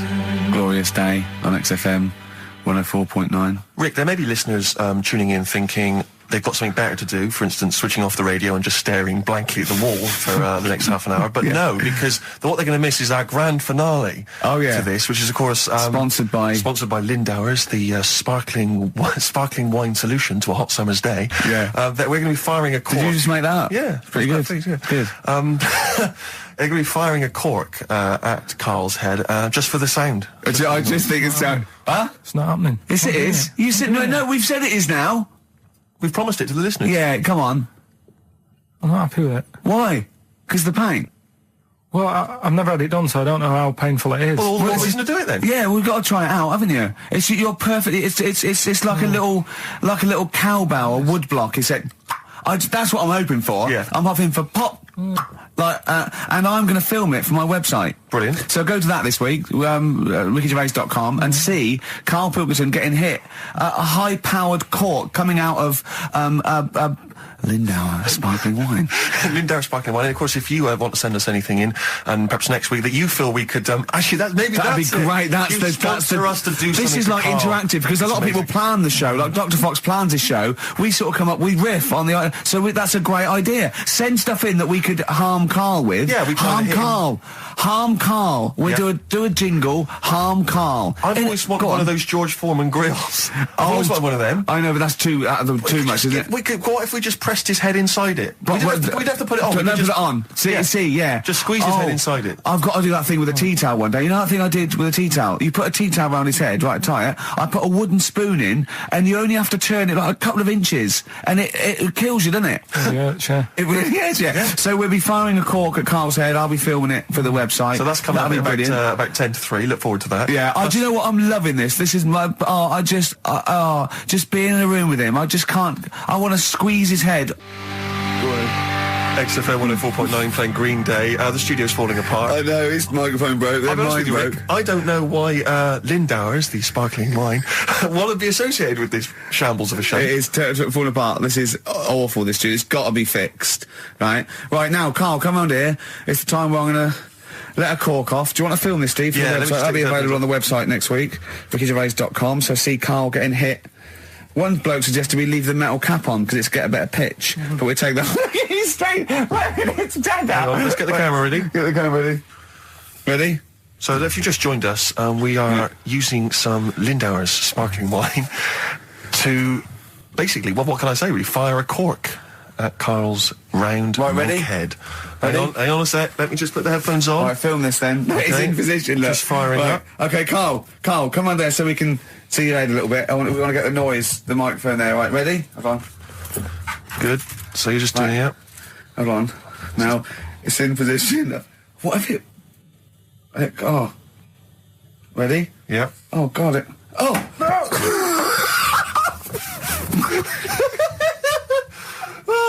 It's like Jackass. Did it hurt? Did it hurt me? What do you mean? Did it hit you? I sort of just. It went off. It went off course. Did it? Just glanced. Did it? Right, Lindauer, so you're going to send us 8 more bottles, please. Yeah, so we're going to get this right. Wait, what were you thinking during the quiz then, when the questions were coming out? What were you thinking of? Well, what it was, right, just before the quiz started, I had to go to the toilet, right, because the rule is, right, people who don't go to it, once it starts, phones off, no more toilet. They take it dead serious, don't they, right? Yeah. So, I went to the toilet. Now, I'm not being out of order here, it just got me thinking, right? I went to the toilet, the gay fella in there, right? There was a gay fella in there? Gay fella in the toilet. Now, how could you tell? How did you know? Just typical, everything about it, right? Everything about it, right, yeah. Oh. What, large handlebar moustache, leather cap. Butt plugs, amyl nitrate. Could I just say that these views do not reflect the views of the management of XFM or me and Steve. Or most of the people in this country. Go on, Karl. What's your problem? Yeah, but this is what I'm worried about, really. But this is why I only got Danny Minogue right. Right? Because this was floating around my mind. Went to the toilet. Now, going to the toilet, they have like men's cubicle and they have women's cubicle. Yeah. Now, without sounding out of order, is it wrong for me to think gay men should have their own little cubicle? Go in. They should have their own. Well, not cubicle. You mean an actual toilet, I suppose. When I was at the urinal, Yeah. normally, you know, there's a fella there, and then you go, all right, and there's no pressure. But I couldn't go. I was thinking, should I wait? If I go into the toilet, it'll look obvious. Yeah. I had loads of pressure, and But this was what were going you on. worried about? I'm so sorry. What were you concerned about? Viewers? I'm so Well, sorry. it's like, right, listen, when I was a kid, right, and it's all right for you to go into women's toilets when you're a kid, it's like, oh, it's a bit cute, right, as long as you're not, like, over 15 or something, right? Right. But when I was a kid, I went into a toilet, and women, when they use their little cubicles, they don't shut the door. Some of them just sit down on the toilet, Yeah. right, and you see everything. And, no, seriously, that's probably one of the first times I saw, like, a woman. Yeah. That, right, and my Auntie Nora when she was staying over. What happened with your Auntie Nora? She was, she's into wearing caftans. Into wearing what? You know, caftans. Oh, yeah. What caftans? Big, bellowy sort of dresses. Right. And, yeah, I used to sit on the floor at home in front of the telly. Sure. She was on the chair behind. Yeah. She did a bit of a sort of a Sharon Stone scene. Oh, God. Yeah. Did you see it? There was no underwear. No. What age were you? What was it like? What age were It you? was like a ripped tennis ball. So. What? Right, we're off air. We're off air. Either that or put us in for the Sonys. We're going to go along later to the Live 8 gig, and you're probably going to see some bands that are going to make an effort to entertain you. But if you want entertainment, Rick, you know it. Go on. There's only one person to book. Go on. Me. If you know, perhaps I'm going to do because I'm obviously a top DJ on the radio, but where I really come into my own is DJing in any kind of club environment. Well, you told me you were DJing, I didn't go to it, DJing at a party, and you said the place was rocking. The place was roaring. And I loved it. Carl just said he was there and they weren't. Well, that's nonsense, Carl, They because weren't, you know so- very well that when I'd put on a tune, they'd cheer. Yeah, but it was late on in the night. They would have done that, whatever you put on. That's nonsense. No, they were happy and everything. I'm not saying they weren't having a good time. It was your party. It was all right, but they weren't going mental like you're sort of making up. They were definitely going mental. When I put on the Proclaimers, they could not believe their luck. They would have walked 1,000 miles. Was it good though? Were they really, what were they doing? They were dancing, were they? Dancing and that, but they weren't sort of cheering, going, you know, more and all that at the end. What are you talking about? Oh, Take On Me wow. came on, the big cheer went up. Oh, I don't know who to believe. I've been there, done it, Steve. I've been the DJ as well. Oh, it might be jealousy. It might I think be there's like professional jealousy there. yeah. I think it's because my fortunes are on the up and these are on the down. You know, we all know famously that he had Pilkington making music, his didn't DJ happen. outfit. Didn't happen. I did enough. I just wanted to do enough to pay for the equipment. And I did. And that was that. But I don't like crowds, do I? But you're safe, aren't you? You're behind the little thing with the flashing lights. But there's still a lot of people and that. Forced fun. Don't like that. Forced It's fun. not forced fun. They haven't got to It dance is. if they don't want to dance. Yeah. Don't like it. What do you mean your fortunes are on the up? Anyway, DJing. Where were Well, you? I'll tell you, I was hired. Well, I say hired. I did it as a favour to a friend. His wedding the other week, and I got there. I was thinking, yeah, because everyone had their little role to play, and then people were doing a good job. I love you taking it seriously. And I did. I going to a spent wedding. ages putting together some CDs, special selection CDs. love that. Because what I did is I burned them on iTunes. Did you turn up with your own headphones round your neck? Own headphones, wearing a suit, but headphones. Metal case. Didn't need it. Just had them all in one small box. Brilliant. Boom. I thought this is good stuff. I got some classics here. Give me an example. Give me an example of that, like the first hour, the warm-up hour.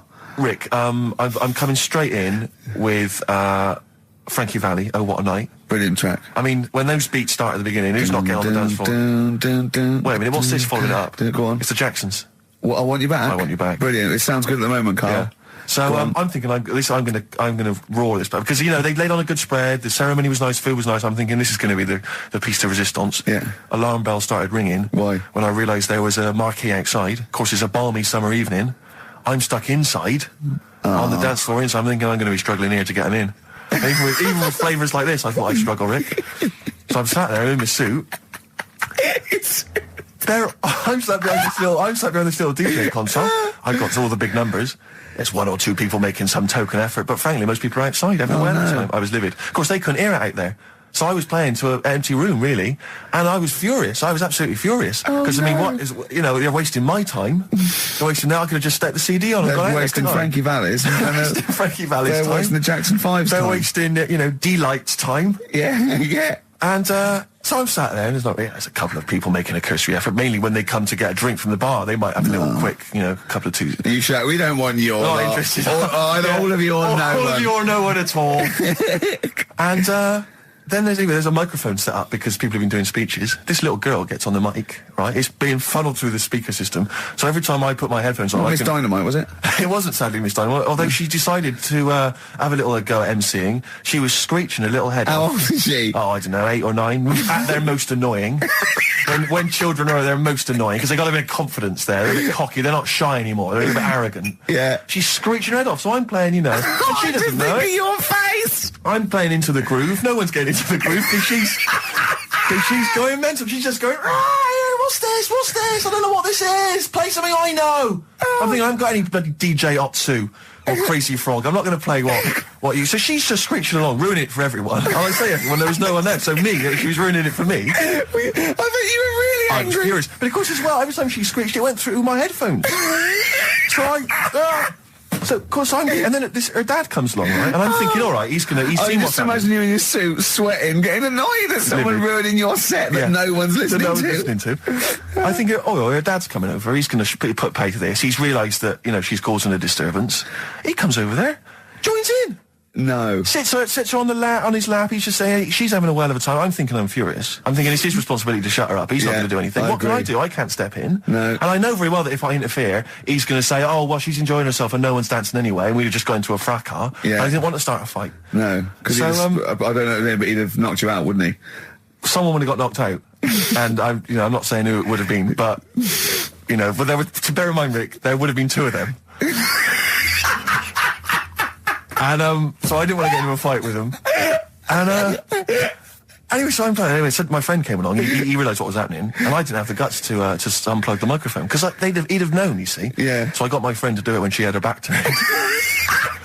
So he pulled the plug out. The microphone went dead. She went, "What's going on?" I went, "I don't know what you're talking about." I said, "I don't know." She said, "Where the microphone's?" I said, "You must have broken it." I don't know what's going on. Someone will probably make you pay for that.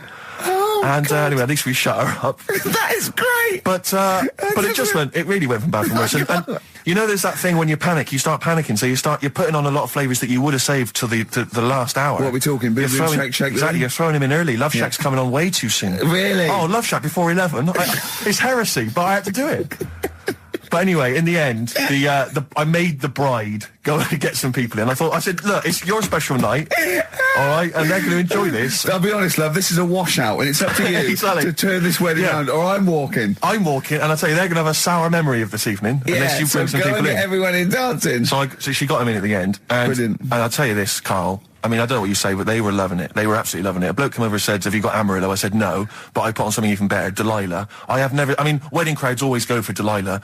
A song, of course, about old man killing his wife. It always goes down very well, strangely, at weddings. They get into a sort of hokey-cokey thing. They went berserk for it. And I was following it up with, I had the monkeys, I had all sorts going on. Brilliant. Of course, you know what happens. What? I'm going great guns. People are absolutely loving it. They're rocking it. I throw in, I had something cracking on at the end. Come On Eileen, of course, was on. People were going berserk for it. Which is unfortunate because the bride's name was Eileen. Yeah. And then the bride pipes up. I'm throwing the bouquet. So they all traipse off outside again. Oh. I was furious. Oh, no. I plugged the microphone back in. I said, "What are you doing?" We got, but they went out there. And of course, you can't get them back once they've done that because all the women are running around. I got the thing, and then they got to wave everyone off, throw the confetti. They ruined your day. I was having a great time and they ruined it. She ruined your special day. She ruined my special night. It's a slightly truncated show, isn't it, today, Carl? We've got monkeys, I would trust. I don't like change, and that's what's happened. I'm not. You don't, do you? You're like Rain Man. Yeah. He really is like Rain Man. Anything change? It's got to get in a little routine. You can't. I don't like to. I'm not like Suzanne's mum and dad and what have you, where routine cannot change no matter what. Like what? Well, we've talked about it where if it's a Tuesday, I'm having sausage, egg, and chips no matter where I am. That's what they're like. Right. That's what they'll remember. Actually, when I'm saying about stuff about Live 8 and all that, people will remember. If people said to a dad, you remember Live 8? Okay, what day was it on? Tuesday. Well, I had sausage and chips. Nothing changes. But the thing is, today, normally we have a bit of a, I know what we're doing where and all that, and it's all sort of messed up. We don't usually know what we're doing where. We say, what should we do next? No, but I know, like, Rockbusters has been done early. Right. So that's normally done at That's about really 5 throwing you. I minutes. say, uh-oh. I just don't. I don't like all this change and that. It's messing about, isn't it? Rain Man. So what do you want now? Yeah, no, it's a slightly truncated show, isn't it, today, Carl? We've got I don't Monkey like News it. with Trash. I don't like change, and that's what's happened. I'm not You happy don't, do today. you? You're like Rain Man. Yeah. He really is like Rain Man. Anything change, it's got to get in a little routine. You can't. No, I don't like to. I'm not like Suzanne's mum and dad and what have you, where routine cannot change no matter what. Like what? Well, we've talked about it where, you know, if it's a Tuesday, I'm having sausage, egg and chips no matter where I am. That's what they're like. Right. That's what they'll remember, actually. When I'm saying about stuff about Live 8 and all that, you know, people will remember. If people said to a dad, you know, you remember Live 8? Okay, what day was it on? Tuesday. Well, I had sausage, egg and chips.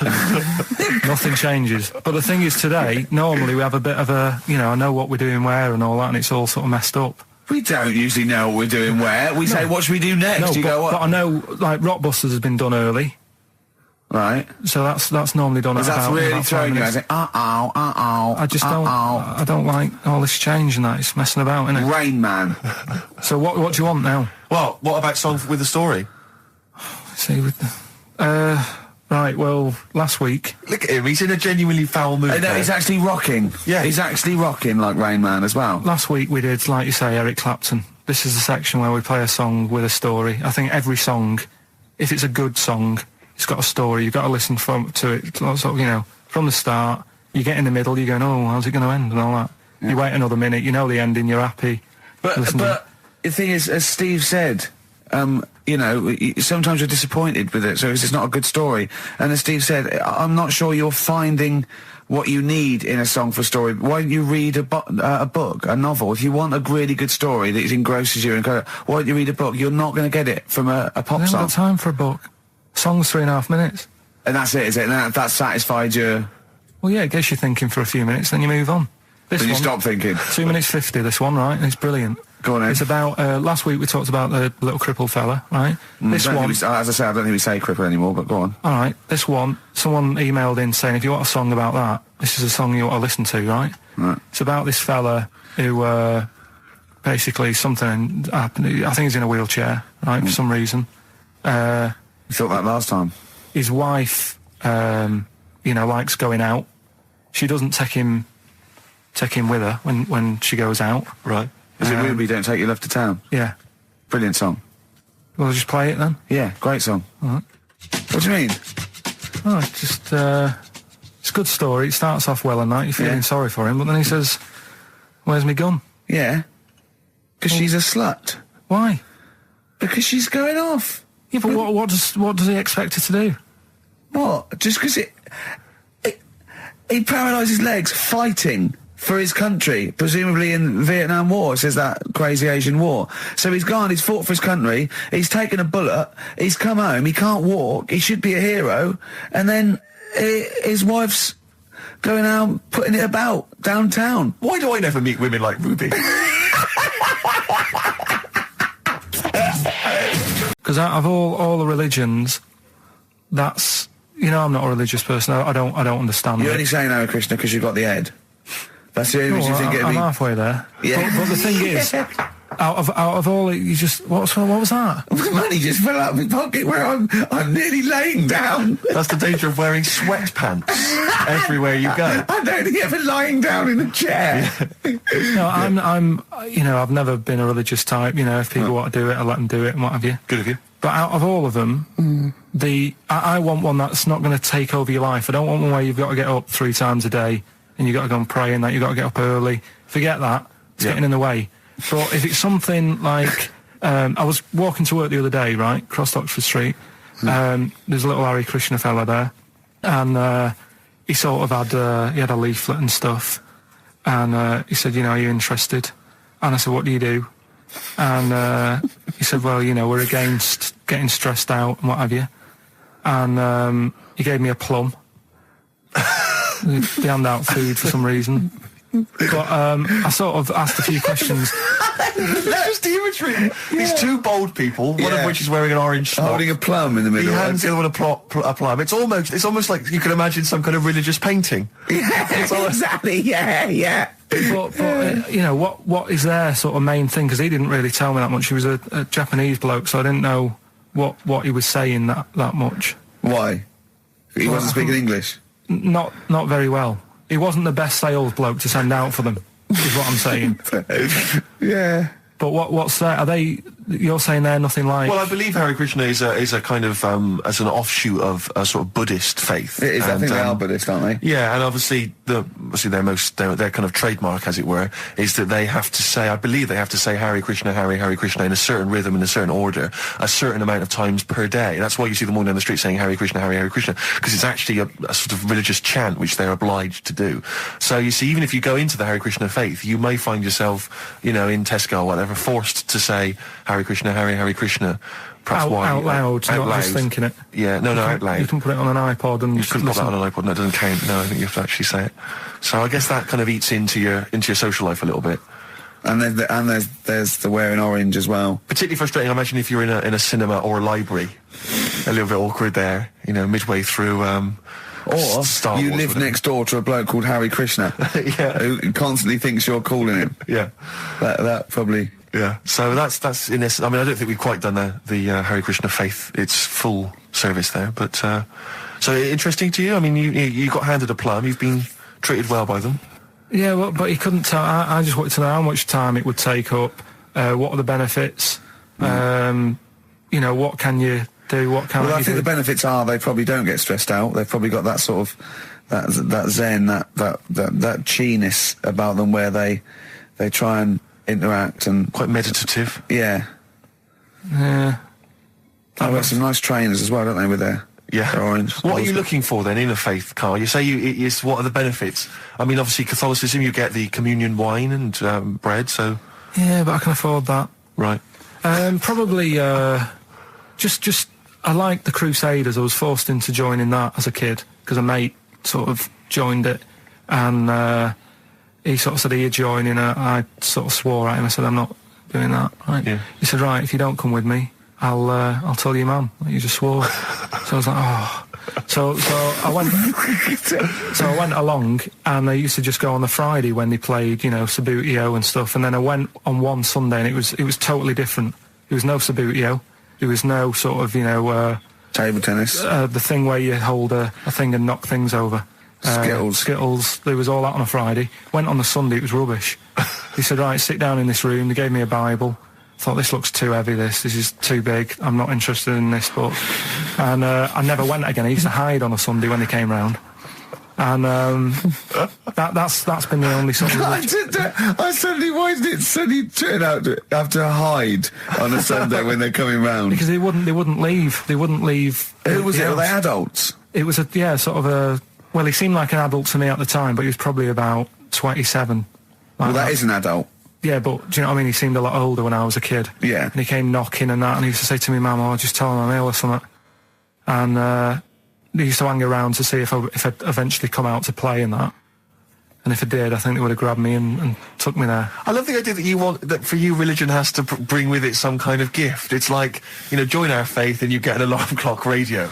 It's like something like I think religion does bring a gift. Usually, it's the gift of the Lord. Well, the gift of everlasting life, isn't it? And that's the problem with it, you know. A lot of people believe in it because they think... But for Carl, his feeling is like, that should be a given. That's safe. I'm definitely going home with eternal life. But what else can I have? Is there an iPod? Why do you have to have a religion? Because obviously I don't have a religion. I don't miss it, and I wouldn't want one. I'm an atheist, and that's out of belief. That's out of logic. And we don't get into the politics or the morality of it. Why do you feel you need a religion? Why don't you just get a hobby? Well, I didn't want one. I don't want one. I just was saying that, you know, if I was to get one, which one would I go for? Is what I'm saying. I'd like to see you perhaps as a Jew. I think Judaism would suit you well, I think. What are the hours like for that? Tough. Can be tricky. That's what I mean. I don't want anything that's, you know... And they have a day where they don't eat and stuff. I couldn't be doing with that.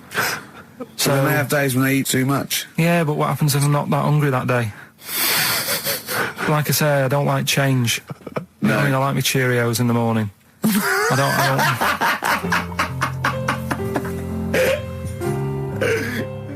First one was Richard's kids. He cuts hair for a living. Yeah, what's that? That was... I Well, try and work it out. No, you know. there's no point. Dick's son, yeah, he was a barber. Barbara Dixon, right? Doesn't Dixon. work. Dixon, well, again... Barbara Dixon. Right, Her name wasn't Barbara Dixon, was it? So, that's that one. Did Ronnie Corbett ever say, ladies and gentlemen, Miss Barbara Dixon? Second no, one. he never did he? He never did. I have a problem saying the French word for well. What's the French word for well? Bon, isn't it? That's good. What? No, that's good, though. Bell? Well, no, what? Isn't it bien? Yeah. Yeah, all right. I have a problem saying it, so I can't say it. I can't say bien. I can't say bien. Can't say Kasabian, right? So they managed to work that one out. That's say, one of your worst. Can't say bien. Can't say bien. Can't say bien. It's not. No. And the last one. Work. That's terrible. 8 kebabs, 2 kebabs, plus 57 kebabs times 27 kebabs. This fella is struggling working it out. What's the answer there? DS, right? A Donna sum, right? So he's struggling working it out. It's a Donna sum, right? So they got that right as well. So what was the answer? Donna Summer. Donna Summer. Yeah, Donna Summer. So just pick went one, out on a Steve. high then. Steve, just pick one. We went out on a high. That was shocking. What about let's have a look. There's Well, there's the first one to get all three. Steve, what's the first one with all three? Well, there's so many here. Yeah, but this is the first one that came through in time-wise. probably that one. No, I don't like Rob because he's been slagging us off. In fact, no, let's give it to Rob. He hates If he's the show. first, if he's the first... No, to be honest with you, Rob's been slagging us off, but at least he knows. I mean, at least he's got some taste. Yeah. You know? Yeah, well, what if he was the first, then Rob's the winner? Well, yeah, well, give Rob, he gets Ladder 49 and a bunch of other DVDs, but that means he goes straight into the you're hat putting him for in the there big now. draw. I'm just going to write his name now, I'm going to throw that straight in the hat. I can imagine that no one, even the people who've entered, are that excited. Not because the prizes aren't great, but I'm worried that they don't appreciate it, Rick. Do you know, I get the feeling that our listeners, they just don't appreciate the fact that we've gone to all this trouble. We've got the Homer Simpson drawing and things like that. I just feel like these people don't deserve it. Do you know what? It's weird. I just wish we had a better quality of listener. Like, people who listen to Radio 2, they deserve it. You know, they're elderly and infirm, some of them. It would really cheer them up. But our lot, you know, drug addicts. Yeah, let me pick that out. Truck drivers. So I've just put all the names in the hat, all the previous winners from the previous weeks, and Rob as well. Is Pilky going to put it out? Do you want Pilky or do you want Ricky? Oh, well, let's have the shaved monkey do it. All right. Plunge your hand in there. It's just, that's one, isn't it? That's it, just pull that one out, check who it is. Right, it's Gavin Thompson in Edinburgh. Well done, Gav. Are we going to get them up there? That's not his problem. You got to post them. You got to pay. They're amazing prizes. Yeah, but the Spinal Tap one, it's about 5 foot, isn't it? Well, they can post it. It'll cost them a few quid. It's a radio station. I think he should have to come and collect it. No, just because then it'll at least it'll prove that Where's he's he interested. from? Edinburgh. Give it to Bob Geldof. I'll give it to Bob Geldof. Chimpanzee that monkey news. Right, there's this card game going on, right? in the a big hotel in Vegas, right? The Luxor Hotel in Vegas. Yeah. There's a major card game. All the big players and that Sure. were involved. Right, they're all invited. Anyway, so they all meet up in this dark room at the back of the. Oh, there we go, dark room. At the back They didn't work. They didn't see the little 4-foot hairy fella. So it was brilliant at poker. Like I say, it's a big game, and that everyone's been waiting for it. So it's played in the back room, not in the main entrance bit, right? So anyway, like I say, it's dark in there and what have you, and the players went in. There was already someone sat in there, right? Right. But they couldn't quite see. Was he him. a short, hairy bloke with slightly longer arms than legs? Couldn't see him. Where his arms slightly longer than his legs? Couldn't see him with it being dark. Was he and what have you. holding his hand of cards with his feet? Anyway. So the cards were dealt, right? Cards were dealt, games going on. His cards with his feet! Game went on for hours, right? No one's listening. The terrible thing is that not even we're listening to Carl now. I know. Literally no one is listening to Carl. There was a lot of smoking going on. It's going on. A lot of eating and nuts going on. That was a bit weird because they don't normally get through as many, but for this night.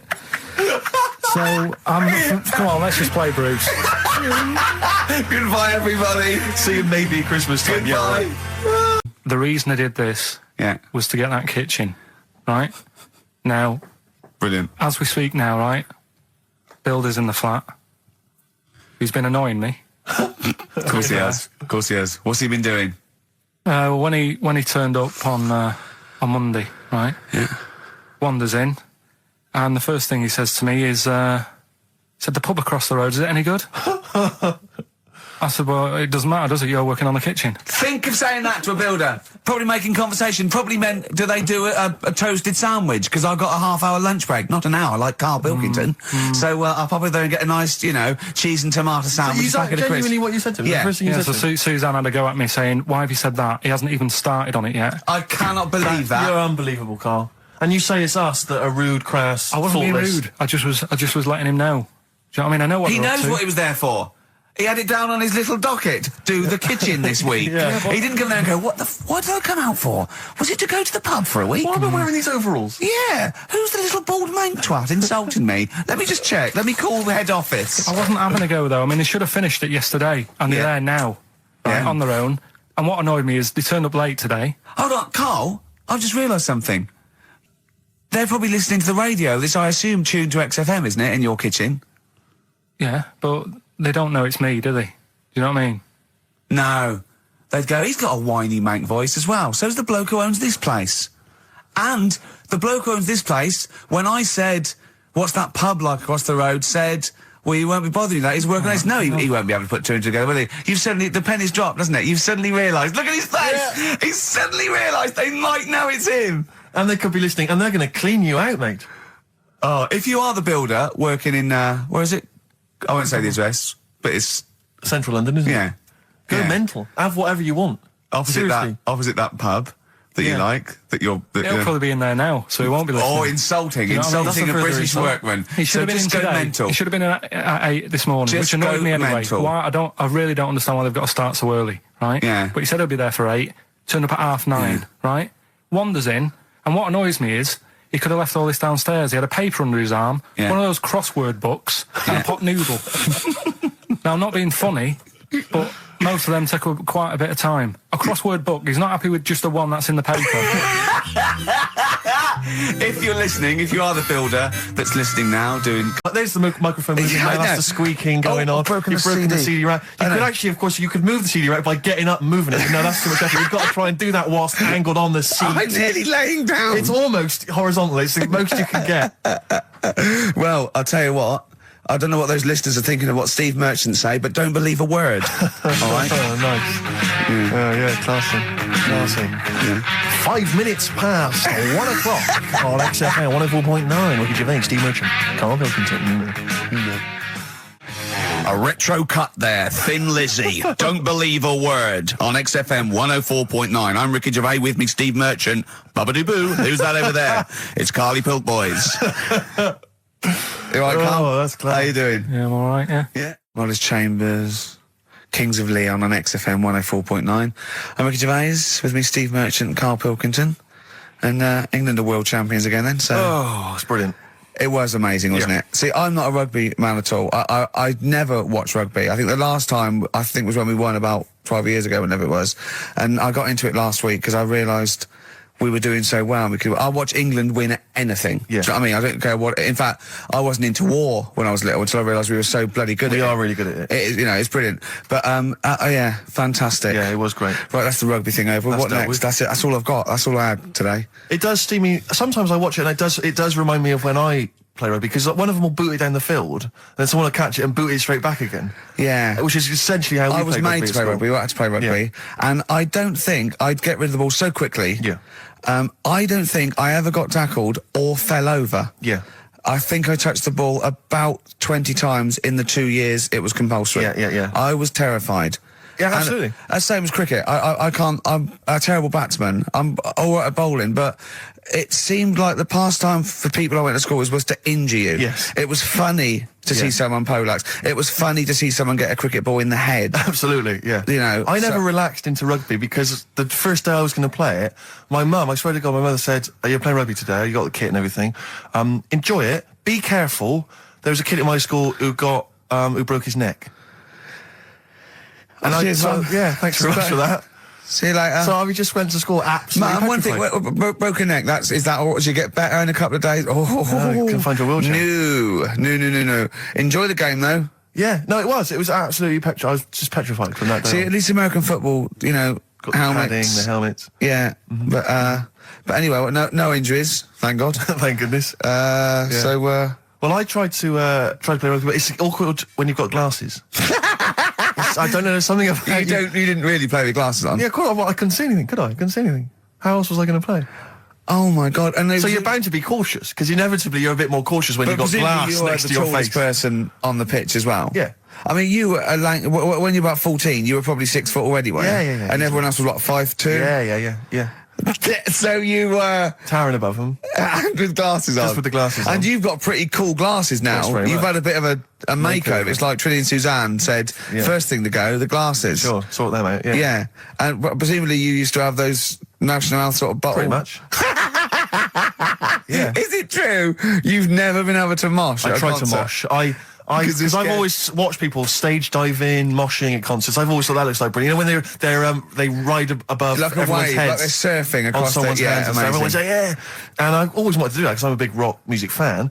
And the only time I did mosh was at Rage Against the Machine.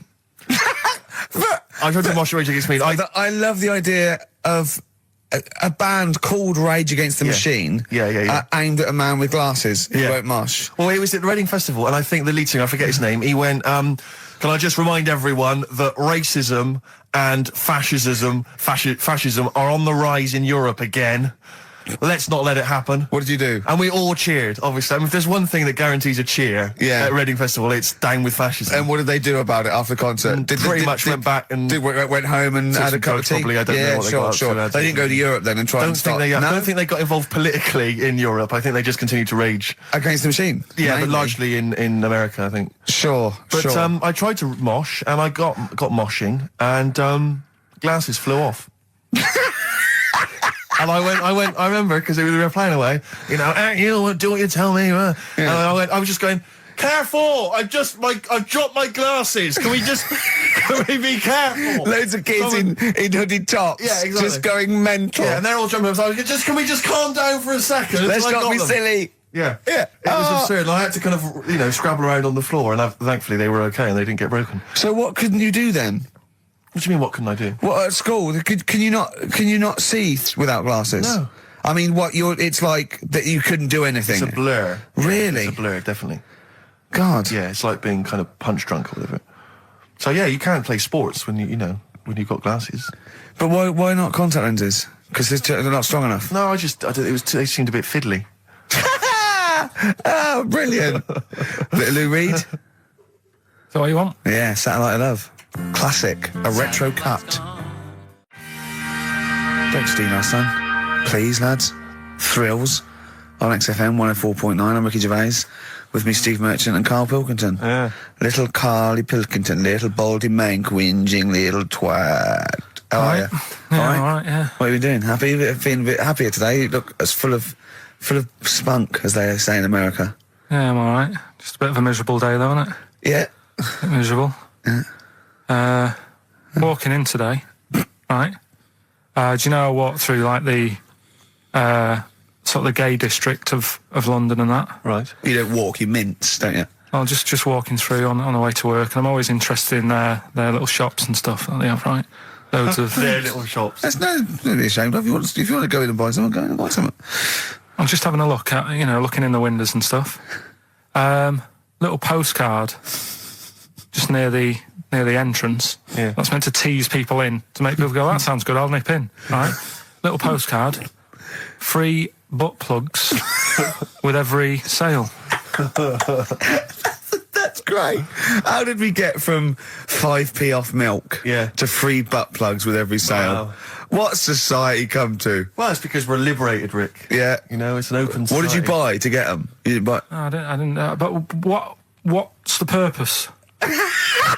What, of the poster or of butt plugs? Butt plugs, because I really honestly You don't. shove them up your arse, don't you? Whoa, slow down, bum. Shove them up your bum. Yeah. But when is that? Just like when you're doing whatever, doing stuff around the house, or I think it's not to keep things out. Is it like you would use a plug in the sink to keep, the water in the sink? Oh, if you're not gay. Get that? Oh, yeah. No, I know what you mean, yeah. I don't know. No What entry. is it? What is it? I mean, I don't understand what I they're don't know. I assume it either feels good or are they? Well, I've got to be careful here. Or are they sort of like breaking it in? Right. Yeah. Do you know what I mean? Like it's like a shoehorn. Sure. or Yeah. you know, It's or like when you stick paper in your shoes if they're a bit tight. or those people who sort of like put little bits of wood in their lips, and then as soon they've got big plates in their lips. Yeah. Same with the butt plug. It means you can, you know, you're ready for anything. I don't know, do I? And the Carl's face. Well, if you know what butt plugs are used for, then why not get in touch? Ricky.Gervais at XFM.co.uk. What do you think? If there's any, I can't believe we're already on this subject. I How know. is it? It's 1:05 and we're I was going to say then, if there's any people who use butt plugs, and I was thinking that Carl would have said, well, they're not up yet, Yeah. because they go out late. No, but what is it? We're award-winning people. We've written a TV Not on show. It's radio, highly though. respected. Not on radio. We're rubbish on radio. I know, but We've got nothing to lose. But I always say to you, Steve, that I like educating people and that. Now, the way I see it is I didn't know what they were. Let's phone to using- go. Someone might know about butt plugs. All right, well, we'll get No, some get them of on. Get them on. Ask them. that. No, because they might say something dodgy. Oh! Yeah, whereas what we've just been doing. Just take a chance. Take a chance and tell them not to swear. Well, you tell them. Okay. Right, Steve, I haven't got my headphones on. Hello, who's that? Hold on. Who, sorry? Nicholas. Nicholas, hello, mate. You're not going to swear, are you? No, I'm not going to Keep it clean. Yeah. Keep them keen. What were you calling about? I'm phoning about your plugs. About, not my plugs, but sure, plugs in general. What, do you know much about them? No, Are you a plug user yourself? No, I'm just thinking if maybe you've got some gay friends and you're spending the night at their place, you might want to use one. Right. What, you mean experiment with them, or...? No, so you can make sure they're not going to do anything while you're asleep. Could I suggest, you know, just lock the door? I mean, that is easier to me. Can I make a bigger suggestion? That's probably the most homophobic thing we've had said on the show today. Thanks very much for your call. Right, okay, good. Well, that's why we shouldn't put people on the line. Just, you know, without checking first. I think Carl's made a good point. That's the calibre of listener we've got. Jet, are you going to be my girl on XFM 104.9? I'm Ricky Gervais, with me Stephen Merchant. Over there, little roundy bald head of Karl Pilkington.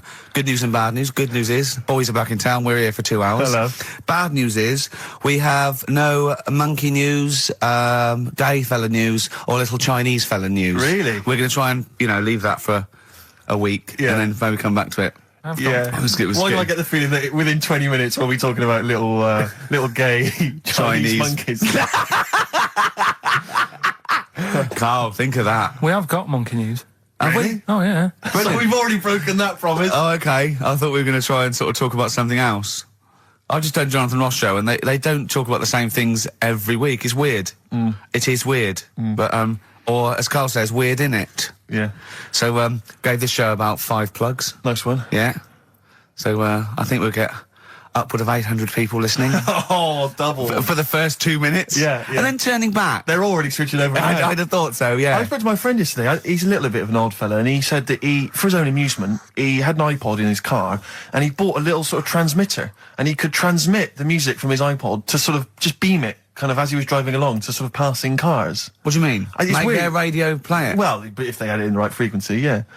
I mean, pointless, completely pointless, but not dissimilar to this show, I imagine, in terms of the number of listeners. Yeah, but I was going to say, what's the chances of people having this frequency Absolutely on? pointless. So it's probably about the same, yeah. Do you know what it reminds me of? When I was young, I wanted to get into radio. I was excited in radio. When I was sort of in my, I don't know, I was 11 or 12. My friend and I, we got a little mixing deck, and we used to host our own radio show. Brilliant. From his bedroom. We didn't have a transmitter, so we'd put some speakers in his front garden, in some bushes, and sort of broadcast it to people who were walking Again, by. probably over the week more listeners than this show. Almost certainly. Yeah, I love the idea. It never happened, but I always was hoping that maybe some girls would just come by and just like sit and listen. These guys are great. I don't know where these sounds are coming from. It seems to be that bush, but Or Noel Edmonds coming along going, who are these guys? yeah. Can you get on my local show? Can they stand in for me when I go on holiday? Yeah. Yeah. I did, did I say I did sort of pirate radio? No, go on. Got into hospital. Yeah, the normal radio, but you had an eye patch on. Go on. Dad was in hospital, right? And he was having some operation done, right? And went to see him, and didn't have that much to say to him, right? So I was sat there. Well, it's awkward though, isn't it, when someone's ill? Yeah. Sure. And you don't know. Boring, isn't it? Boring. So I was flicking around on that little radio thing they have. Yeah. And I heard, like, they had a radio station in the hospital, so I said, I'm going to go and join this. So I wandered off to go and find it. Yeah. Sort of joined that, did a little show on there, thought I can sort of get out to the masses here. My mate made a little transmitter, did a little pirate radio show from the, got kicked out because they found out, and apparently I put the station at risk because all the stuff could have been taken off us. But from Little Acorn, 16 years later, he's on a show with less listeners. Yes. Brilliant. Can you imagine if you've gone into hospital, you're already pretty depressed, there's the fear of these super bugs in the hospital. Yeah. Maybe you've got some quite serious illness, you don't know if you're going to make it. His voice is what you hear to cheer you up. All right, weird, isn't it? Someone emailed just now, they said they're listening online and there's a problem with their computer and everything's sped up. The music's sped up, our voices, Rick, are sped up, except Karl's. That's how slow he speaks. So when everything's sped up, he sounds a normal. Right, we're doing Rockbusters. Yeah, come on.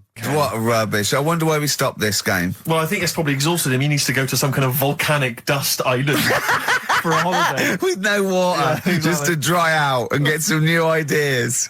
Oh, I'd love to see you sitting there on these black ash sands, just sitting there going, I'm thirsty, Suzanne. There's no natural water. I've finished my Richard Old book. I can't focus. I'm going blind. I need some water. Oh, brilliant. Oh, bless him. Anyway, happy Christmas. We said we weren't getting out, didn't we? No Blue Sky, The Thorns. That's beautiful, isn't it? On XFM 104.9. Karl, you're losing your rag a little bit. What's the matter? Nothing, go on. See? What's the matter? No, what's the matter with I've Karl? got something to cheer him up. Someone's emailed in, Emma's emailed in, she said that for those that know, those in the know, they referred to Lanzarote as Lanzagrotte. Brilliant. He's a bit fed up. He's got 2 CDs for Christmas from a company that's he's been with for 6 years. He's a little bit grumpy about having to answer the phones. He wouldn't go and make Steve another cup of tea immediately. Selfish. Yeah. Karl, what are you thinking? Nothing. Go on, what were you doing? Come on, Karl, you're getting paid for this. Project. Out. We'll take one of those CDs away. All right. Right, okay. Are you in a film this week, Karl? We're doing that now. Yeah, go on. Get it over with. Hang on a minute then. Get it over with. Let's get this show over with. We can go home. You can go off to Lanzarote and sit on some ash. Some charcoal. He's not happy about that. That's annoyed him. The listeners have all ganged up on him. Yeah. XFM giving him 2 CDs. We've had more calls for his resignation this week than ever before. What do you think of that, Karl? What do you mean? There's another reason. Do you know what I mean, though? Because he's grumpy. He's not just giving it. He goes, well, I can't help it, can I? I don't want it. You're being paid well to do a job. People have tuned in to be entertained, to have good songs. Me and Steve are working I'm pressing here. the buttons. I'm paid to press the buttons. That's what I'm doing. Has every CD started on time? Then why would they give you Monday off if you just paid to press the buttons? Don't get every other Monday off, do I? So have you stopped doing that now, have you? Well, yeah. Why? Because there's work to do in that. I'm not moaning about it. Let's get on with it. Right, Scrooge, right, is the film that I'm in. Thought I'd do a Christmassy one. Okay. Right? Yeah. Get people in the Christmas mood and that. Yeah, you have. Yeah, you have got people in the Christmas mood. You're like Santa visiting them. So it's you in the film Scrooge. Yeah. Which version of Scrooge? The old one. Is it? If it's just you moaning with bells, I'll be annoyed. Right, go that on. is essentially Scrooge. Yeah. Right, Scrooge, listen to this, and then there's some question at the end. All right. And you can win some stuff and that. Yeah. All right. Yeah.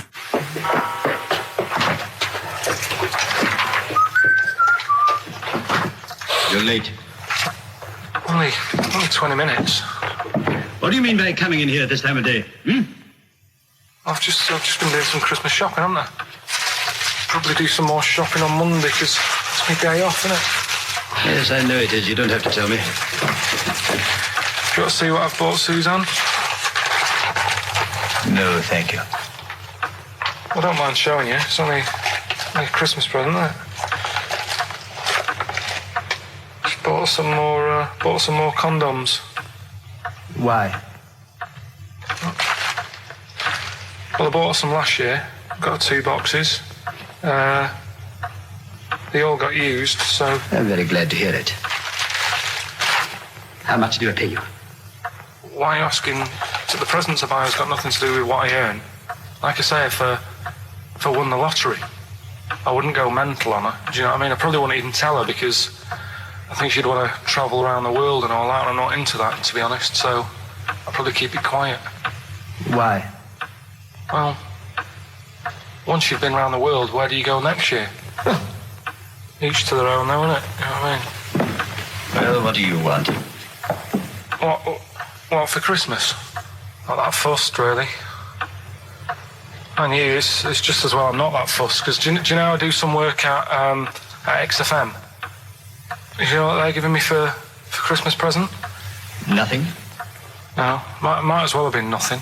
2 CDs. That's it. I was well fed up.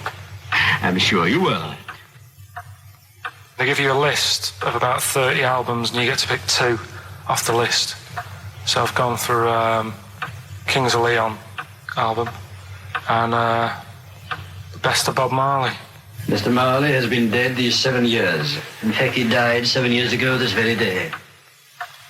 Did he? Do you know what sort of donuts Bob Marley likes? It's not my business. No, it's not a proper question. It's an old Peter Kay joke. He likes the ones with jam in. Do you get it? Garlic bread. It's good, isn't it? Excellent. Oh! Carl, well done. Carl Scrooge there. The only man more mean and depressed generally than Ebenezer Scrooge. Oh, dear. Oh. What's the question, Carl? Well, if people have been listening from the start, right? There Is a Light That Never Goes Out by the Smiths. I phoned Carl up in the week, yeah, and I said, what are you doing? He went, well, even though it's one of my days off, I'm just doing some research on the web. Found anything that said, yeah, I'm doing science. And then he said, you can get wigs for dogs in Tokyo. That's his scientific fact. And I went, what do you mean? Dogs, if they need a wig? I said, if they need a wig, what? Dogs going bald? And he went, like, this is fine to him. He went, it's a stressful city, Tokyo. The world's all right with Carl. He's always got an explanation. I've only ever seen him confused once. When in Edinburgh, he looked out of his window one day and he saw a bloke putting a parking ticket on some rubbish. Yeah. And that genuinely confused him. Yeah. He couldn't work out, could you?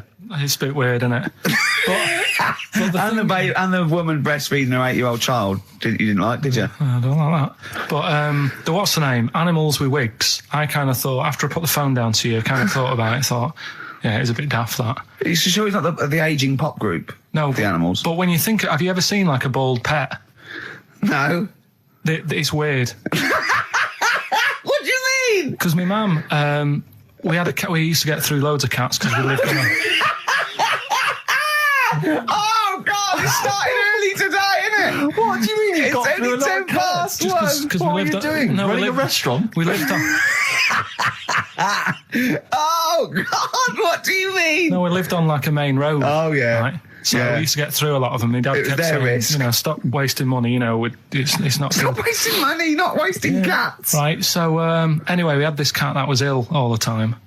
And... It's just bag of nerves, probably. Yeah, malingerer. Yeah, I'm terrified. I'm going to which house? Rome. Oh, God, bloody hell. Rome. Don't let me go to the Pilkingtons. And it, for some reason, it kept being sick all the time. Right? Yeah, that is nerves. That's definitely nerves. So my mum kind of thought, I've had enough of this, and she shaved it. Whoa. Whoa. Now, I know you're not vets in your family, but what correlation did your mum think there was between it being sick and shaving it? Because it kept being sick, and it was a pain to wash, because it kept getting So caught she up. wanted a dry wipe cat. So... Why didn't you just varnish it? What? It's weird, though. So now he's cold and sick. No, but not all of it. She left sort of the back half, but sort of from its waist, sort of. I love that! Shave it because it's sick on itself! And That is it was the genius. weirdest looking thing. I mean, normally I like cats. I'm always like giving yours a stroke on the head and that. Yeah. But as soon as she did that, it was like, oh. Yeah. can't touch it. And then So now it's sick, cold, and hated. Yeah. Carl. It must have, I mean, the other cats must have been taking the mick out of it constantly. It's just making things worse. I'm hoping that it got run over and was put out of its misery. no, I think it got all right, that one. Or is that the? Yeah, it did get run over. It did. So what did you say you're going for? You've got your 3 titles, your 3 teasers. Well, I think I'm going to go for Don't Do That to It. You know it can't live without Ned. I'm looking forward to this. Right. So this is Educating Ricky, for those who have just tuned in. Now, something that Ricky told me about when he was educating me was that a cockroach, if you cut its head off, it lives for a week. Yeah. Right? And the only reason it dies is because it can't take on water. Sure. It doesn't have a great time in that week, though, does it? I mean, it doesn't get much done, I don't imagine. It just needs water, and because it can't find any at its eyes, it eventually dies. Yeah. Right? No. So what? No, it's not. That's not. It's Anyway. you can't drink. Anyway. So have you heard that one about worms? Okay. I have. Go on. If you cut a worm in half, Yeah. a lot of people have said in the past that it'll turn into 2 worms. Right. But that isn't actually true. Okay. Who said that? No, it used to be like, kids at school said it on, kids at school and stuff. Yeah. So that, a lot of people think that. Don't pick him up on stuff, Steve. It's bad enough. Sure. So, but what they can do, if you get a worm, right, and you find out which end its head's at. Right. If you you've got its head there at the left-hand side, right, and if you sort of cut it in half. Right. But not in half. So there's more of its neck than the tail, if you know what I mean. Yeah. The bit that you've cut off will sort of die, and the rest of the worm will get better. So in a way, you can cut it in half, and it'll survive, but only one half will survive. Okay. Yeah? What have you learned there? I wish you hadn't chosen that one. I know, because it's not. There's nothing, is it? Yeah. You know that joke, how would you tell a worm's head from its eye? You put it in a bowl of flour and wait till it farts. Yes. Right? I told my mate that, right? And he went, what if it coughs? Yeah? Yeah. Yeah. So, there is a bit of truth in that myth of cutting one in half. Where did you get this information? I don't understand where you get this information That was from the Fortean Times. It was like the myth about worms. Yeah. That was the big article that week. Did it take you as long to read that article as it took you to tell us just then? I like the fact that it starts off debunking a myth that we hadn't heard of anyway. Exactly. You know the big thing about cutting a worm in half and making 2 worms? No. Yeah. What's the other one? It's not the thing to do either, by the way. Don't go doing it. No. Cool. It's not very nice. But, it's cruel. But it can get by and if it's you pointless. do. Yeah. There's no scientific worth in that. Well, there you go. Okay then. So the others now, you see what I do. No, I tell you the other titles. You're not having them yet. That's the whole idea of this. People will be driving or about to go out doing the shopping. They'll think about that now. What was the other 2? Well, the other 2. They won't think about that. They've forgotten that. No, we've still got If Only It Was Raining and What's Tomato With You. Coldplay, The Scientist on XFM 104.9. Right, competition, isn't it? No, it's Educating Ricky Part 2. Oh, is it? Yep. I wasn't even listening. He's doing all the work, I wasn't even listening. Oh, and he spilled some water down that. Right, what's this one again then? Right. What's the teaser headline? Teaser headline is What's Tomato With You? Brilliant. Yeah? Go on in. How excited were you when you came up with that? You couldn't wait to come in and tell us, could you? I think it's a good one because you won't forget it now, will you? I mean, like the worm one. What's so special about the worm? A lot of people think that if you cut a worm in half, 2 worms will grow, but no. What happens is if you cut the head end slightly nearer the tail than the head, the tail will die, but the worm with the head will be okay. So, it's exploded a myth, and it taught me something. Right, so the second one, part 2 of Educating Ricky. What's Tomato With You? Yeah. What this one's about is, ages ago... It's scientific. There's never a date. There's never a country, a location. Okay, settle down, children. This is A-level history. Right. Once upon a time. Yeah. When a mental place with swords was a king. Forget his name, but he was a loony. So, and it was literally ages ago. Yeah. So, Good luck in the exam. Yeah. Right. So, like, you know, all right, many years ago. Oh, yeah, cleared that up. Go on. They thought tomatoes were poisonous. Right? Because what Hold on, are they going to be proved wrong at the end of this story? Well, because I don't want to give away the ending, but is it something to do with the... Are they poisonous tomatoes? No. Oh, you're having a laugh. I don't believe it. Go on.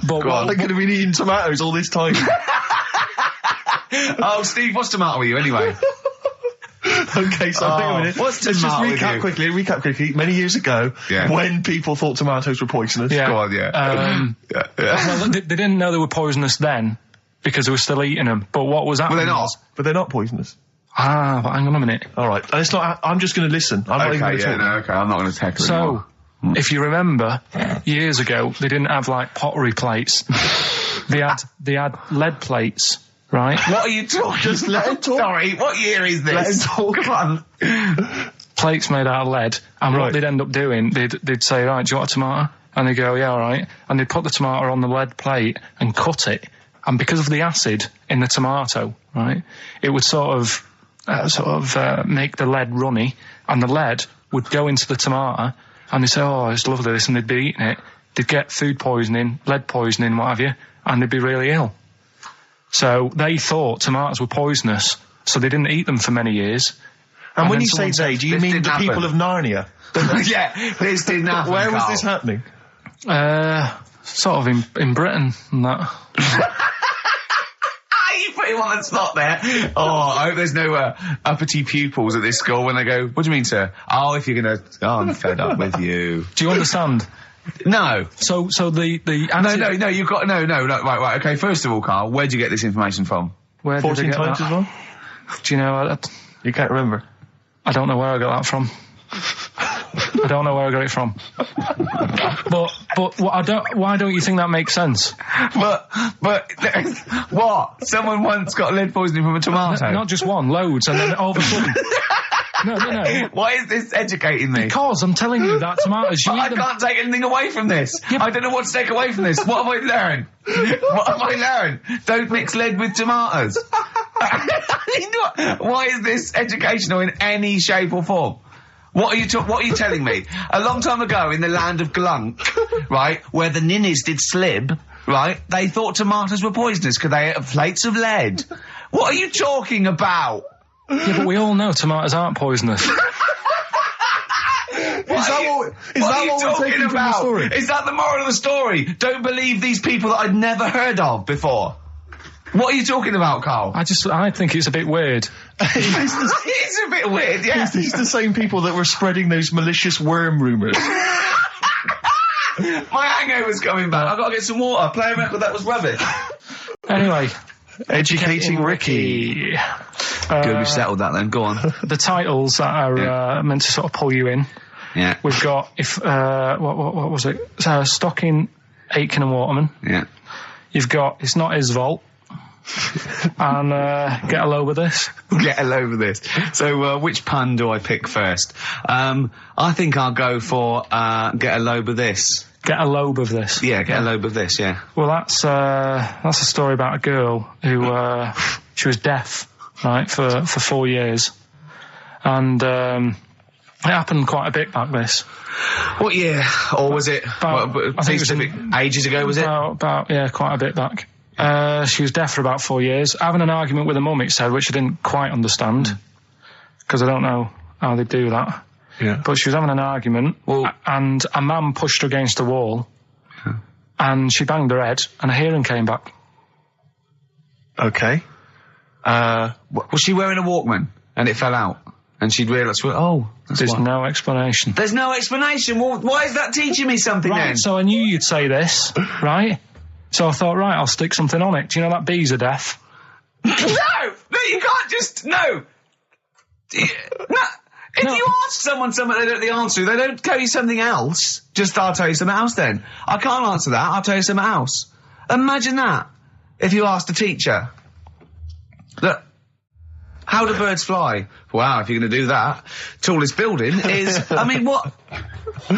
Well, That was the equivalent, Carl, of running away when we asked you a question. Yeah, the intellectual equivalent. Look over there, there's a monster. Yeah. Listen, what do you mean? What she? Okay, so her there's hearing no came back. explanation. There's no explanation, or you don't know. Well, there isn't one, is there? Really, it's a bit weird. But the only did thing the doctors not look into it? No, I think they just said, "Oh, that's good." But, so again, I don't.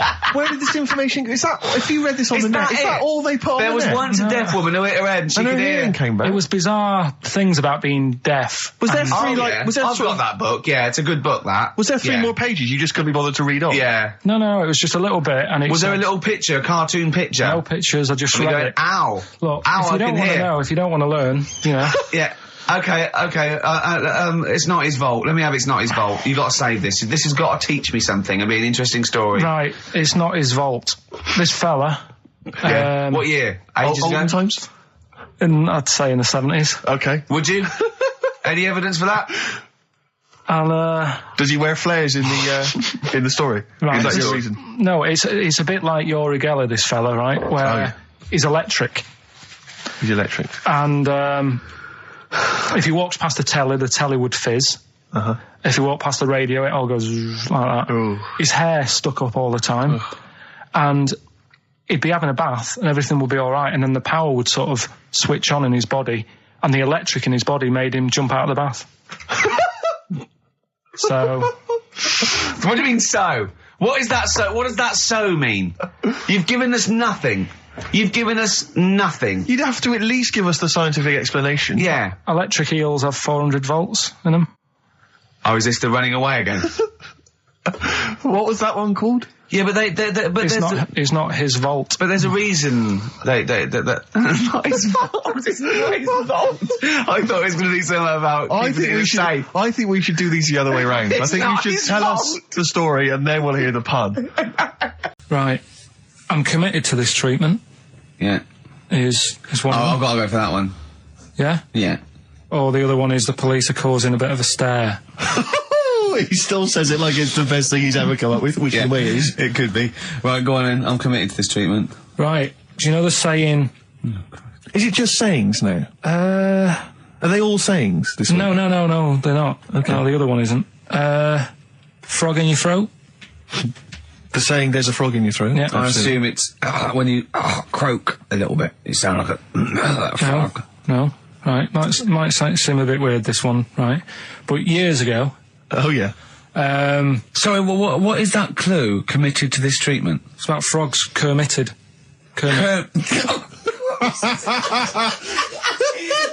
Probably works better with a K and an ER written down. Well, also, if you pronounced it committed, yeah. but not committed. Committed to this treatment! Right, go on then. That's genius. So, yeah. Well, what? You go to the doctors and you go with throat hurting a bit. Right. And what they did ages ago. Ages ago? What year was this approximately? We are going back quite a bit with this one. Oh, okay. Go on. And the doctor would say...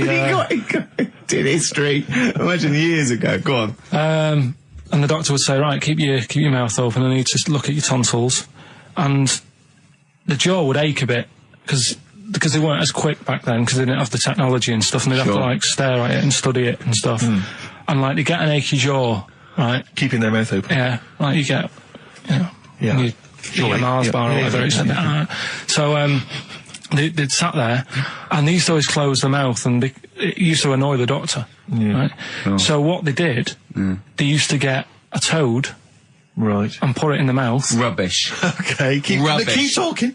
Keep talking. And that way they couldn't close the mouth because either they'd squash it, right, or apparently you're not allowed to lick a toad's back. So the doctor would have them for breaking the law? No, but it's poisonous, right? A toad's back. You should never lick a toad's back. Or put it in your mouth, really. Oh, just stop for a second. Wait. What? Can I just ask one question? Go on, yeah, just ask one question. I've got a few, but go on. Sure. My initial thought is, it sounds like a brilliant bit of sort of medical knowledge there. It's a great idea. Yeah. My only thought is, how does the doctor see past the toad? Yeah. At your tonsils? What's he actually looking at with the mouth open? Surely the toad is in the way. Hopping around in the way? It didn't say. Sorry, and my first question is, was this on the internet? Yeah. Yeah, okay.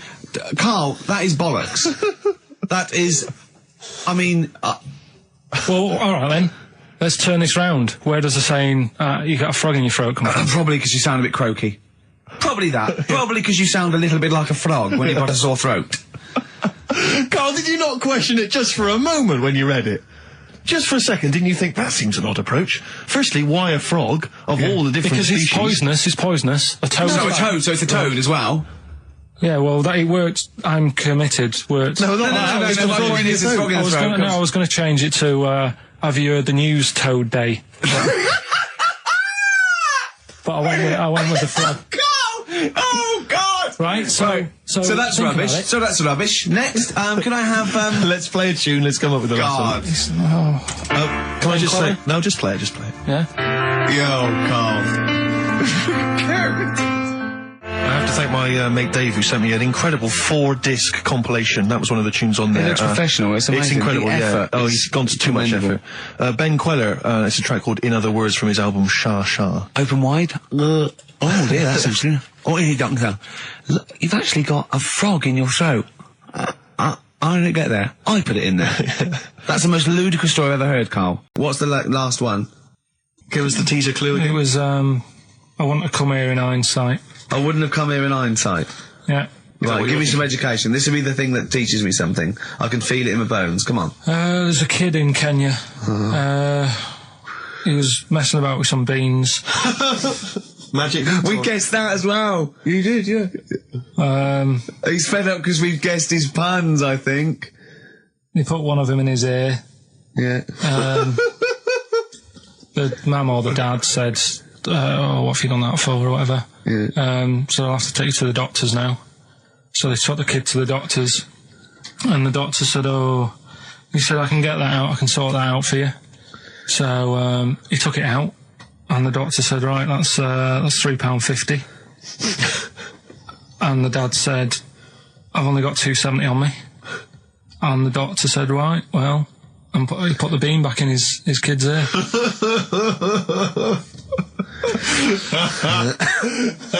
I don't know what to say. I don't know what to say. I mean, a couple of questions from me very quickly. Are you sure that those were definitely the sums involved, were they? Well, the equivalent of whatever the deal with in Kenya. Yeah. It was the equivalent of, you know. Oh, so what currency was it, Carl, that you translated into sterling? I don't know. It was saying in the thing, it said the equivalent of £3.15, Did it say that? Yeah. So did it say that? Yeah. Carl, look at me. Did it say that? Yeah, it said that was the Did it say that? Yeah. Yeah, it did. It definitely said that. Definitely. Yeah. Okay, I'll go for the one. What's the one about the butcher going down the butcher shop? You've got get your kit on. We're off down the butcher's. Yeah. You going for that one? Yeah. Well, do you know the saying? Don't let the cat out of the bag. Yeah. Do you know what it means? Yeah. Well, don't give away a secret. Right. Well, do you know how it came about? No. Well, ages ago. Before, like, ages ago. 17th century? Yeah, before, like... Yeah, 17's good. Yeah. Before, like, you know, proper butchers and Dewhursts and supermarkets and that, you used to get these blokes who sold meat. Right. Butchers, they were called then, I think. Yeah, but the difference was they didn't stay in the same place, they moved about. Right, so they'd turn up on a street corner, and he'd have, like, loads of carrier bags of, like... Carrier bags? Yeah, with meat in and that, and people would plastic be like, carrier bags. Yeah, with mobile butcher on them. Yeah. Right, so and an email address. Yeah, go on. People went, right, yeah, I need some meat. Right, so they'd go up to this bloke and say, what have you got? And he'd say, well, I've got a you know, you can have a bag full of pig, or you can have a bag full of chicken, whatever. Yeah. And they'd go, yeah, how much? They go, you know, call it a fiver, whatever. Yeah. And they'd buy them, and to make more money, they didn't always fill the bag with what they said was in it. Oh, I thought that might be the case. Right. Yeah. So what did they they used ever to do? Put cats in there? Yeah. But I don't see what. Okay, so sometimes they would put a cat in the bag and pretend it was chicken or whatever else. Yeah. So why was a cat any cheaper than a chicken? Because cats are wandering around the streets, aren't they? Chickens aren't. So they'd get a chicken. They put a chicken on the top so that when they look in it, they'd go, yeah, that's all right. Got a bag full of chicken. They'd get home to make the dinner, and they'd be like, what are we having tonight? And they'd go, well, You'll never guess. And they'd have like, you know, well, you can have a chicken leg, and you know, but it would be a cat. Yeah. They'd have to defrost a pizza. Yeah. Did they mind that they were eating cat then? In those days? He didn't say. He just was saying about the saying, don't let the cat out of the bag. It's like, you know, if they see that, they're going to go mad. Well, so it was the people that were doing this, it was the dodgy butchers that coined this phrase. Were they saying to each other, don't let the cat out of the bag? I.e., what I mean by that, Jack, is don't let them see the cat. Yeah. What we've stuffed in there. Yeah. Dodgy butcher, that's another phrase, isn't it? Yeah. So that's the first one. Is that a euphemism, or is it dodgy butcher? As his meat delivered round the back. Sure. So that's that one. Like, follow me in the van. And he was like a northerner like you, and he was giving it all the, all right, yeah, you know. I tell my girlfriend's a DJ, she's got some of these speakers, they're fantastic, da-da-da, and he's giving me this. And then my mind starts working. Now that I've got a bit of time to think, I'm thinking, wait a minute, this all sounds a bit dodgy. Yeah. It dawned on me, Rick. You know, fool, are you? You're streetwise. Exactly. You're streetwise, Steve. Not only that, I was thinking, how am I going to get them home? I've got to drop the car off at the BBC. How am I going to get these huge speakers back to where I live? And how can I pay for them? Because I've just spent £100 on Find the Lady with a couple of blokes in the square. It seemed like a fair game. Some of his friends were winning. But so I explained to him, I said, how I can't get them back to like Brixton where I was living at the time. He went, don't worry, give us an extra 20 quid, we'll take them home for you. Oh, that's good. Deliberate. They do a whole service, you see. And there's also a backup guarantee. Did they have the guarantee, the 3-month guarantee? They didn't. No. But so I said, I'm not sure about that. He went, well, why don't you put them in a cab, send them back, and your housemates can collect it? I was like, oh, no, there'd be no one in. And I was beginning to sort of get a bit conscious of, like, maybe this was a bit of a scam, after all. So I pulled into, like, a little side road. I said, I'm not sure I'm into this now, actually. He went, what are you talking about? It's 200 quid for a pair of speakers. It's a bargain. You never get a bargain like this, mate. I'm going, not too sure, actually. I don't think I want them. He went, 150 quid, 150 quid, mate, 150 quid. I went, no, he's 100 quid now to you. And I'm thinking, wait a minute, this doesn't sound like the kind of work that Dixons would be doing. Dixons don't do that when I go in. This is it. Dixons never negotiate in that way. When I go there, look around and I leave, they go, where are you going? Exactly. I go, no, we'll have anything then. Have anything for a So quid. I stopped the car and the white van pulled up behind me with his mates in. Sure. And I said, can you get them out? I'm not interested. And he went, 100 quid, mate. Oh, you, and he was just going, you tosser. You obviously want some speakers. And he was having a go at me. So I was carrying the speakers out and putting them back in the white van. And he was just shouting at me. He was going, 70 quid, mate. I was like, 70 quid from 200. This is ludicrous. You realise that wasn't Dixon's policy then. Exactly. They don't usually shout you tosser as you leave the shop and walk down Camden High Street. They're not usually shouting you tosser. You should have took the offer of like the monthly payments they've got on at the moment. So I eventually put them in there, and I sort of knocked the deal on the head, and I got back in my car, and they were in theirs, and I just looked in the rearview mirror, and they were punching the dashboard, like with aggression and venom, like we let that deal slip through our fingers. And I've never been so terrified in my life. I just sat there, and I was just thinking, oh my God, all I was thinking now is, what if I go back to the BBC, and they go, we've had a call from the police, the man at the garage, he saw you doing a dodgy deal. I love it. Yeah. Well, what you do is you put the hire car in a drain in your front garden, and then go in and out of the toilet, just pouring bleach down, or Ajax, and they never know. Have you told... Let me just tell you briefly, this is another example of how people can just exploit you and make fun of you when you're tall. Yeah. I was quite tall. I've always been like about 6'7" for quite a while now. And when I was about 16, I went to a big New Year's celebration in Bristol, where I come from. And everyone kind of congregates in this big sort of part of town, and there's all people dancing around, like in Trafalgar Square. And I was there, and somehow I just picked up a balloon somewhere along the line, one of those kind of helium sort of balloons, and I was holding that, sort of dancing around. And these two girls came up to me, and I was thinking, yeah, okay, you know, it's New Year's Eve, brilliant, you know, that's my kind of party. Yeah. They came up, they went, hey. Once a year. And they said, you going to be here for long? And I went, well, maybe. And they said, it's just that we've arranged to meet back at you in about an hour. I went, what do you mean? I went, well, it's just because we can see you wherever you are. Don't worry, you can move around and stuff. We'll see you with the balloon. Just arranged to meet some friends. I love that. A landmark. So, like, pilots use that. Oh, we're just coming in. There's where we go. When we see Steve Merchant, we will be descending to Bristol Temple Mead. What's really funny is New Year's Eve, Trafalgar Square, you got a huge column, but they use Steve as like the meeting point. Steve's got a huge column. Brilliant, Rick. Well done. Award-winning comedy from Ricky Gervais. Weren't you in a car park once? Oh, no. It was New Year. And we were all gathering up. You know, like in Trafalgar Square at New Year, everyone gathers and they have a big kind of party and stuff. Well, in Bristol, they do something very similar on a smaller scale. And I was there one New Year, I was with my friends, and I for some reason I picked up a balloon during the evening. You know, I don't know where I got it from, but I was holding this balloon, and these girls came up to me, and I thought, yeah, nice, you know, maybe a little New Year kiss. They came up, they said, hey, are you going to be here for a while? And I said, well, yeah, I probably will. They said, it's just that we've arranged to meet back at you at midnight. What do you mean? Because I was so tall and had a balloon, I was towering above everyone else. I said, what? They said, we're going to meet back at you at midnight. They said, don't worry, you can go about your business because we can see you wherever you are. This is where Nelson's column is. No. No, this is in Bristol. Oh, right, okay. Yeah. And so I'm sort of wandering around, and then at midnight these two girls turn up again, and some of these lads come and meet them, and they're sort of laughing and joking. I'm thinking, they're probably going to invite me back to a party. I watched them get in a cab. They went off. They had a wild night. But then I did have a balloon, so it was a great new year for me. I did have a balloon. Oh. You were going to tell us a little story about just a Volvo passed my estate? test. Yeah. My parents had a big Volvo estate, and there's quite a big car to drive. My parents didn't have a car. But I know you don't drive cars, Rick, but it's got a big car to drive if you've just passed your test. It's safe though, isn't it? It is very safe, that was the thing. Yeah. And come from the West Country, obviously, there's quite a lot of windy lanes. No, you're joking, do you? They have cars there. Well, here he comes. Blimey, Carl. Learned on a tractor, automatic it was. Do you want me to tell it or not? Oh! Don't give up the accent! Oh no, I'm not worried. Oh, go on. Go on. So I went to this party. You never got him being from the north. Not when he's telling an anecdote. He's never telling an anecdote. Oh yeah, fair point. Yeah, go on. So I went to a party, and I was quite excited because I had the car, the motor, and there was a chick heading down to the party that I was like, I had my eye on. And I thought, now I've got a car, and going to the party, it's going to be amazing, right? And various friends had said, like, can we get a lift? I thought, yeah, groovy. Yeah, I'll pick up the chick as well, who was a friend of a friend. Yeah. So cruising down to the party in the motor, the Volvo estate, and there's nothing sexier than that. Slipping a little bit of Billy Joel on the stereo or whatever. Oh, something classic. Go champion. Exactly. And maybe it was Billy Ocean.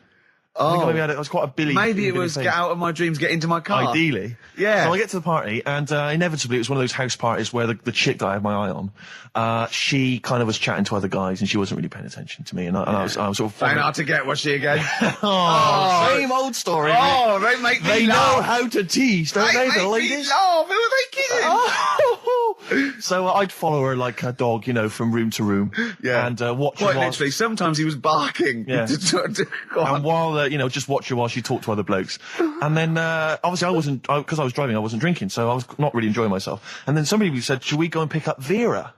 And I thought, right, okay. And they went, Steve's got a car, let's all leap in there, we'll go pick up Vera. And this girl was like up for it as well, so I thought, brilliant, I'll be back in the car with her, away from all these lads. Yeah. One guy she had her eye on, he came as well, I was a little bit annoyed. Yeah. But anyway, he was in the car, so I'm driving down these country lanes, just driving along, and they're directing me, they're saying, go left here, go right. And then suddenly we stop, and one of them goes, just drive into that field, this pitch black field, right? And I'm sort of, well, it is my parents' car. Just drive in the field, Steve. I'm thinking, well, I don't want to, not seem like I'm a hard, cool, crazy kind of guy, because the chick's in the car. So drove the car into the field. They all leapt out, started running off into the darkness, shouting, Vera, Vera, Vera, where are you? So I'm just sort of sat there in the car waiting. Wasn't Vera Lynn, was it? Because she likes to hide in fields. Bizarrely, it wasn't. Right. It was just, I was just left in the car on my own with Billy Ocean. And suddenly, out of the darkness, they come back holding a Vietnamese pot-bellied pig that they had stole from a nearby farm. And they knew that the pig was called Vera, because someone knew the farmer or something. Anyway, so they got this pig, so now they're going, I'll put the pig in the back of the car, we'll take it back to the party, it'll be hilarious. I'm thinking, well, I'm not sure I want a pig and all its, piggy crap in the car, right, crammed in there. But they say, yeah, so obviously I'm thinking again, I don't want to look like I'm, a nerd. I'm terrified of that, Rick, ever happened. Yeah. So, So you go, hey, bring the pig into the car. Exactly. I'm no nerd. Exactly. Yeah, go on. So now we drive off again. I got this pig kind of screeching in the back of the car. And, they say, stop again. Let's do some cow tipping. And they do that old thing, about the fact because cows sleep standing up, don't they? So you can push a cow over and stuff. Yeah. So they're having a wild time, hilarious. So this time, now we get to a sort of dead end in the road. And, they say, well, turn around, let's go back to the party. And I'm thinking, fine. Try and do a 3-point turn in this very narrow country lane, right? Get the Volvo estate wedged horizontally across the road. Can't get it out, just can't seem to sort it out. I don't know what, I'm panicking because there's a pig in the car, right? And, local disgruntled farmers, right? People drunk, partying, probably off their head on some kind of weed, Rick. Well, was it loads of blokes with, pitchforks and flaming torches Exactly. going, burn him. He's playing with our pig. Exactly that. And so that, I was so terrified that all I could think was they're going to have to send a helicopter to lower a magnet onto the top of the car to lift the car up and put it the right way around. You used to read a lot of comics, didn't you? Yeah. Yeah. So, do you know what I started doing? What? Crying. Did you really? Yeah. Why? She started crying, just very slightly, started getting upset. And the other guy that the girl fancied, he had to get into the driving seat and sort it out for me by slowly edging forward So and that's backwards. the worst bit of the whole story. Yeah, edging slowly back and forwards. He just sorted it out, just slowly worked the car back round, and then we were off. You're just gently weeping. Just gently where weeping in the back. The bloke had just taken the bird that you saw from a distance. Exactly. That was basically your wife in your head by then. Oh, yes. Wasn't it? I can't We were believe it. happily married with a pig for a child. Don't joke, that could happen. I know. The pigs come, if you like. Sorry? What did you say? What did you say? What did you say? When you do what, Carl? What? What did you say? No, what did you say? Because I don't want to have to go to the radio authority again. What did you say then? Just remember. We are going out live, Carl. Yeah, remember Tom Binns, right? What did you say? What I'm saying is, why were they shouting Vera? Because pigs don't come to the name, do they? Hey? I don't know the ins and outs of pig, how to lure a pig into your trap. Can I just tell you, some very people who just, like, I can't stand noisy eaters, people who go, No, like that. I do agree with that. And people eating crisps, as I said before, people eating crisps in cinemas. Anyone who's making noise in the cinema, it's an I know. absolute Are crime. they must be mental. They've gone to see a film. There's people they don't know there. Everyone's paid £8. And they're crunching away. Oh, leaving their phones on. I was in the cinema, there was a 16-year-old girl, took a phone call in the cinema, the film was running, she went, hi, yeah, I'm in the cinema, started having a conversation on the phone. I was thinking, how important is this call that you've got to receive? Oh, it's Tokyo ringing, Mr. Yakamoto's there, the deal's going through.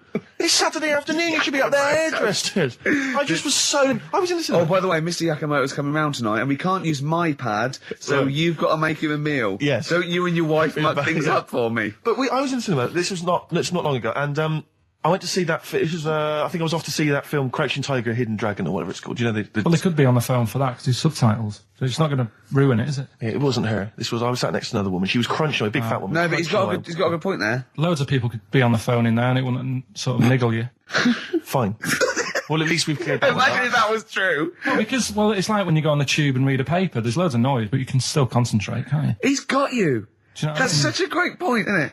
Right, yeah, because it's so easy to lose yourself in that magic realism world, with all the sound effects and music and surging, exciting noise, and there's a woman clattering on going, yeah, well, I'll probably meet you later, Stange. Should we get some Diamond White in and around by the park? Yeah. Switch off. I do it. Yeah, but we know what you're like, Carl. Yeah, you can switch off, Carl. It's like you can turn your ears off. That's the skill you It's have. not the ears, it's the behind the ears. Yeah. It's the process between the ears and the brain that you can switch off, so we can still hear all these things like a cat. But I was in there with, there was this woman sat next to me, she was a big fat one, she was crunching on some popcorn. Again, that's a crime. Why they're selling popcorn in cinemas? I don't understand why She the needs to noisiest... eat regularly, she's why fat. the noisiest food in a cinema? Yeah. I don't understand why that's come about. Yeah. Really makes me angry. Yeah. She's sat there, right? Smoothies. We want smoothies without straws. Exactly. The trailer for that film AI, Artificial Intelligence, came on. You remember that? And the tagline was, David is 11 years old. He weighs 60 pounds. He's 4'6" tall. He has brown hair. His love is real, but he is not. Oh, yeah. And she just went, how old was he again? To her boyfriend. Right? Just ruined everything. War film trailer comes on for some Pearl Harbor or something. She goes, yeah, I don't fancy that. Just announcing this, don't fancy that. Too many war films. So then the trailer, then the opening credit comes on for Crouching Tiger. And before that, that thing that comes up that says it's signed by the BBFC and it has the kind of certificate and everything, and that certificate to say what age you have to be to see it. That came up, and it said Crouching Tiger, Hidden Dragon, in brackets subtitles. She went, it's not subtitled, is it?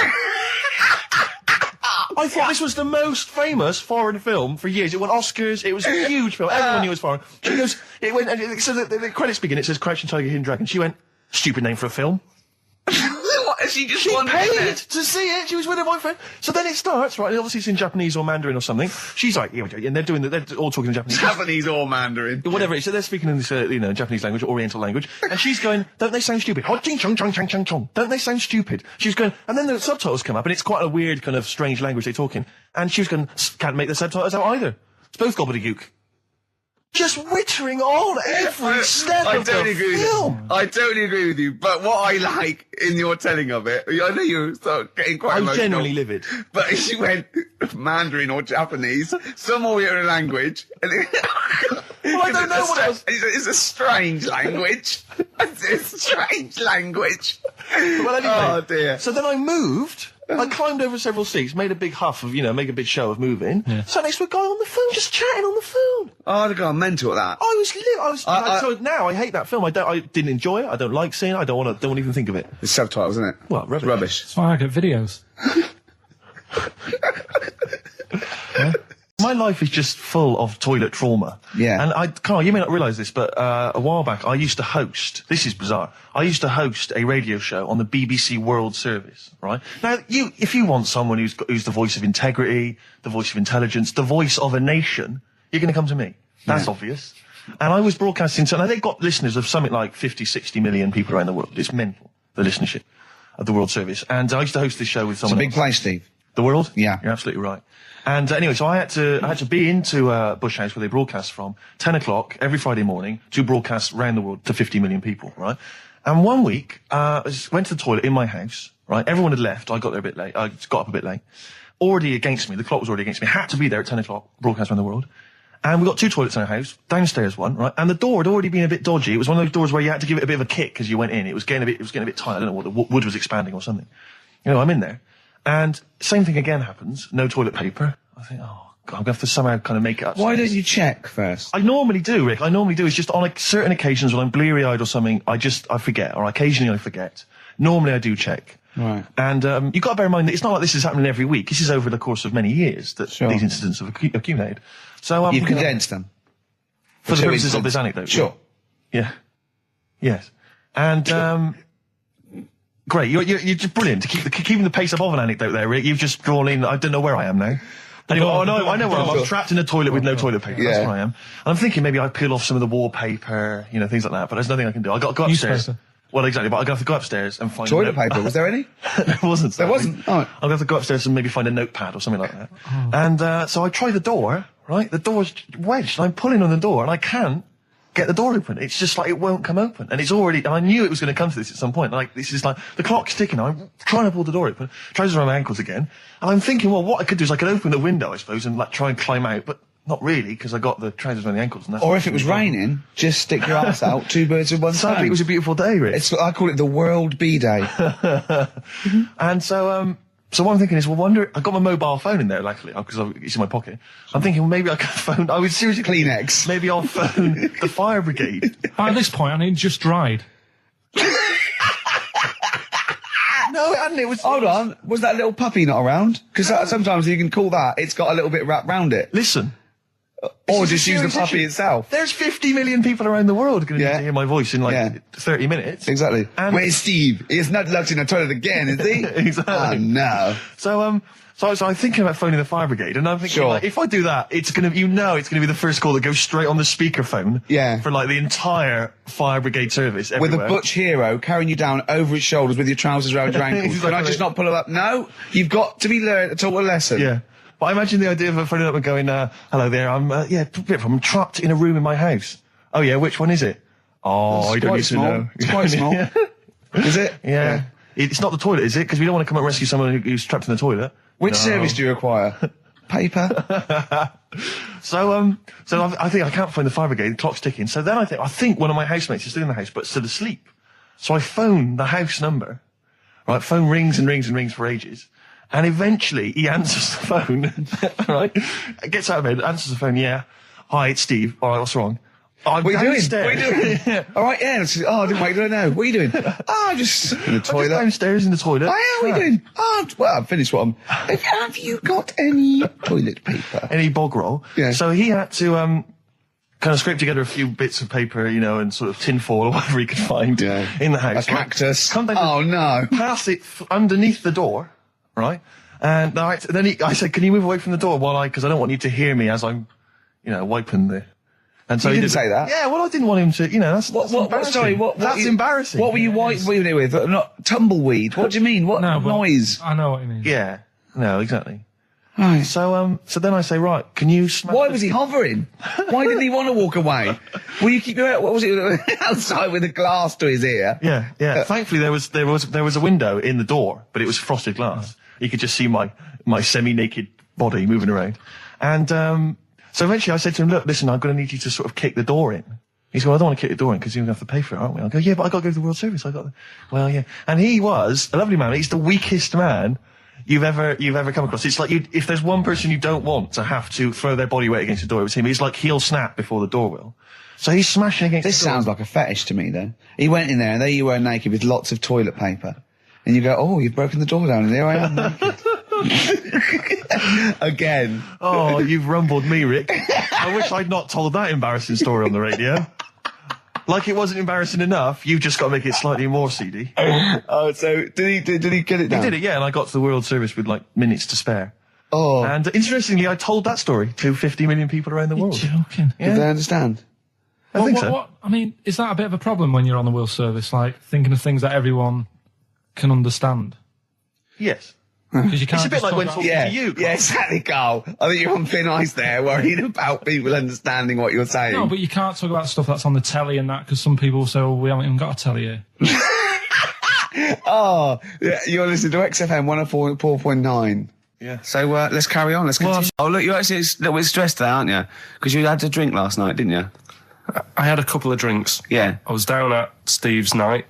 He was doing a bit of DJ. Yeah. Went down a store. And that's why you're all grumpy. Do you hear what he just said? What? I was DJing last night, obviously that XFM evening. Yeah, yeah. Hour and a half. My friend and I split the time on the decks. Yeah. What was the word you just used? He went down a storm.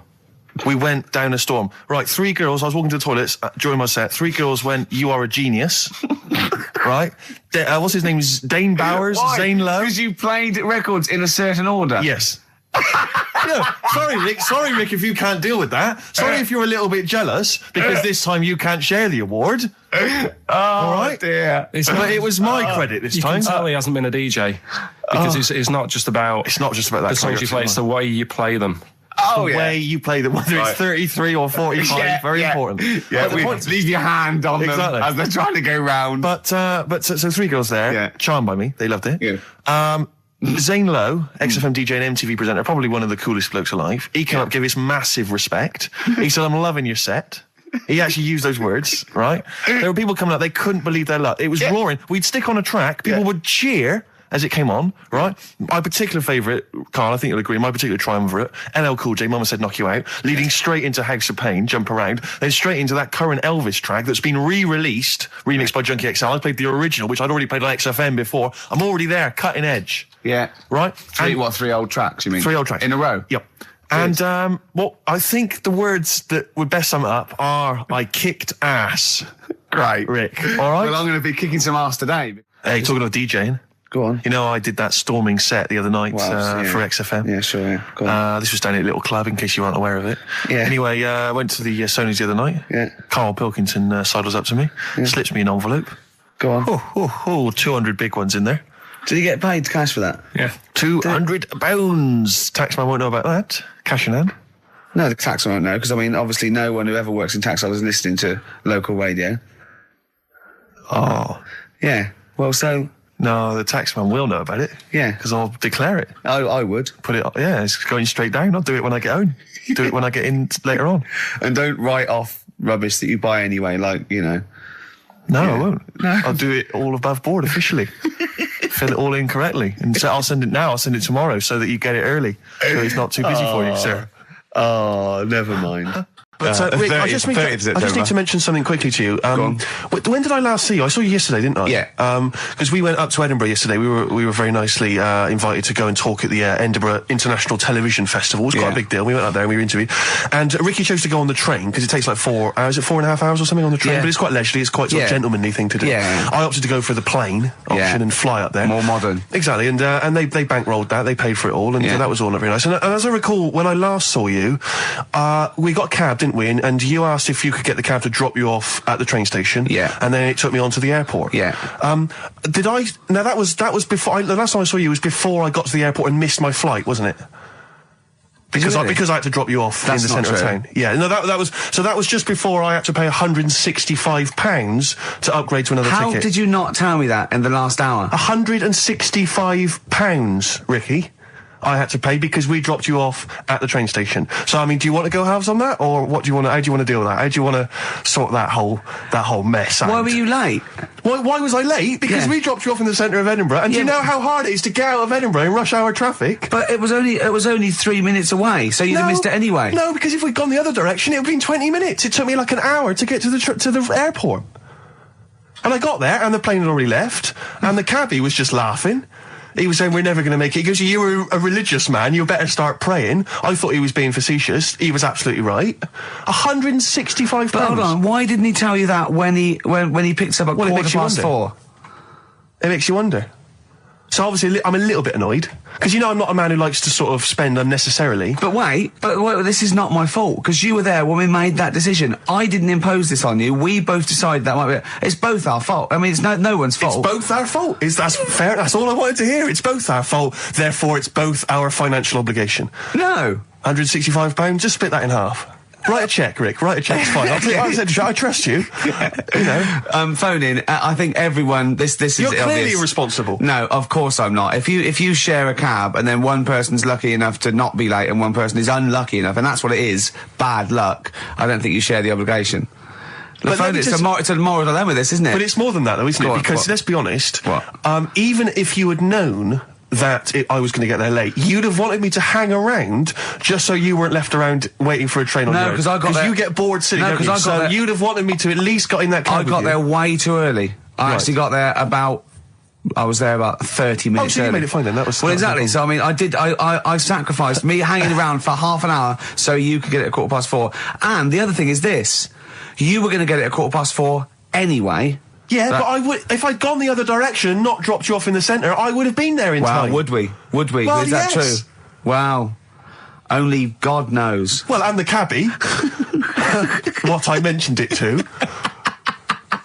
So, I'll tell you what will cheer you up. I'll tell you what's better than 80 quid. I'll tell you what's better than, shall I? Go on. Music. What, are you paying the whole 165? The other thing you do, sort of when you're about 15 and 16, is start writing songs about, like, the world's trying to take a piece of me. Hey, you think I'm going down? I'm coming back. I'm against the ropes. Yeah. They try to drag me down. It's like you want to be Cool Hand Luke. Yeah. They put me in this emotional prison. The man's on my back. Who? Yeah. Who? They try and take a piece of me. Who do? Well, you're 14. Parents and that, don't they? You're really comprehensive. The teachers. Yeah. I absolutely love it. I still remember a poem. I'll not say his name. We're about 14, 15, and we had to write a poem, and obviously everyone's was pretty rubbish, but we mercilessly took the piss out of this bloke because I still remember the poem, and how he did it is he went through a dictionary and found things with that, and this is a poem, right? Okay, remember? I've remembered this for 25 years, right? The reason why I had to die. Did I bleed the blood of greed? What was my destiny? And when we hear this, we were laughing. I mean, for a year, we would go, what was my destiny? It was just great. I hear it again, I enjoyed the reason why I had to die. Did I bleed the blood of greed? What was my destiny? That's almost as catchy as Monkey News. Oh, God! Oh! I've got some monkey news for you. Before we get into talking about maybe some of the hijinks we've had, looking back, looking forward as well. Yeah. I came in, Karl was sitting at the desk, he went, alright? I went, alright, yeah. He went, see that Alan Clark diaries? I went, no, I didn't. He went, no, a lot of people talking about it. He went, I've never kept a diary. Keeping a diary will always get you into trouble. And I said, like Anne Frank. What did you say, Karl? The woman in the cupboard? That's what he said. The woman in the cupboard. And I went, save it. Save it. You never speak to Karl off air. Save it all from when we're on the wireless. He went, but what did she do? What did she do except be in a cupboard? What did she have to write about? And I said, well, her thoughts. Do you know Anne Frank? That's all I know about Anne is. There's no point pretending it. Anne! That I know stuff. Yeah. Right, well, tell us everything you know about Anne Frank. She was in a cupboard. Yeah, what else? If she didn't do that, I wouldn't know about her, seriously. That's all I know about her. Yeah. So what did she do? But what do you how do you think we know about her cupboard because of her book, don't we? But hang on, what in the bigger scheme of things, why was she in a cupboard? I don't know. Right. I honestly don't know. You don't know anything else about Anne Frank beyond the fact that, to quote you, she was in a cupboard. Well, what's she done then? You tell me, why should I know more about her? Firstly, I don't think she was in a cupboard. She wasn't in a cupboard. She was in an attic. Alright. Yeah. So what was she doing? She was hiding from the Tidying Nazis. She was hiding from the Nazis. But isn't that the first place they'd look? Sort of work from the top down. Oh, they weren't specifically looking for Anne Frank. They weren't going, where is she? Where's Franker? If she gets that book out, we are in the deep shit. We've got to stop the book. They were just looking generally.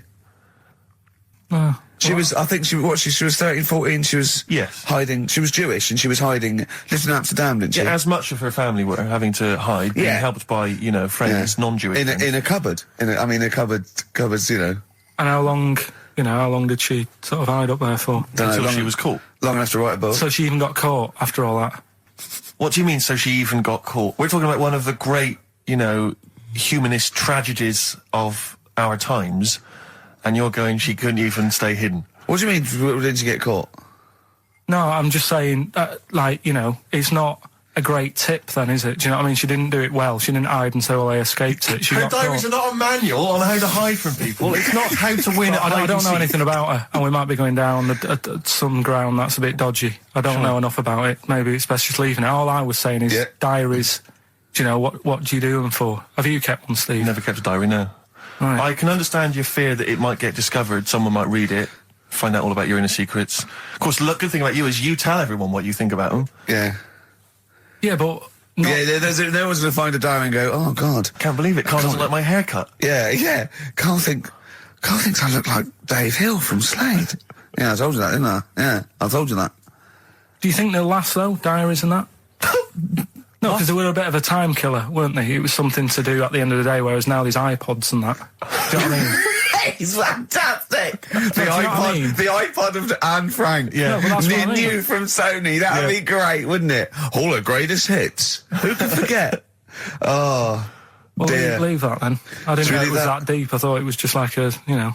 You thought it was like, didn't you? Adrian Mole type thing. Yeah, what are we doing?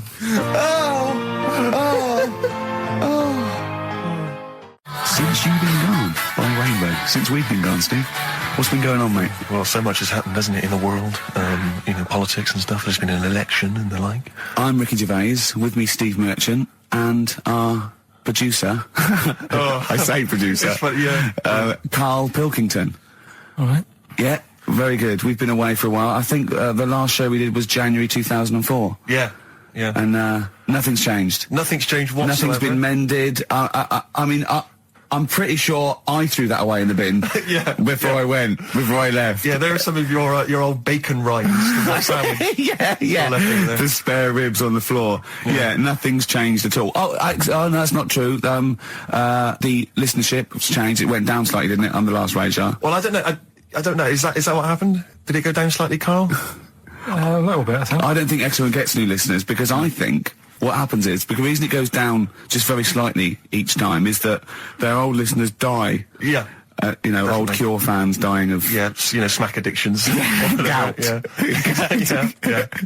But anyway, well, I haven't listened to this station for a year and a half, so that's increased by 1, which is probably quite a high percentage. Exactly. I mean, I suppose that my question, to you, Rick, would be, you know, why now? Why have you come back now? You know, I was a bit bored of sitting at home. You know. Okay. Yeah. Because we're just here for 6 weeks. 6 weeks. Well, we're standing in for Adam and Joe, aren't we? Yeah. Yeah. How the tables have turned. I remember when they were standing in for us, but... Yeah, I don't know. But the only reason I'm here is because my housekeeper cleans between 1 and 3. Oh, right, that's a good idea. So I sort of get out of the house. And, Are they listening to XFM? Well, no, she doesn't speak English. You know, I'm not made of money, Rick. You know, if I can help out, you know, a young immigrant lady, then I will do. And there are so many things I can do for her in so many ways. Yeah. But her, you know, picking up my old tea towels and stuff is ideal. So that's why I'm here. But all I'm worried about is I think people kind of associate with the name Ricky Gervais. They associate a certain level of quality. You know, your live stand-up DVDs, there's a level of quality. You've put a lot of work into them. You've honed it. The TV work you've done, likewise. Should people expect the same from the radio show? Definitely not. No. Definitely not. those things that, you know, you sit down, well, you know, we sit down, we write them for a long time, write them for a year maybe, then film them, and we worry about everything. This is, I'm not even sure I'm talking into the mic at the moment. I was actually doodling, as you saw there. Yeah. I'm eating a sandwich as we speak. Yeah. You know, although we do like music, that is true. That's absolutely right. Should we play some great Let's play a records? great record now. Coldplay, Speed of Sound. Steve, I know you like an insight to my musical taste, Always. but that's my favourite Coldplay track of all time. I just thought I'd just throw that in. Not a fan of clocks? No, I think I've overplayed Parachutes a little bit, and but that's my favourite one. Like it. I'm afraid to say I'm a bit of a Philistine when it comes to Coldplay. That sounds the same as all the other ones. I'm sorry to say. Oh, you'll have to meet these boys one day. Yeah, and well, I'll tell them to their face. I don't care. A little bit rock and roll. I don't care. Well, I'm Ricky Gervais. That little funny little Wurzel type voice over there is Stephen Merchant, and with us our producer Karl Pilkington. All right. Whenever we say producer, of course, that is in inverted commas. Yeah. Done with the fingers. Well, he didn't have it. I wanted to play some off my iPod today to record it because they didn't have it here. It's a great track called Anthony and the Johnsons. He didn't even have the lead. He went, right, it's difficult. And he went, is it any good? I went, yeah, it's really good. He went, well, why haven't we got it here already then? Oh, that's the paradigm, is it? If XFM hasn't got it, it's no good. Four Non-Blondes doing well, is it? That's still in the cupboard, is it? Unbelievable. We're a little bit annoyed today, aren't we, actually? I'm really annoyed. Yeah, all that stuff we did last week, that Landau, I sent us some sparkling wine, and we thought, right, you shamelessly plugged it. Yeah. How many times you mentioned it? I About must have 20 mentioned it about times? 20 times. Well, the finale was hitting Karl on the head with a cork. That's on the website, by the way. Okay. RickyGervais.com. Go there and see Karl being hit in the head with a cork, right? Yeah. We said, look, send us free stuff, we'll talk about it. Nothing. The cupboard literally is nothing. empty. The cupboard is bare. No one has thought, I tell you what, there's those guys from The Office. Yeah. I mean, let's be honest, Rick, we are taste makers. We're Yeah. opinion formers, you and I. Yeah. And you'd have thought if anyone was going to send us some free stuff, yeah. you know, it makes me Unbelievable. fume. And do you know what it is? It's because people, PR people and that, they've realised no one's listening. But not only are we going against all our principles and losing our dignity just for some free stuff. And integrity. Yeah. We're going against XFM policy because obviously they would have got thousands of pounds for Landauer to be mentioned last week. come on, 20 times. No, it wouldn't. It's 40 quid, isn't it? XFM, Rick. It's 40 quid. Yeah. 40 quid for a 9-minute advert. Exactly. So advertise your quality stuff here. Yeah. Jeff's Garage. Cheaper than some other garages.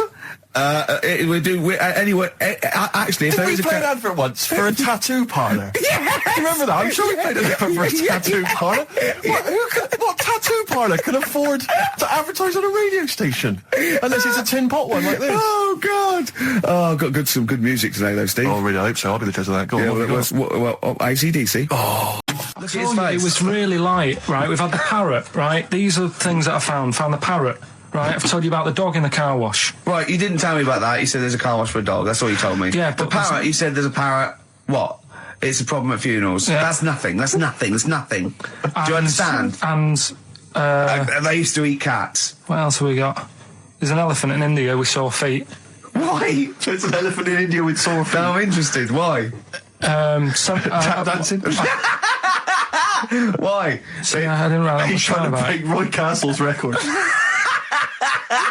He's still going. Go on. What is it? Think. It's an elephant, and it was really old. It was about 76. Right. And it had sore feet because it's old, and They don't make stair and lifts the that roads big, do they? roads are bad and that. Yeah, go so they said, what are we going to do? And the town was like, oh, you know, we're used to seeing it around. It's part of the thing, you know, we don't want it to have sore feet. Yeah. So they got some slippers made for it. And it had like a picture of the elephant looking happy wearing some slippers. I love him! I love Karl, his world! Think of it, where did you see this picture? That was on the internet. Right. That's a lesson, though, for any elephants listening. You know, don't wear stilettos to work every day, because you can do your feet in. So that But don't elephants have really bad memories? No, they're really great good memories. Oh, do they? Yeah. Oh, well, that's good then. No, I just thought they'd forget where they put them. I thought there was something about elephants having bad bad memories and that. It goes on, where's my slippers? Yeah. I'm sure I left them by the table. So sorry, there's an elephant walking around wearing slippers. Yeah, that's in What India. kind of slippers? Those sort of old man ones with the sort of checkers. Well, round design. ones, I imagine. Yeah. Big round ones. There was that going on. And is it happening? Is it happier? I mean, does it feel No, more it satisfying? looked it. Did it look? How can you tell? How can you tell if the elephant's pleased? What else is there?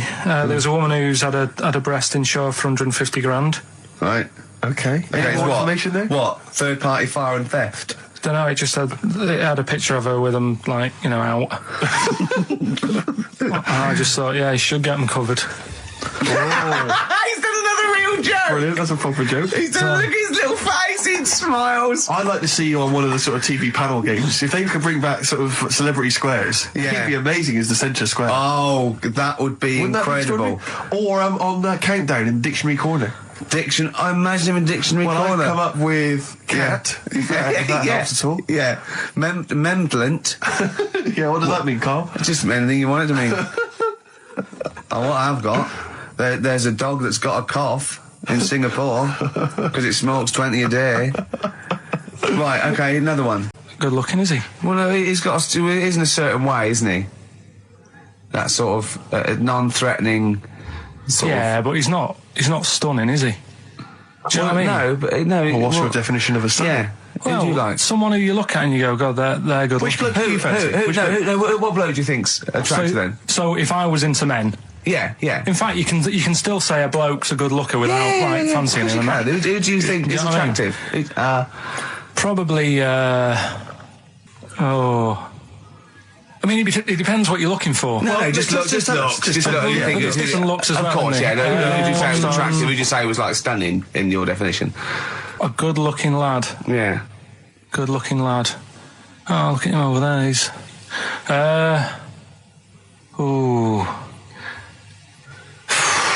Do you find, Robbie Williams, do you find him attractive? Boy next door, look. No, who do you... Carl, hurry up, because it's, we've only got 2 hours. Probably...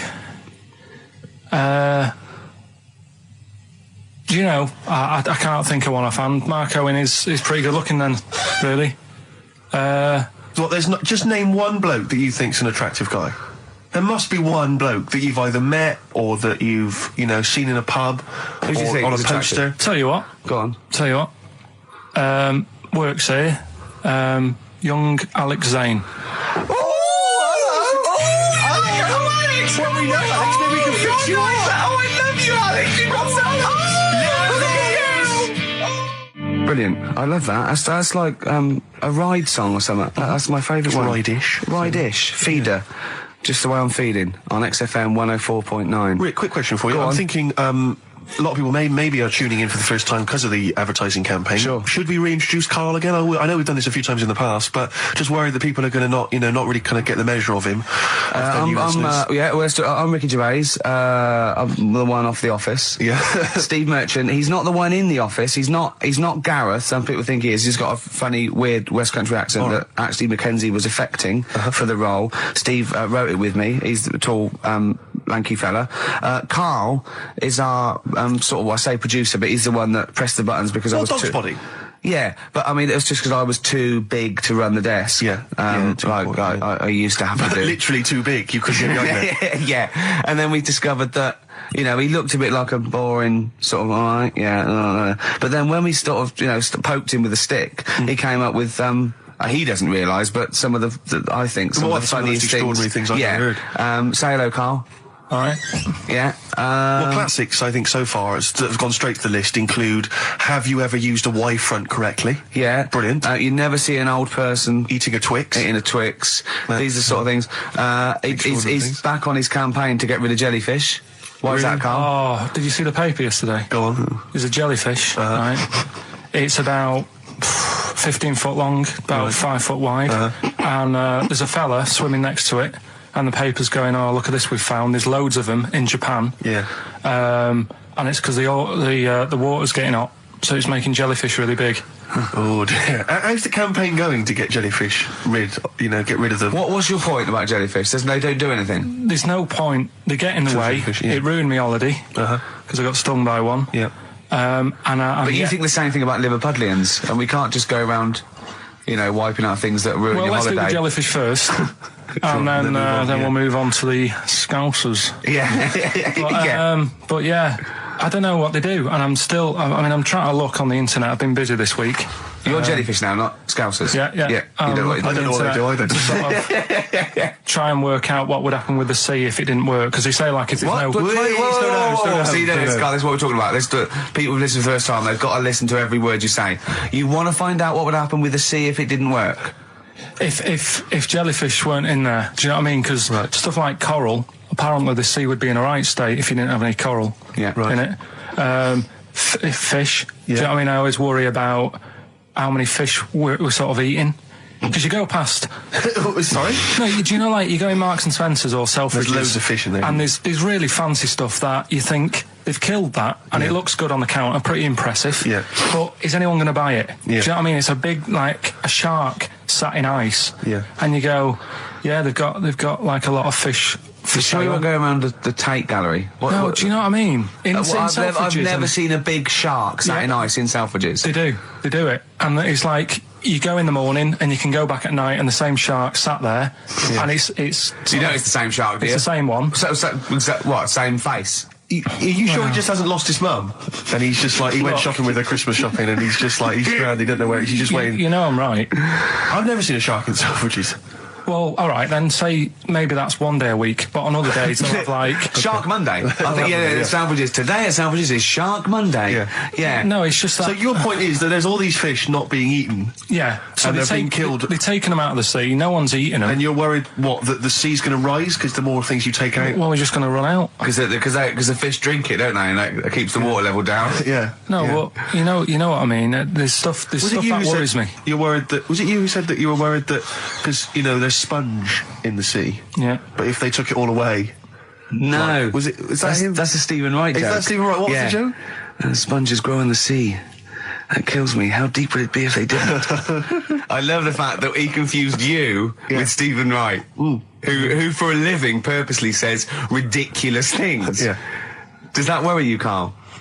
Well, think about that and play a record. What do you want? I'd love to a beautiful song by Simon and Garfunkel called April. Oh, chimpanzee that monkey news. Okay, monkey-related news from Karl Pilkington. Right. Do you know the monkey that went into space? Yeah. Yep. It happened in 1958. Right. Now you know that. Yeah. Yes. What did he do next? What did the monkey do next? Yeah. One appearance on Celebrity Squares and it was like forgotten. Right. Yeah, cut a novelty record. Yeah, just like Rick Waller. I'll tell you what happened. He got back and all that. He got back. Heroes welcome. NASA sort of said, you did a good job. And that's where a lot of people think it all ended. Sure. Yeah. But NASA were like, well, hang on a minute. We spent a lot of time. We've trained him up and stuff. So he's like, he's saying, sure, I've learned a lot. I've still got it all. I've kept it all. I know what to do. So they said, right, we'll use you. So he turned into like a bit of a trainer at NASA. We wanted to send you out on the top of an organ. Yeah. Put on this little bellhop outfit. Can you smoke fags? Yeah. I'll have a go. So they were getting in new monkeys. The main man at NASA was saying, can you teach us the sound? He's going, of course I can. Do you know what I mean? I remember it all. I know what's going on. I'll tell him what buttons to press, what to do in emergencies, that sort of thing. It was technically sort of employed by the army. Right, can I just fit in here? I don't know the story, Carl, and I might embarrass myself here. You've got an army of people out there that will probably send me an equally deranged email from a different website, but I'm pretty sure when they sent the monkey into space, it was to monitor his physiology. He didn't press any buttons or learn to dock or take off. It was just the effects of weightlessness and space on basically a primate. I'm pretty sure he was tied in with electrodes to his head. So, well, yeah, I'm pretty sure. I could be proved. But even if that were the case, and he had learned to press one or two very basic buttons... Definitely not. Definitely not. Even if it were the case, I'm pretty certain they wouldn't have brought him back to train up Neil Armstrong.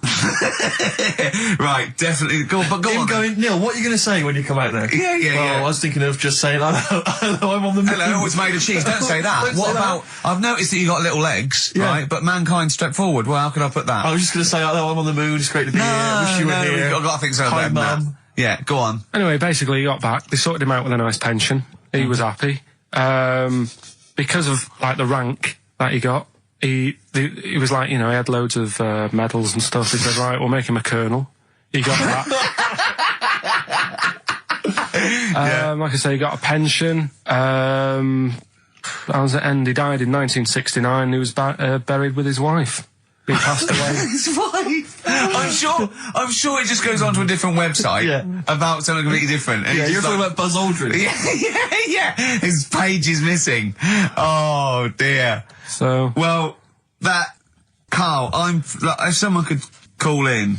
Did they train Leica the dog to sort of like, you know, dock and re-entry? He never made it back, did he, Leica? They didn't bother. They didn't even bother. They didn't bother to bring him back. They just sent him up there, and they didn't have technology to bring him back, and they just went, yeah, that's that. That's brilliant. Well, I can do that. Yeah. Amazing. Really? Yeah. What do you think of that, Carl? Rubbish, isn't it? Sort of brought it down a bit. But but the little monkey made a colonel. Hero. Big hero. What was he in? What craft was he in? Sputnik. Just hang on a minute. He was in Jupiter AM. Yeah. Let me see that piece of paper. Yeah, I can guarantee there's nothing there about his training other than let's hope he's not sick on the control panel when we shoot him up at 400 Gs. Oh dear. I love the fact that you think that this monkey was a high... Do you know what I mean? Do you, when you think of these things that are less than a monkey's face, do you think of the Planet of the Apes? Like they're sort of talking... sort of chimps and gorillas, and they're in tunics on horseback with snub-nosed rifles. What do you think of? Just a little monkey getting on with it. He knows his job, he knows what he's got to do, he gets on with it. Look, he's pressed the button. Watch him press the button. This takes me back. Do you remember 1965, I think it was? We're going to use him to train other DJs. That's it then. Goodbye.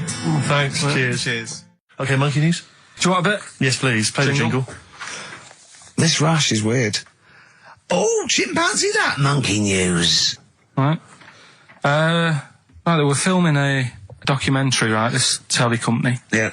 Doing a documentary. Who, which one? Don't know. No, right, what was the documentary about? About monkeys. Yeah. Where was it? Africa. Right, when was this? I haven't got a date. Okay. Recently though, since the advent of television, obviously. Yeah. Actually, a bit of extra monkey news if you want it. Okay, always. Do you know the, Monkey news extra. Go on. Do you know the Halfords ads? Halfords ads? I don't think so, no. What happens? Halfords, they've you know, they sell nuts and bolts and stuff. Right. They were using monkeys in the ads. Okay. Yeah. And what happened?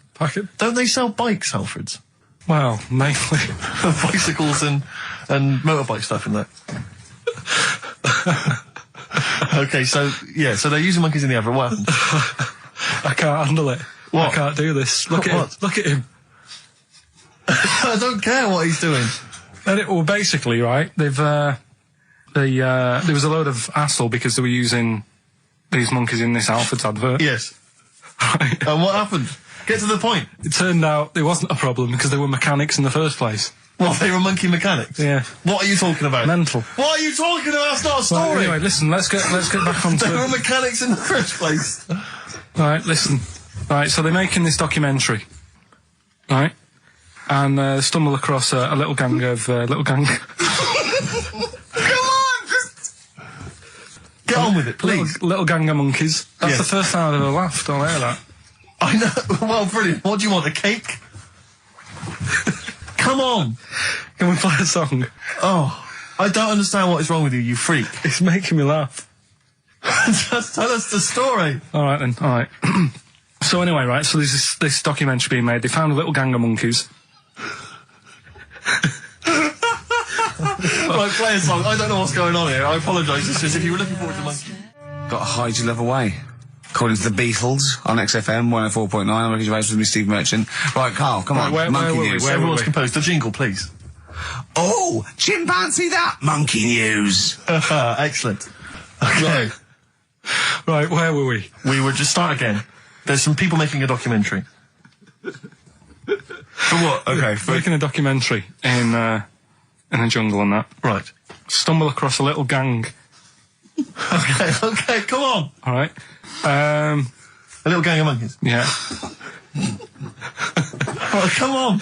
So the camera crew are there filming it. Yes. Everything's going normal. Nothing odd about it. Okay. They're not running a restaurant, they've not got any barbershops, nothing. No. Just regular monkeys going about their business, yeah. So anyway, what normally happens is the monkeys sleep with a partner. They already do what?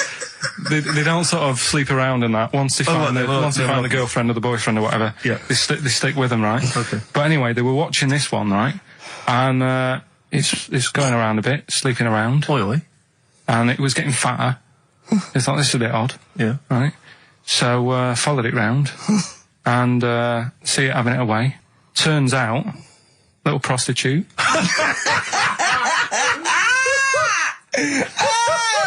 Oh, God! It's a little monkey prostitute. And it was getting fatter because it was charging them bananas. What a load of old rubbish. It's charging them bananas! What was it, a boy or... It was a... Woman. Little woman monkey. That's the most extraordinary monkey news I've ever heard. Oh! That is genius! Has this documentary been televised? I don't think it's been on yet. No. And that's all the information you've got? Yeah. And is that's one banana for everything? The half a banana is for... Just oral? A poor job. Right. If you want full-blown monkey sex, it is 2.5 bananas. Sure. So, let's just play a song. let's just play... All right, well, this is our penultimate show, so we're back next week. We're going to make it a barnstormer, I'm sure, lads. I want 100% behind it, 110% next week. All right, none of this giggling, none of this infantile giggling, like two schoolboys. Right. All right, we're going to come back, we're going to have some quality monkey news next week. We're going to have all kinds of treats, I would have thought. Okay. Some great prizes. All right, are we okay? Yeah, We're all best show. behind that. Let's make next week the best show ever. Good luck. If you miss it, then you miss out. We're ending with a track from a couple of years back. I think it was 92, 93. Dinosaur Jr.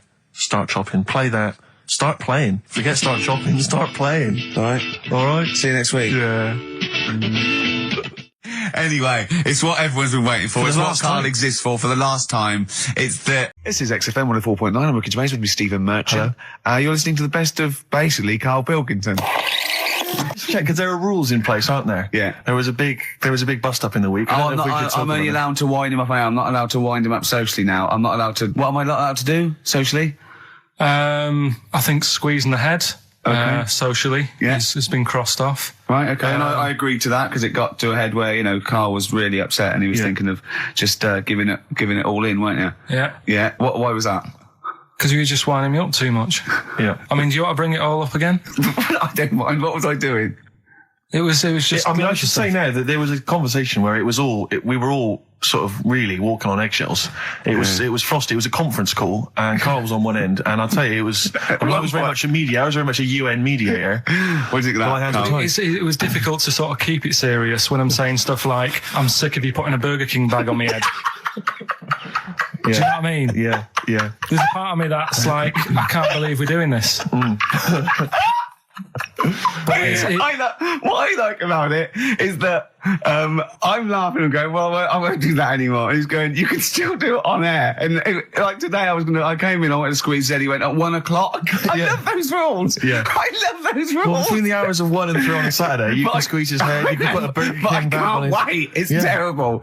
Oh, but dear. that all started last week as well, really, because I got in a bit earlier to do an edit for you on some track that had swearing in it, right? Yeah. So getting early, he comes in, first thing he does is go to sort of squeeze me head. And my reaction was, not now, do it later. As if it's all right to do it later. Yeah. So that's kind of what made me think this isn't normal.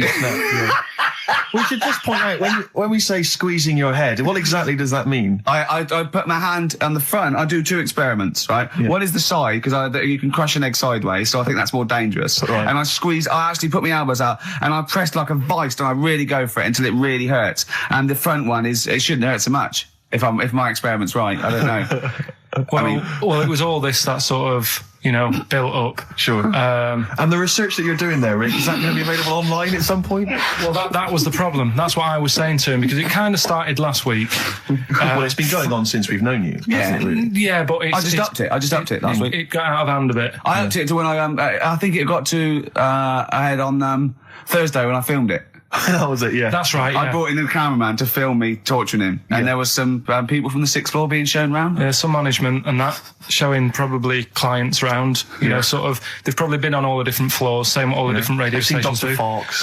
This is XFM, the sort of this sort of noise going on. Yeah. You see them all look down and I'm saying, don't do that, right? Sure. They might want to spend a load of money. Yeah, Right? yeah. And he's doing that, he's wrestling with me, he's filming it.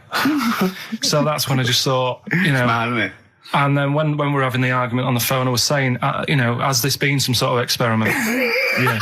He did. He said that, and of course I lost it. Yeah. But it's all good now. Do you want to squeeze his head before we play the next I record? won't at the moment because I mean we've got to get on. It's not right, and that annoyed me as well because I was trying to find out where he was going. I was filming him. I was going on waiting for Carl. Told Johnny he's meeting a mate at 6, which annoys me on 2 counts. So I'm just doing it to the camera, you know. So I'm gonna follow him and just turn up and go. All right, where you been? But then when I came in, he went, "I'm meeting a mate," and he told me where it was. So I told him that spoils my fun. Of course.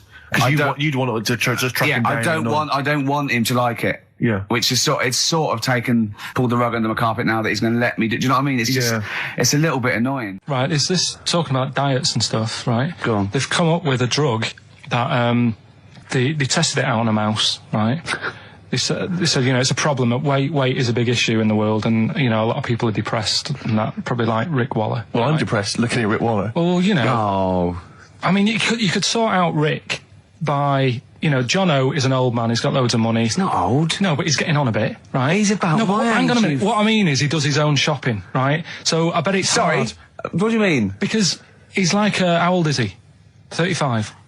Right? He's got loads of money. He does his own shopping. So when he goes to the supermarket and he passes, you know, the sponge cake section, it must be tough when you've got loads of money to burn that you go, oh, just one more. Yeah. One more. Look, sorry, we are getting close to libel here, I think. No, but I'm saying how it is, because Right. I've tried, like, losing a little bit of weight. Have you? And it is difficult when you're in Waitrose and you see a little chocolate muffin and you think, well, one more and I'll do without... Do you like a little chocolate muffin now and Well, again? yeah, right. Is that your favourite thing? So the thing is... Let him finish his point. So the thing is, right, now with Rick, he lives at home with his mum, so why doesn't his mum just say, I'm going to buy less this week, and if you eat it all, you're not getting any more? Yeah. That's sort that Does out. he live A with his short, mum? sharp shot. I bet he does. I bet he does. So you don't actually know if this is true or not. No, but anyway, right, so this drug they've come up with... They've tested this on mice, haven't they? They've tested No, I'm worried if they haven't tested it on mice. Thank God for that. It's definitely been tested on mice. Definitely. They fed a mouse a load of cake, Yeah. right? And it went a little bit chubby, and he said, right, stop a minute. And then they gave it this drug that makes you lose weight. Yeah. And its weight went down, but the only bad side effect was its eyes were popping out. Well, that seems to be fine then. Let's give it to Jono. There doesn't seem to be any problem. Oh, let's Rick should get some of that. Yes, truth, Doc, look at these. Oh, Jesus, Jono, your eyes are popping out. That happened to the mice. Sorry? That happened to the mice. But what do you mean? That's the option. What do you mean that's the option? So I love the fact that your choice is either be like a fat, happy man who has the odd sponge cake. What albums am I getting? Is that good? Mm-hmm. Good, yeah. What albums am I getting from for working for this place for 6 years? All right. Ricky.Gervais at xfm.co.uk. Do you want to apologise once more for anyone you might have offended over the year? Yeah, like I say, I never want to upset anyone. We're No, just chatting about stuff. it's just chatting. It's from the heart. You see something, you say, "Oh, it looks a bit like so and so," or "Isn't it a bit?" You're not really, you don't really try and hurt anyone's feelings, do you? But I think most people know that. And I've got to apologise for laughing at anything you say. I actually can't help it. Again, it's not vindictive, but when Carl comes out with some of the things he says, it's impossible for me not to laugh or react. So, have a Merry Christmas, everyone. Well, before that, Rick, is there some final, for the year, Monkey News? Tell you what, let's play a good song. Okay. Right? We'll have a bit of Monkey News, and then that's it. A bit of Amy Mann, then. Perfect. Brilliant, this one. I bought in Metal Christmas, is that all right? That's my only request from this show, that we do play Paul Di'Anno's version of Santa Claus is Coming to Town. The rest of it's over to you. Yeah, we're going to play some Christmas tunes, we're going to play some, our favourite hits of the year, but mainly, this is The Rock programme. This is the rock programme. What worries me, Rick, is there's a lot of people who listen to our show and they're not regular XFM listeners. They just kind of crawl They're out not regular people. Stupid on a Saturday afternoon, put the show on. So they might not be familiar with Well, Ian Canfield is a young man. He's been in. He's about 14. He's been in radio. It's weird. He's 14, but he's been in radio for 15 and a half years. He was weaned on the milk of Avance. Yeah. Right. And he's going to be the new. He's going to be the new rock god, aren't you? Well, I'm trying. Yeah. No DJ Canfield. Just go, yeah. Right? And over the 2 hours, I want to work out the 4 pillars of rock, right? I want 4 names, 4 pillars of rock, right? Huge rock pillars. And then I want the king who stands astride them like the archangel of metal. So we'll be asking Ian, every few minutes we'll be asking, right, who's your first pillar of rock? And then, keeping the one that stands astride them. Okay? And how many do we need? Well, we need 5 names then, don't we? The 4 pillars of rock and who stands astride them. Right, okay. Like the Overlord with these Axe Attack albums. Yeah. Yeah. This is Oasis. Christmas. I just wonder if there's one more contender. I don't know who this was, Ian, that phoned in with it, but possibly it's topical. Deathly Hem. Yeah. Deathly Hem. It's brilliant. Oh, it's Deathly Hem. Please welcome to the stage, Deathly Hem. It's Deathly Hem. Who's that? We've got to give it to I don't know who that was. Oh, but, well, if you came up with Deathly Hem, email again. Deathly Hem. It's the greatest name for the greatest rock band of all time. Will you please welcome to the stage, Deathly Hem. It's Golden Tonsils. Isn't it?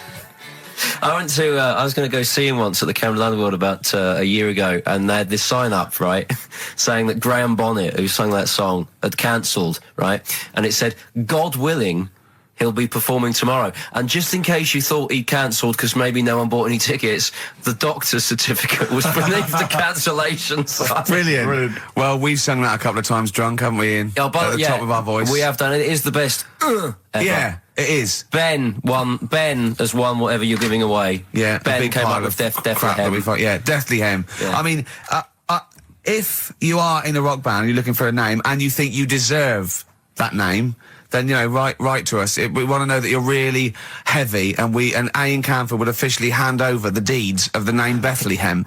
Deathly Hem? Deathly Hem, yeah. Deathly Hem. They only play at Christmas. You only play, like, big venues at Christmas, and it's all things about, like, fighting, like, good versus evil, and God versus the devil. And you got to write songs like that, yeah. Deathly Hem on XFM 104.9. Perhaps that the debut should certainly be a concept album based on the Nativity play. Yeah, Nativity, yeah, that'd be just the whole kind of Old Testament in kind of rock form. Yeah, with it'd be extraordinary. It's the battle for humanity. Yeah, it's called Humanity Manatee, and it's a fight in the ocean of hell. Yes, sure. Yeah, sure. Yeah, I'd like to see a serpent. Maybe pictured somewhere. There'd be a serpent, isn't it? Track 4. Track 4. Yeah. I think we should give massive props and suitable regards to Ian Canfield. He's come in, he's pressed the buttons. He stood in for an idiot brilliantly. He has stood in for the retarded. It's a shame that you've not displayed some of the usual incompetence that we've come to love and expect from Karl. It's a shame. Okay, well, you are the greatest DJ in the world, though. The way you sort of like drop press these buttons, but you know. Every time I've pressed a button off air, Ricky's been going, "Oh, what great DJ!" It's great. Because he ends it. It's just brilliant. I mean, we're lucky if we can talk with the mic on. That's the title. Not talk over a record. We did some great links during the ads. Yeah, and of course, Jonathan Ross masturbating live. On air. Just looking back at some of the highlights of this You don't get that on Capital Gold, do you? Like Tony Black show, is it? I just suddenly caught myself. This is nothing. I told you that before. It's been bad today. No, but I mean, it's the way, this casual way that it's like we almost have no regard for our listener. And I'm not proud of that. I just don't know what to do about it. Do you know what I mean? I don't know how to do this properly. I mean, we're just chatting here. I mean, it's only Anderson who's seen through us, and that surprises me that more people haven't. I mean, what are the figures like? Do people listen to this show? I'll find out for you. You keep saying that. But, there's this parrot, and apparently it lives Rick, it's unique, if nothing else. I mean, when you wake up with Woken tomorrow, you're not even going to hear him start a line with there was this parrot. Go on, there was this parrot, go on. And it can talk and that. Someone's obviously taught it out how to speak and that. And it flew away, and it's living in this church, right? And people are at the church doing hymns and that, and then Trouble's brewing. in between the If that hymns. parrot was owned by an old miner who used to swear a lot, Well, then the vicar is what going was to be really annoyed. That vicar, that vicar's going to go on. I just hope it stays quiet during the vicar's sermons. Yeah, go on. Have you read it?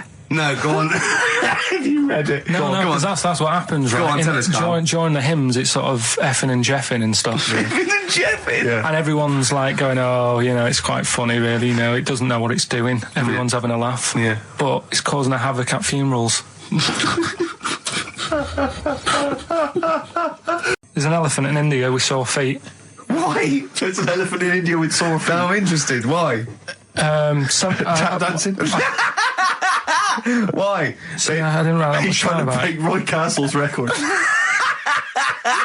He's still going. Go on, what is it? What is it? Think. It's an elephant, and it was really old. It was about 76. Right. And it had sore feet because it's old, and They don't make stair and the lifts that roads, big, do they? roads are bad and that. Yeah, go so they said, what are we going to do? And the town was like, oh, you know, we're used to seeing it around. It's part of the thing, you know, we don't want it to have sore feet. Yeah. So they got some slippers made for it. And it had like a picture of the elephant looking happy wearing some slippers. I love him! I love Carl, his world! Think of it, where did you see this picture? That was on the internet. Right. That's a lesson, though, for any elephants listening. You know, don't wear stilettos to work every day, because you can do your feet in. So that But it's don't elephants have really bad memories? no, they're great really good memories. memories. Oh, do they? Yeah. Oh, well, that's good then. No, I just thought they'd forget where they put them. I thought there was something about elephants having bad memories and that.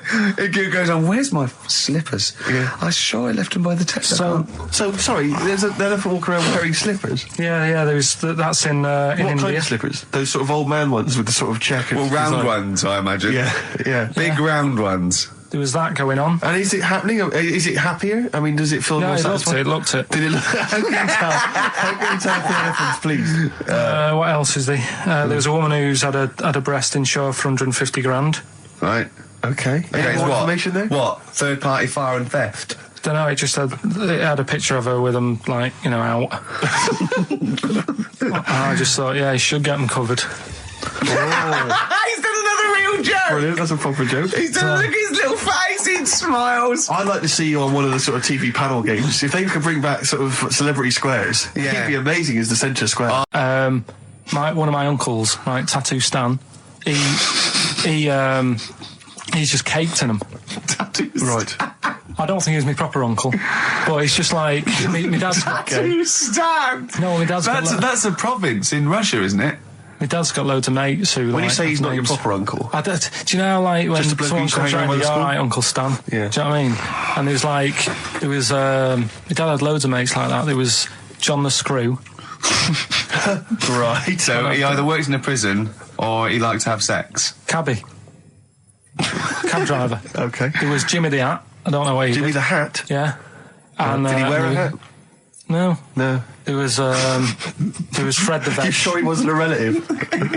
Sorry. Fred the Veg used to get us like big bags of potatoes and that. Fred Veg, okay. And there was Tattoo Stan. Right. And he was just caked in them. And I used to always look at him thinking, why have you done that? I must have only been like, 6 I or suppose 7. if you're born with a name like Tattoo Stan, Exactly. you're destined, aren't you, were really? they like a 1950s gang? I'm worried about... I'm Who worried were about... doing a bank job? What was his name? The Hat? What was his name? Jimmy the Hat. I'm worried about Jimmy the Hat. Yeah. Not having a hat. I don't understand Are it. you sure he didn't have a hat? Not when I met him. Did he ever wear a hat? I didn't see him that much. Do you think it was a joke, like, when your mate's sort of like, 8 foot and huge, you call him Little John or Tiny? Do you think... Well, the fact that he never wore a Yeah, hat. they went, hold on, I've noticed something about Jim. Go on. No hat. And I go, oh, true, let's call him Jim the Hat. Jimmy the Hat, yeah. But my Uncle Stan, he had like loads of them. He did them himself. Oh dear. And it was always that thing. God. What was it things like? He had like the cross. cut here, Cut here, on made the in neck. Britain. And if you're going to do them yourself, I'd say at least make sure you're sort of a good drawer. Yeah. And don't do it in the mirror so it comes out backwards. Well, that was the other thing. But like, I remember he did. Names are all right. He had like all his kids' names down his arm. What are they called? Yeah. Oh, God, it's... Tattoo Stan Jr. Yeah. And, Paul shits to bed. I'm trying to... Oh, Wabbai Kate. Yeah. But he had... Frankie never amounts to anything. Oh, God. So he had, like, Johnny, I don't think he's mine. So he did all this stuff. What do I, Carl? I was watching... did you watch The Mammals in the week? No, I missed David it. Attenborough? No. I was thinking, actually, right, all this MTV stuff, if there's one reason why I'd like to do it, is I was watching Attenborough, the Mammals programme. I reckon I could do something like that. Right. And just have like me, instead of Attenborough, like a young sort of fresh person, watching, like, certain animals and saying, do we need these? Do you know what I mean? Yeah. Oh, God! What's it called? Death on Earth. Well, That's amazing! Do we need these? And, No, 'cause there's loads of and the stuff. audience at home would vote. Would there be something like telephone like a vote? vote out system. Oh, the that- thing is like, it's something interesting that Attenborough was saying the other night on Do we need these? on Jonathan Ross's show, on his telly show, right? He was saying, he said you could take all the humans off the earth and it would carry on, but take, like, some animals off it, mammals and that, you got problems on your hands. I thought that was quite interesting. Yeah. So it's like, the question is, do we need these? Is that part of the big thing? Right. Like jellyfish. Yeah. We've talked about jellyfish. Yeah. Yeah. So which mammals in particular were You talked about watching our that Zoe you Ball thought- show, haven't you? Hey? Which mammals were you thinking we don't need when you watched the show the other night? Any in particular that you thought they don't need them? They're not of interest. Well, I like whales, but I don't know what they do. And they're taking up quite a lot of room. Sure. But stuff like, Yeah. but like jellyfish, I looked into because Yeah, you know, well, I was I know you talking don't about them, and they were saying they've got no eyes, no heart. There's something like 97% water. Yeah. They're blind, and they do about 33 miles a day. Right. So it's like, do we need them? Could we clear them out? Yeah. Well, the big net. That would be the programme. What? Right, we'll get rid of them. Next week we'll be looking at Rhinos. I think it's genius. Honestly, I think it's genius. And like going along, sort of like picking up sea anemones and going and just lobbing them into the sea. Well, what do you think about MTV doing that? And then I just, in between the bits, Play music videos? I play music That related relates to to it. fish, so I could play like fish, Yeah. like Rock Guy, or the animals, Rock Lobster. yeah, or what else could This I get could in run there? and run. What other songs have got animals in them? The Well, monkeys, could play the monkeys. Yeah, there's about 1 million, so let's not start this. No, but do you know what I mean? So do we need this? So MTV flies you around the world And to you- the most incredible exotic locations. You sort of climb up a tree or whatever next to, I don't know what lives up a tree, some kind of rare parrot. You say, look at Sloth. that, it's colourful, Sloth. it's interesting. Oh, you like sloths, don't you? No, they just live up trees, but I'd say, do we need them? Why? Well, what do they do? What do you mean? What do they do? What do you want from an animal? Carpentry. What do you want? I don't like scorpions, right? Right. But then I found out they look after those monkey things. They're not monkeys, they're Whatever. lizards. Well, all right, yeah, then lizards. They look after the lizards. So there's a reason. But do you need the lizard? Could be your Well, next yeah, question. because the local people made shoes out of them. But not when the scorpion protected them, they didn't. All right, we don't need them then. So, and so ultimately, would anyone decide? I mean, do the animals kind of get a chance to mount a case for their survival? I mean, is there maybe someone that comes into their corner and sort of defends them? I'd have like a David Attenborough type character who says, Right. well, they do this, and I'll go, yeah, but do we need that doing? Yeah. Yeah. Okay. So, Yeah. so what does an animal need to do in order for you to feel that it sort of gets a chance of life? I mean, like a pet, like an animal, like a dog maybe, or a cat. I mean, they give a certain affection to its owner. Is that a valid reason to survive? Not particularly for you. Not really. No, okay. I mean, saying that, though, blind people use dogs, so they are useful. So dogs are useful. Saint Farmers Bernards, use they often dogs. save people, don't they, in Yeah. snowy weather? Cats. I'd have to think about it. Okay. Keep the mice down.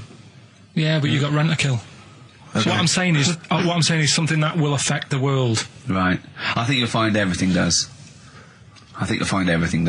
Except Carl. I'm not sure what effect he's having on the world. I'll tell you what, though, Steve, right? Did you watch The Mammals? So, anyway, he gets a bit pally with a monkey because it's the closest thing to a human. Well, that ape is. Right. Yeah, but you can't really go that close to apes. Was he dangerous? What do you mean? What type was it? Do you Just mean let him tell the Was it a story. chimpanzee? I reckon it was a chimp, yeah. Yeah, it was you a don't chimp. even know, so it was that's a an chimp. ape. It was a Okay. chimp. Yeah, but it doesn't matter, does So it? he It's the gets story. pally with him. Right, so he gets pally with What, him. do they go on and holiday together? well, no, I mean, he starts On the off. pool He together. starts off just checking each other out, and probably sharing lunch and that together. Yeah. Right. Anyway, this goes on for a while. They're getting on well on that, and then after a while, right, the monkey starts sort of imitating him a bit more and sort of walking upright. Oh God. Yeah. Right. So he thinks, oh, that's a bit weird. Anyway, they get on really better and what have you. So he thinks he could live at home with me. Because we're getting on the storm. Yeah. Right. So he takes him home, and before Is you this know the it, beginning of Beneath the Planet of the Apes? I think it is. I think you've seen this on video. I'm worried because he's already imitating him and they're moving in together. I'm thinking it's maybe a bit like single white female. Single white zookeeper. Oh, brilliant. right. So anyway. So he's moving in, and it's getting used to sort of the normal human life. He's having a cup of tea in the morning. Yeah, PG tips. He finishes the day off with a dear. Finishes the day off with what? He doesn't have to move a piano at one point, does he? Finishes the day off with a little brandy. Yeah. What, he pours himself one. Is he wearing a smoking jacket? Yeah, I'll tell you what, Carl. You're a maniac, mate. No, this is why it attracted me. It's amazing, right? So he's having his brandy and that, loving his life. Next thing you know, he sort of I don't know if he loses it or he gets shaved, but the top half of his body is hairless. Right, apart from his head.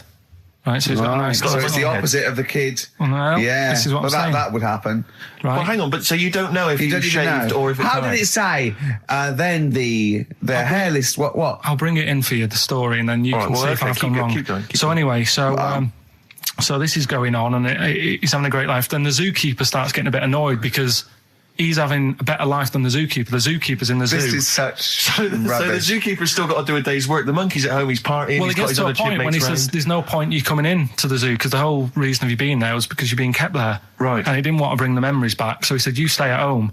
So you're talking such. Just let him finish. God, I don't know if I can sit here and listen to this drivel.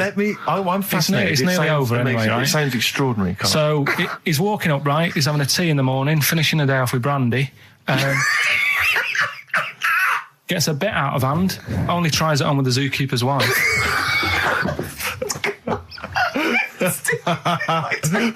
Make him go away, Steve. How does he do that? Well, because he's around humans a lot, he becomes a bit of a charmer. And, But what is it that he could do to seduce her? Pick fleas out of her? he didn't say. He was built. Yeah, he was well done. So what about that? What do you mean, what about it, Carl? It's obviously not true. I don't understand how... I love the fact he becomes a charmer. He's got better taste in brandy. Exactly. And what was it that he was doing that seduced her?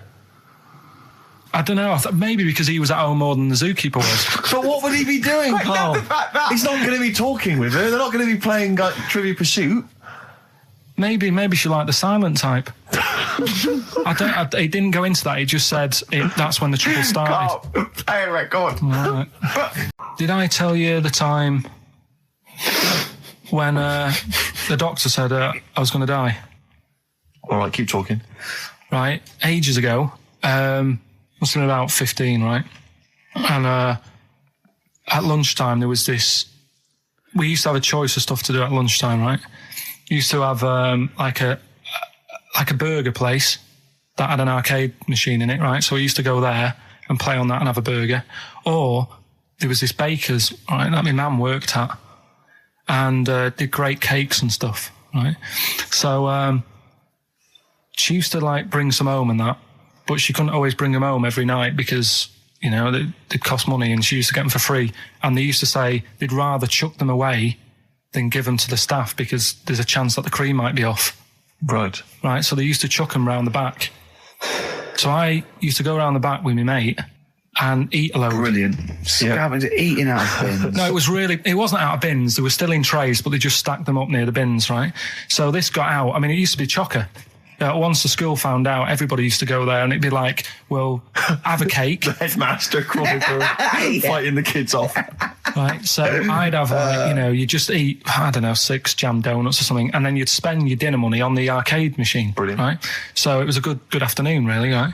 So you do that, and this one day I must have had 6 or 7 jam donuts, a few Congress tarts. What's the Congress tart? I love them. I can't get them in London, right? So I'd have some of them.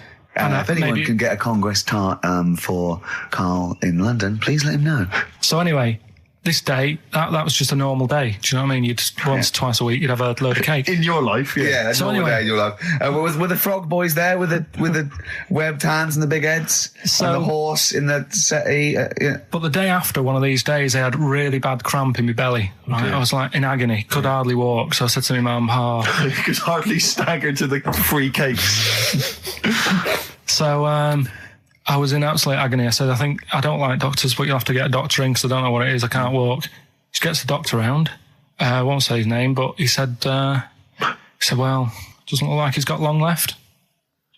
Blimey. So I was a bit like, hang on a minute, I've only had a few cream donuts. Yeah. My mum was panicking. Sure. He went. My dad came in from work. She said, something's really bad with Karl. I think it's serious. The doctor said he ain't got long left. So he said, what? He said that and just left. So she said, yeah. He said, I'll have to call him then. So he called him up, said, what's all this about? Karl hasn't got long left. How long's he got? So he goes, I was only messing. It's just had some bad cream. Can you believe that? Well, the thing is, I like the fact your mum didn't ask any questions. I know. She didn't But go she into doesn't. detail. Can you explain more, Doctor? No, I got to show off. But she doesn't. She doesn't like talking. I don't want to diss you or your family, but I imagine if I was there, I'd have known the doctor was joking. Yeah. That's all I'm saying. I mean, I sound very arrogant there, but I imagine he went, what's he been doing? Yeah, I had about 6 cream cones. Oh, right. Oh, wow. He hasn't got long to live then. I'll see you later. That's what I think the doctor did. Yeah. I just like the idea your mum just let him go. Yeah. Terrified, thinking, well, I'm not going to probe him. He's that's it then. Dad comes in. Hi, honey, I'm home. Anything happened? The doctor said Karl's going to die and then left. Did he? I'll call him. Old woman, about 70 years old. Yeah. She's normally fit and healthy and stuff. Nothing wrong with her. She's having a good life. And one day she goes for a check to the doctors just to check herself out because she's getting on a bit. Yeah. He says, take your clothes off and that. So she does and checks her out. Says, yeah, you're looking good. Turn round. He said, oh, God. He says, you got a tumour on your buttock. Right?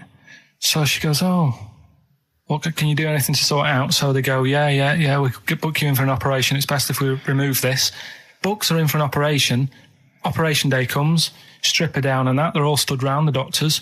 Start to operate. It only turns out it's a pork chop that she sat on 5 years earlier and it had stuck to her buttock. Right, Karl. I can forward you. Serious. Okay, Karl, I'm telling you now, I'm leaving. I'm never doing this show again. No, I'm serious. Honestly. You're talking, I've never had such...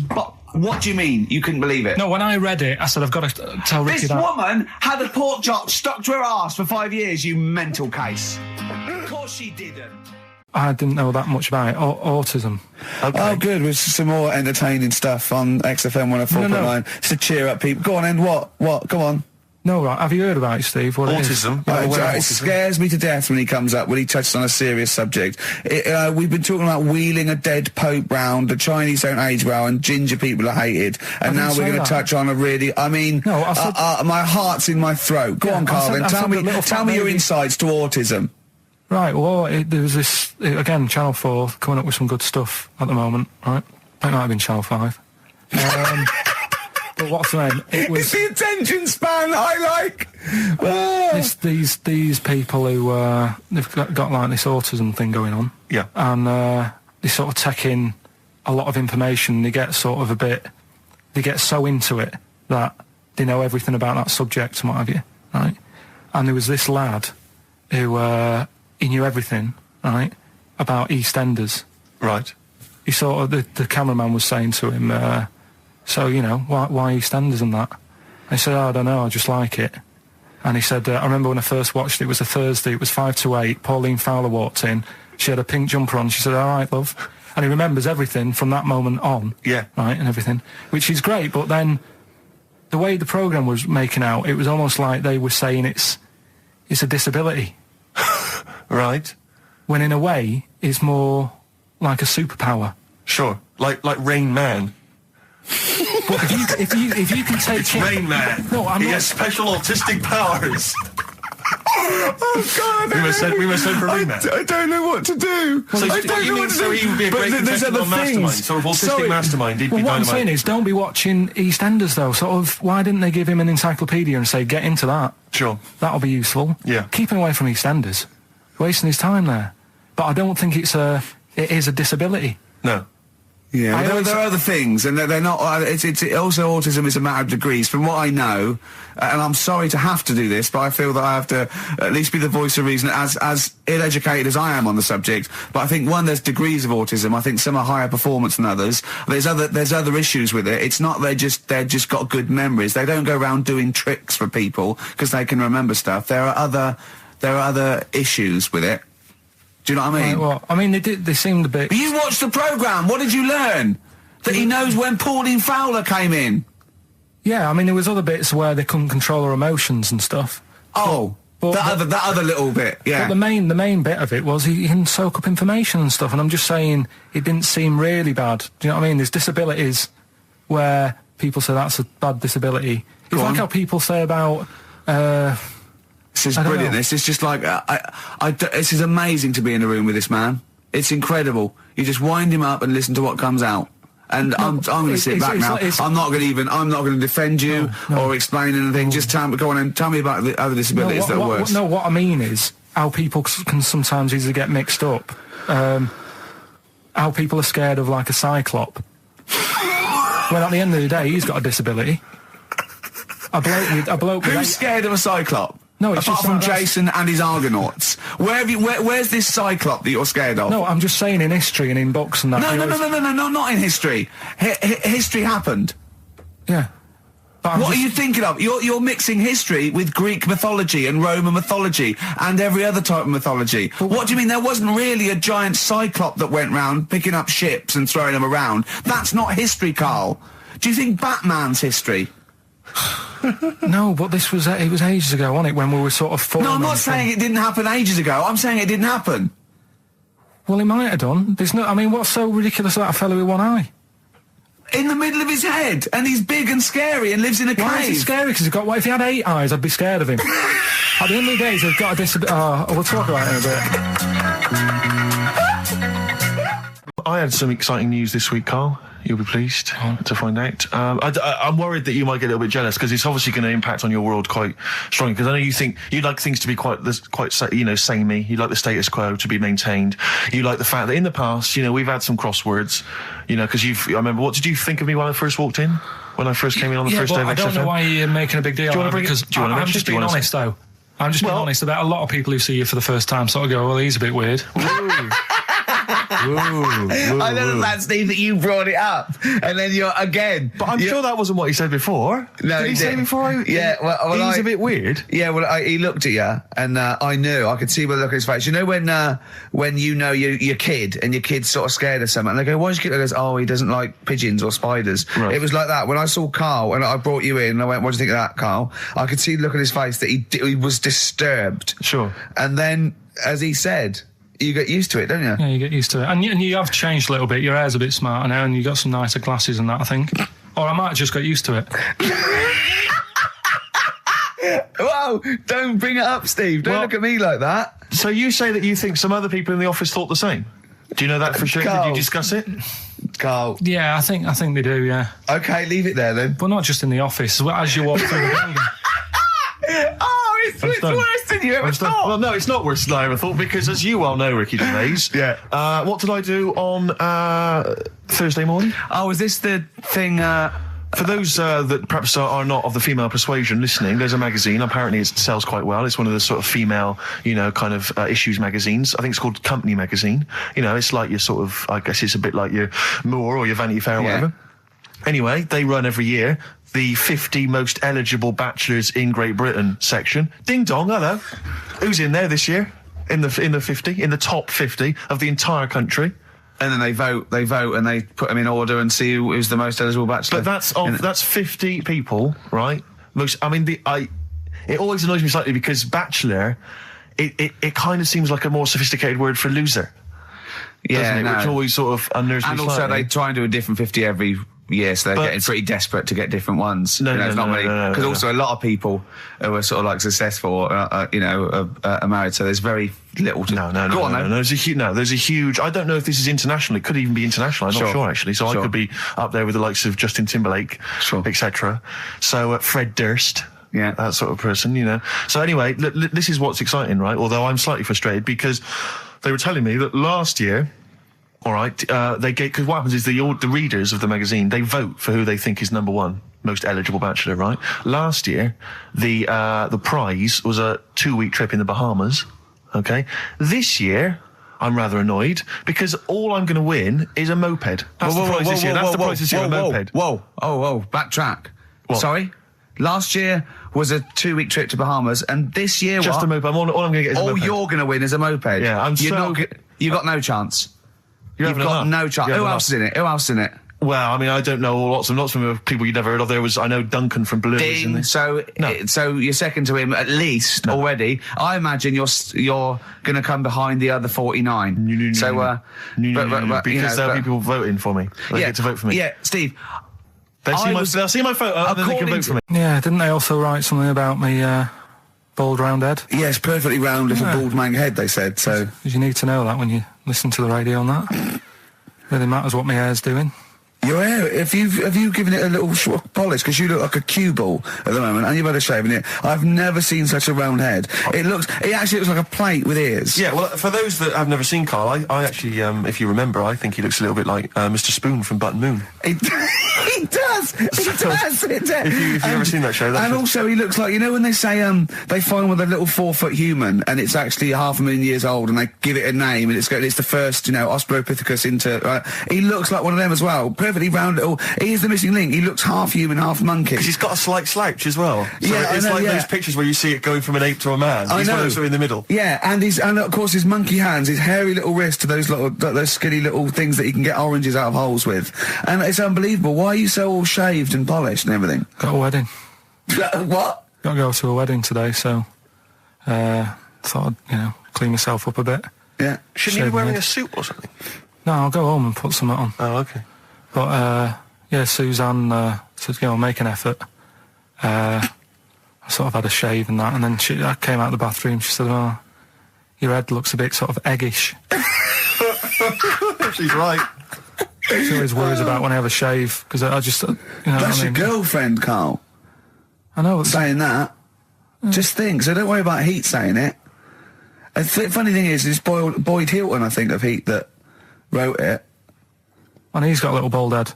Yeah, no, don't slag him off. Yeah, but on the end of his review, does it say, written by Baldy Boyd? No, because it doesn't matter. It's a magazine. Don't worry about it. Looking forward to the wedding? A bit boring, isn't it? But you've got to do it. They've probably listening. Should we do a shot? No, it'll be a great day for them, but I know what will happen. Suzanne will see, all the fuss and that, and then she'll get ideas, and I'll have to let her down and all that. Why is it you don't want to get married again? I always forget. It's just... Who's it for at the end of the day? I've been with Suzanne for 11 years, right? Sure. We're happy. Well, I am. That's what counts. You're never happy. I am. I'm all right. Yeah, no, I know you're happy with Suzanne and everything, but apart from that, you're never happy. You are the most grumpy, moany thing in the world. I mean, I get annoyed, but I'm always happy. I was annoyed here. I was happy coming here, but there was a bloke behind me walking and scuffing his feet. He had a pair of those stupid skulls on, and he was clicking and scuffing. Wear some shoes you don't have to click. Pick your feet up. Flip-flops annoy me. But I'm happy. I'm just annoyed. You are just like, oh, the world's on me. It's rubbish, this. I know the world's great. It's just sometimes people annoy me by being there, But Steve said I should be locked in one of those towers. Me and Carl went out for a beer, and it was great, wasn't it? Yeah, we started off, good. And you met my mate Robin, didn't you? Yeah. And some of the stories. Do you want to tell Steve some things about Robin that you learned? Do you know him well? Yes. Well, do you know about his worm problem as a kid? Go on. Right. What I can remember is he had worms as a kid. Not sure how you get him. He never answered me. He was getting a bit touchy about it. Right. This is like the second time I met him. I think he was a bit annoyed that Ricky told me about his problem. What now? Straight away, you not being there, instinctively, what do you think went on with this story about worms? My suspicion is rather like when you told a group of people that Robin had once suckled milk from a cow's udder. Yeah. Did you mention that as well? Yeah. Yeah. My suspicion is that, like the cow story, the worm story is not true. But and why would he get so sort of uppity about it? Well, imagine if that wasn't the first time he'd done it. Imagine if he did that every single time he was with somebody for the first time and Robin was just met them. He will tell that story to anyone. But they do say there's no smoke without fire. Robin. I also told him that the way Robin cured these worms was because the doctor told his mother, right, to hold a piece of ham or cheese near Robin's anus so the worms would come out for the food, and he believed it. I'll tell you why, though. I said to Robin used to sit on spam to try and get the worms out, and he believed it. But Steve, right, do you remember that story about 3 or 4 years ago where there was some bloke in the army? He went away to somewhere, Vietnam or whatever. He was messing about in the woods. Messing about in the woods? Shouldn't he have been fighting? Whatever. Yeah. Right, and he walked through some lake, and I think he'd cut his toe or something on something, and some worm of some sort crawled in the gash. Yeah. And it was in his body, and the doctor said, we've got to get this out of your body. So what they did was, they said, right, the thinnest part or something of your body that things can crawl through is on the top of your head. So they wrapped where the skull is. So they wrapped some bacon. No, they didn't. They did. That's right. Thing. Everyone... So he's gone in by the toe. So what we do is, I'll tell you what, that worm's probably heading straight for the head. We'll put a bit of bacon on it. The thinnest part of the body is the skull. Of course, it's not the thinnest part of the body.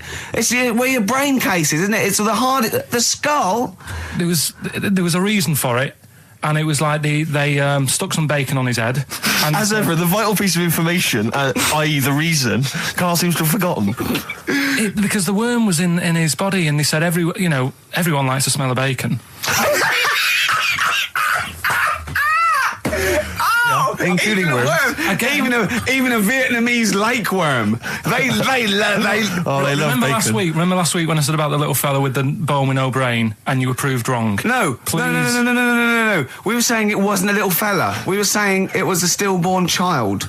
It wasn't a little fella. You're changing it now. You weren't having any of it last week. Right, hang on a minute. I'm getting confused. There was a Vietnamese... There was a Vietnamese snake that went inside of a soldier. A little, like, maggot or some sort that you have to get out of your body because it causes problems. Yes, and so in order to get it out of the body, they strapped bacon to his head. Yeah.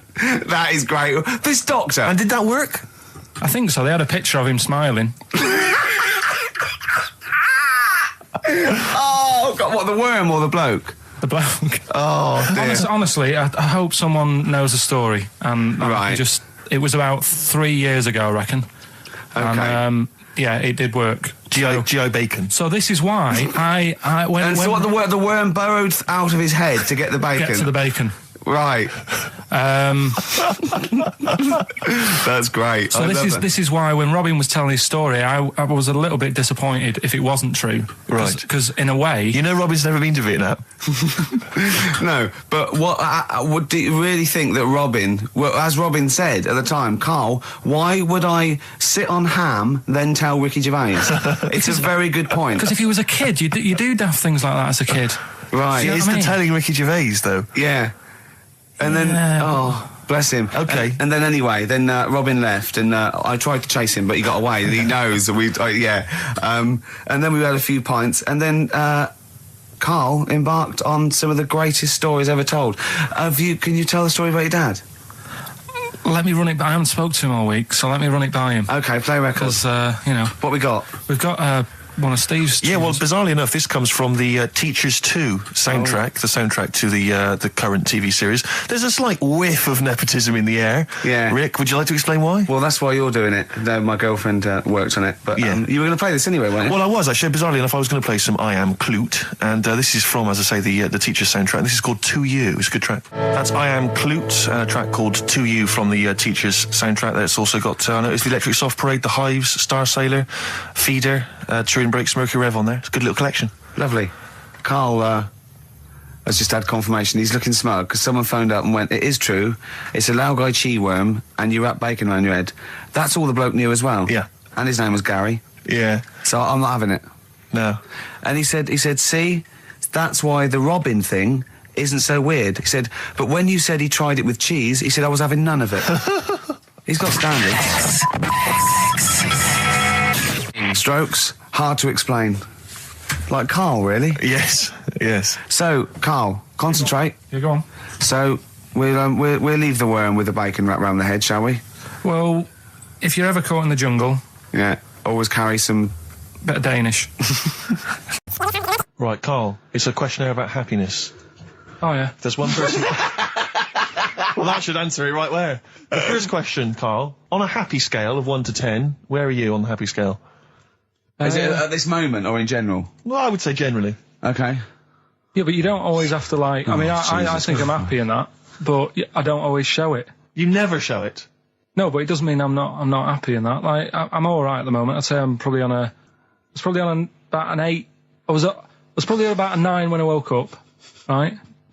And then sort of fell out with Suzanne over a haircut. Yeah. Right? She went for a haircut and came back with something that I didn't like. What, sorry, what did you say? So when your girlfriend walked to the door, she had her hair done, you said, I don't like it, alright? Well, she could tell by the look on my face. But don't you say, no, I'm happy with it, I just can't tell. I'm loving it. Because then she won't have it done again. Oh, Carl, I just cannot get over you. I really can't. No, but you haven't seen it. Right? So then I was fed up, but then I thought... Sorry, what authority have you got to talk about haircuts? Yeah, you had the officially from a barber in Manchester above a railway station in a shack, it was £2 a cut, told you have the hair of a Chinaman. Well, you wish you had the hair of a Chinaman now, you got no hair. You're a little bald man with your mouth open, so don't... Is she listening to this, Suzanne? Sitting at home with a woolly hat on? I don't know. But she knows now, doesn't she? What did you say? What did she do about it, though? I just said you look like someone out of Slade. Interestingly, that's what I look for in a girlfriend. Oh, God. Which one of Slade? That one with the funny... Not Dave Hill. Yeah. The one with the crooked fringe and the goofy... She had her teeth done as well, did she? She had 2 front teeth put in. Dumper. So anyway, So prior to that, you're on a 9. Then you saw the haircut, you're on an 8. Yeah. Yeah. And now then, what you're on? I'm probably on about a 6 at the moment. Why? What's happened? Well, while Star Sailor was on, bit more head squeezing going on. So, yeah, about a 5 or 6. So generally speaking, what would you say you are? About 4. You're on a 4 for normal. Alright. What would you give someone who wasn't very happy? What would you give them? What are you thinking, Carl? Depends why they're not happy. They're low, okay, so what would you give them? I mean, yeah, depends, innit? If it's someone who's just lost their arms and legs in an accident, you don't give them a lollipop. Sure, or some mittens. Yeah. You give them a hat. Yeah. Yeah. And dare I say it, a smile. A skateboard. Yeah.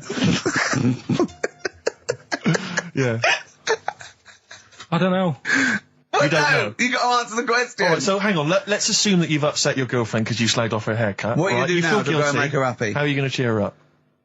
And not buy her a baseball cap. Don't steal our son. Please, lads. Thrills. On XFM 104.9, I'm Ricky Gervais. With me, Steve Merchant and Karl Pilkington. Yeah. Little Carly Pilkington, little baldy mank, whinging little twat. How are you? Yeah, all right, yeah. What are you doing? Happy? Feeling a bit happier today? You look as full of spunk, as they say in America. Yeah, I'm all right. Just a bit of a miserable day, though, isn't it? Yeah. A bit miserable. Yeah. Walking in today, right?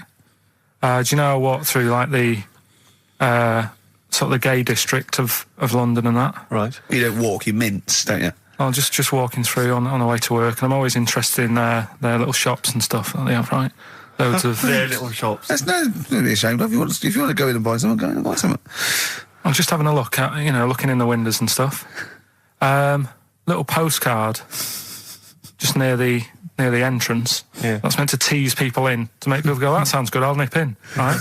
Little postcard, free butt plugs with every sale. That's great. How did we get from 5p off milk to free butt plugs with every sale? Wow. What society come to? Well, it's because we're liberated, Rick. Yeah. You know, it's an open society. What did you buy to get them? You didn't buy... I didn't but what's the purpose? What, of the poster or of butt plugs? Butt plugs, because I really honestly You don't. shove them up your arse, don't you? Whoa, slow down, bum. Shove them up your bum. Yeah. But when? Is that just like when you're doing whatever, doing stuff around the house, or...? I think it's not to keep things out. Is it like you would use a plug in the sink to keep, the water in the sink? Oh, if you're not gay. Get that, oh, yeah, no, I know what you mean, yeah.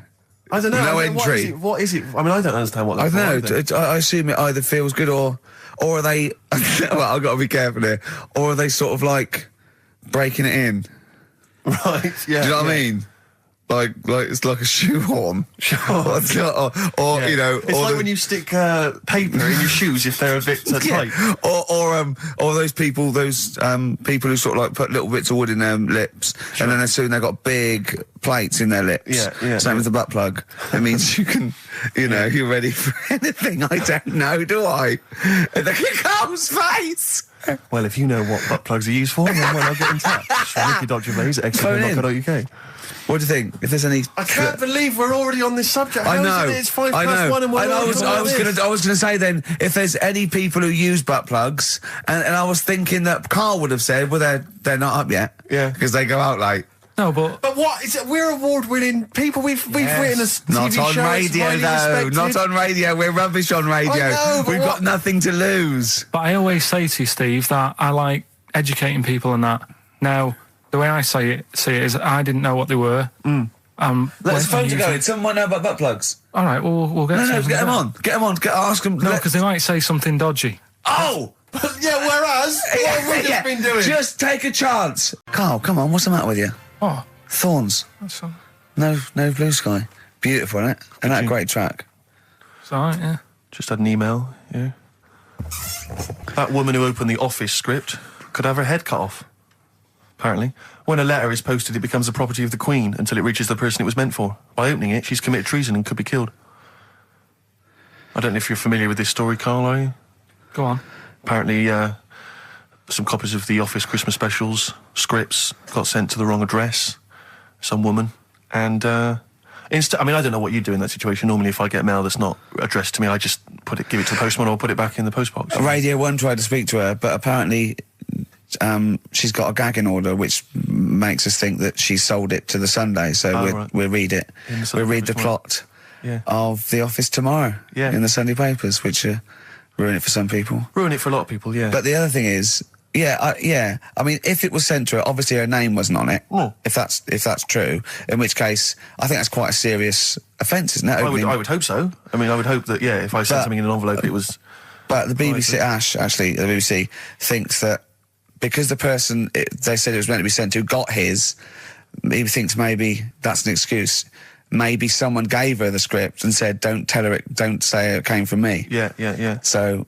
I don't know, maybe she's protected someone, I don't know. Yeah, well, I mean, if that is well, the case... either way, don't sell it to a newspaper. Well, It's just the kind of mercenary nature of it that I loathe, It's the fact that it's only just now makes me wonder if she had it there lying around in her house and someone said to her, well, why don't you go to the papers? Yeah. Try and flog it. But I just don't think I don't think she's going to get a lot for it, because people are going to see it soon. It's not like it's the Hitler Diaries. Well, they're not very well written. But, I mean...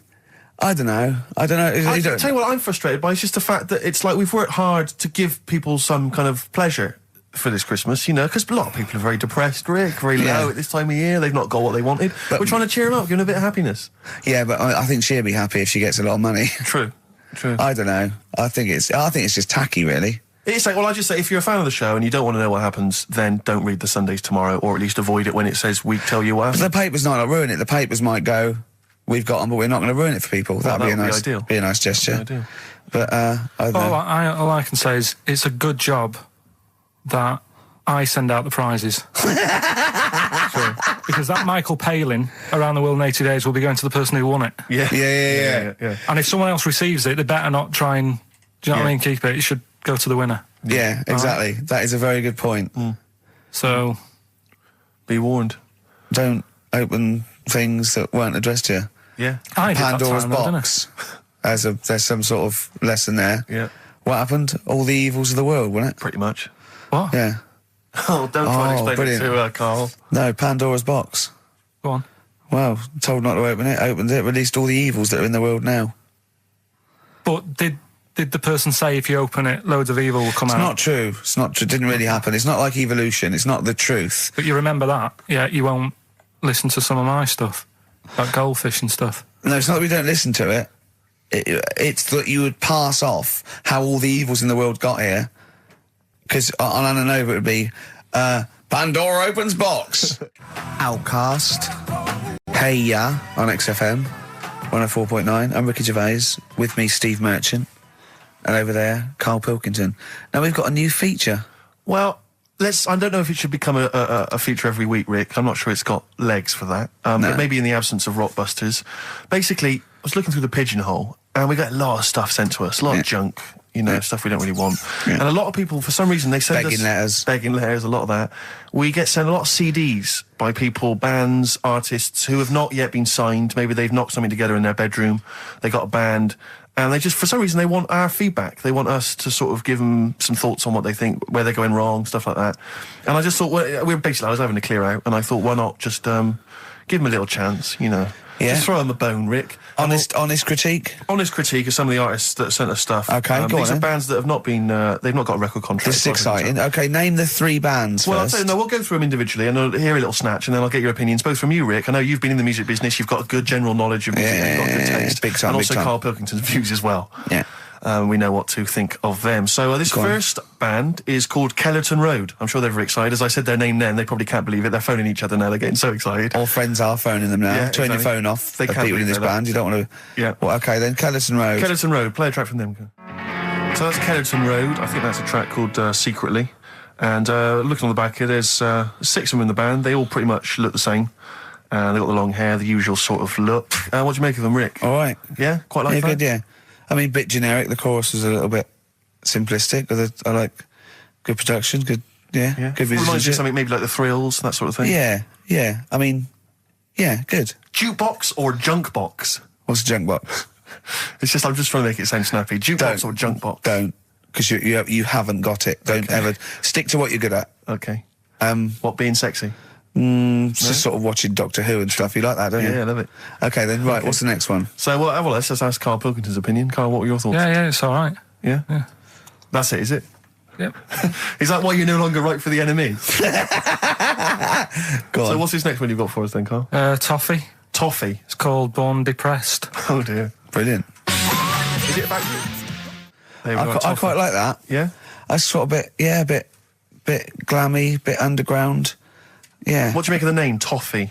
I don't like the name. It's not great, is it? No, but I quite like that track. Quite like the track. If I'm that's just looking at the representative. CD, they've made it themselves, and basically the band feature on there completely nude.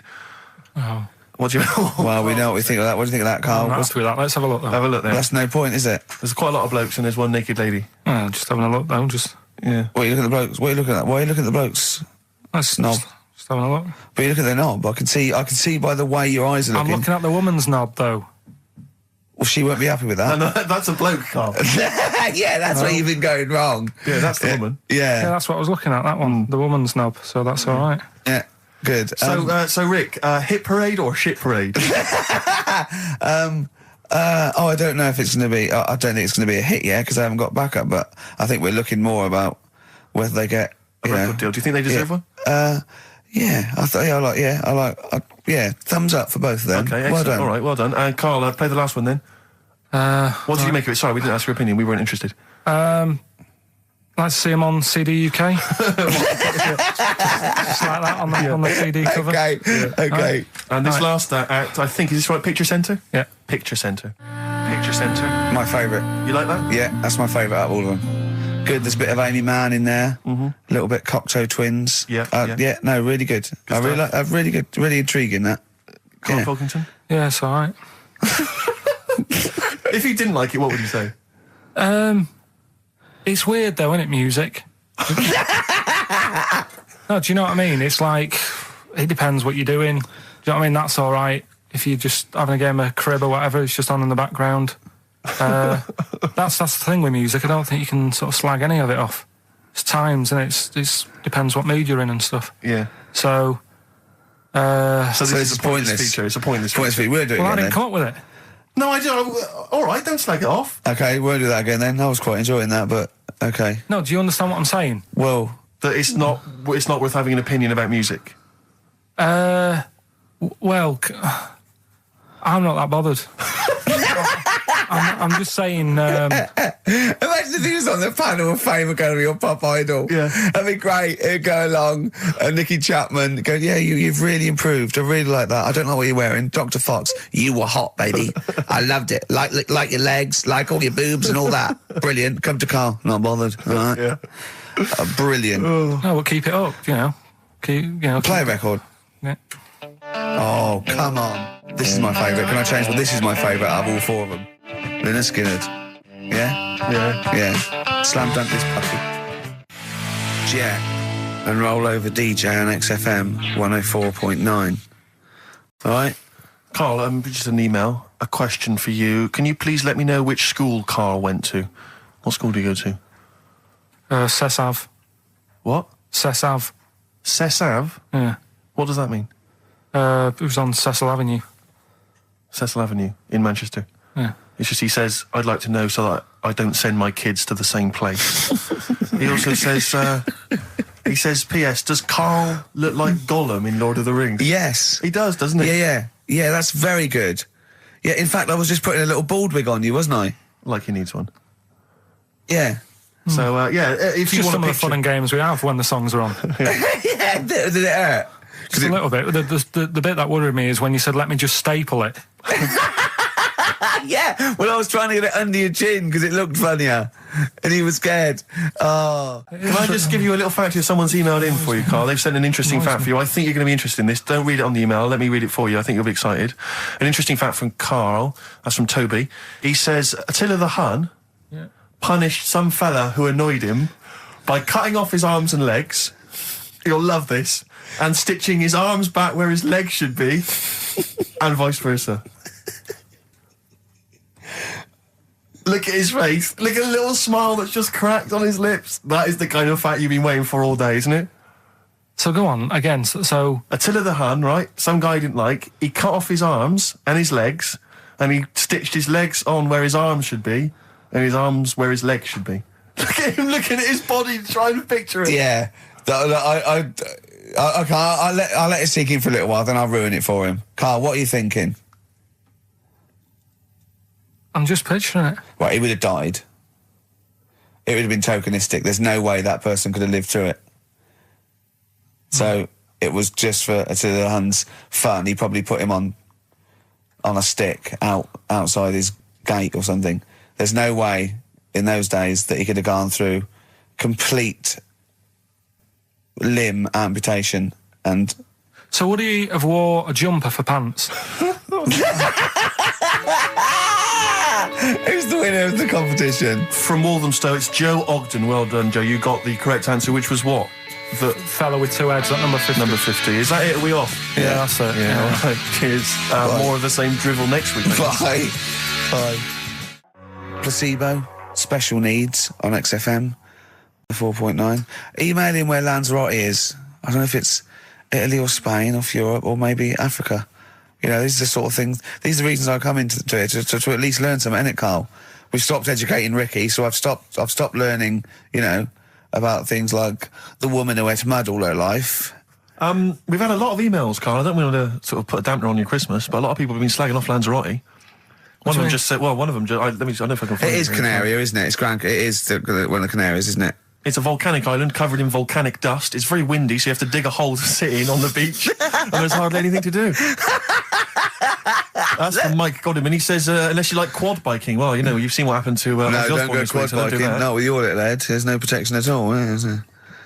I don't know what you're thinking. I don't know. At least Rick Mail and Ozzy had lots of hair. Yours would you'd be like Humpty Dumpty. It would crack like a little egg. And then we'd seen there's no kings or kings horses. So, Yeah, well, they couldn't do the job anyway. No, shouldn't really send them. They're not really qualified. Horses not equipped to put send back a an egg medical then. man like Neil Fox in Yes. to mend But not eggs. some kind of military horse. I bet he's had egg on his face a few times, hasn't he? What, Foxy? Yeah. Well, most of the series are Pop Idol. Right, Carl. Lanzarote, good or bad? Well, you got to give it a go, haven't you? Yeah, well done. Give everywhere a go. Exactly. That's what I was saying. You know, don't just take the word for it. I mean, if it had said Nananova, Lanzarote shit, he'd have believed it. Sure. You know, if he'd have overheard it in a pub, Yeah. Lanzarote a crap, he'd have believed it. He'd have seen it on a website that was mainly concerned with monkeys and witches, he'd have believed it. Yeah. As it is. Everybody raves about New York, and when I went there, I thought it was rubbish. Well, you're an idiot then, because that is possibly though, the isn't it? greatest city in the world, Subjective. along with London. Subjective, though. That's why they have holiday programmes and that, innit? So you see it and you decide for yourself and that. Yeah, but you saw Venice on a holiday programme, as you put it. You went there and you went, it was rubbish, full of black bin liners. Well, it is. Right. Didn't they show them? It stunk. Didn't Judith Chalmers say that? Oh, it stinks here and there's loads of rubbish everywhere. No, she didn't. Did she mention that? Oh, that's what I mean. So it depends what you want from holiday, doesn't it? Well, yeah. But So, you're an idiot if you don't like New York, so next. Anyway, come on, break up, guys. Kiss and make up. Yeah.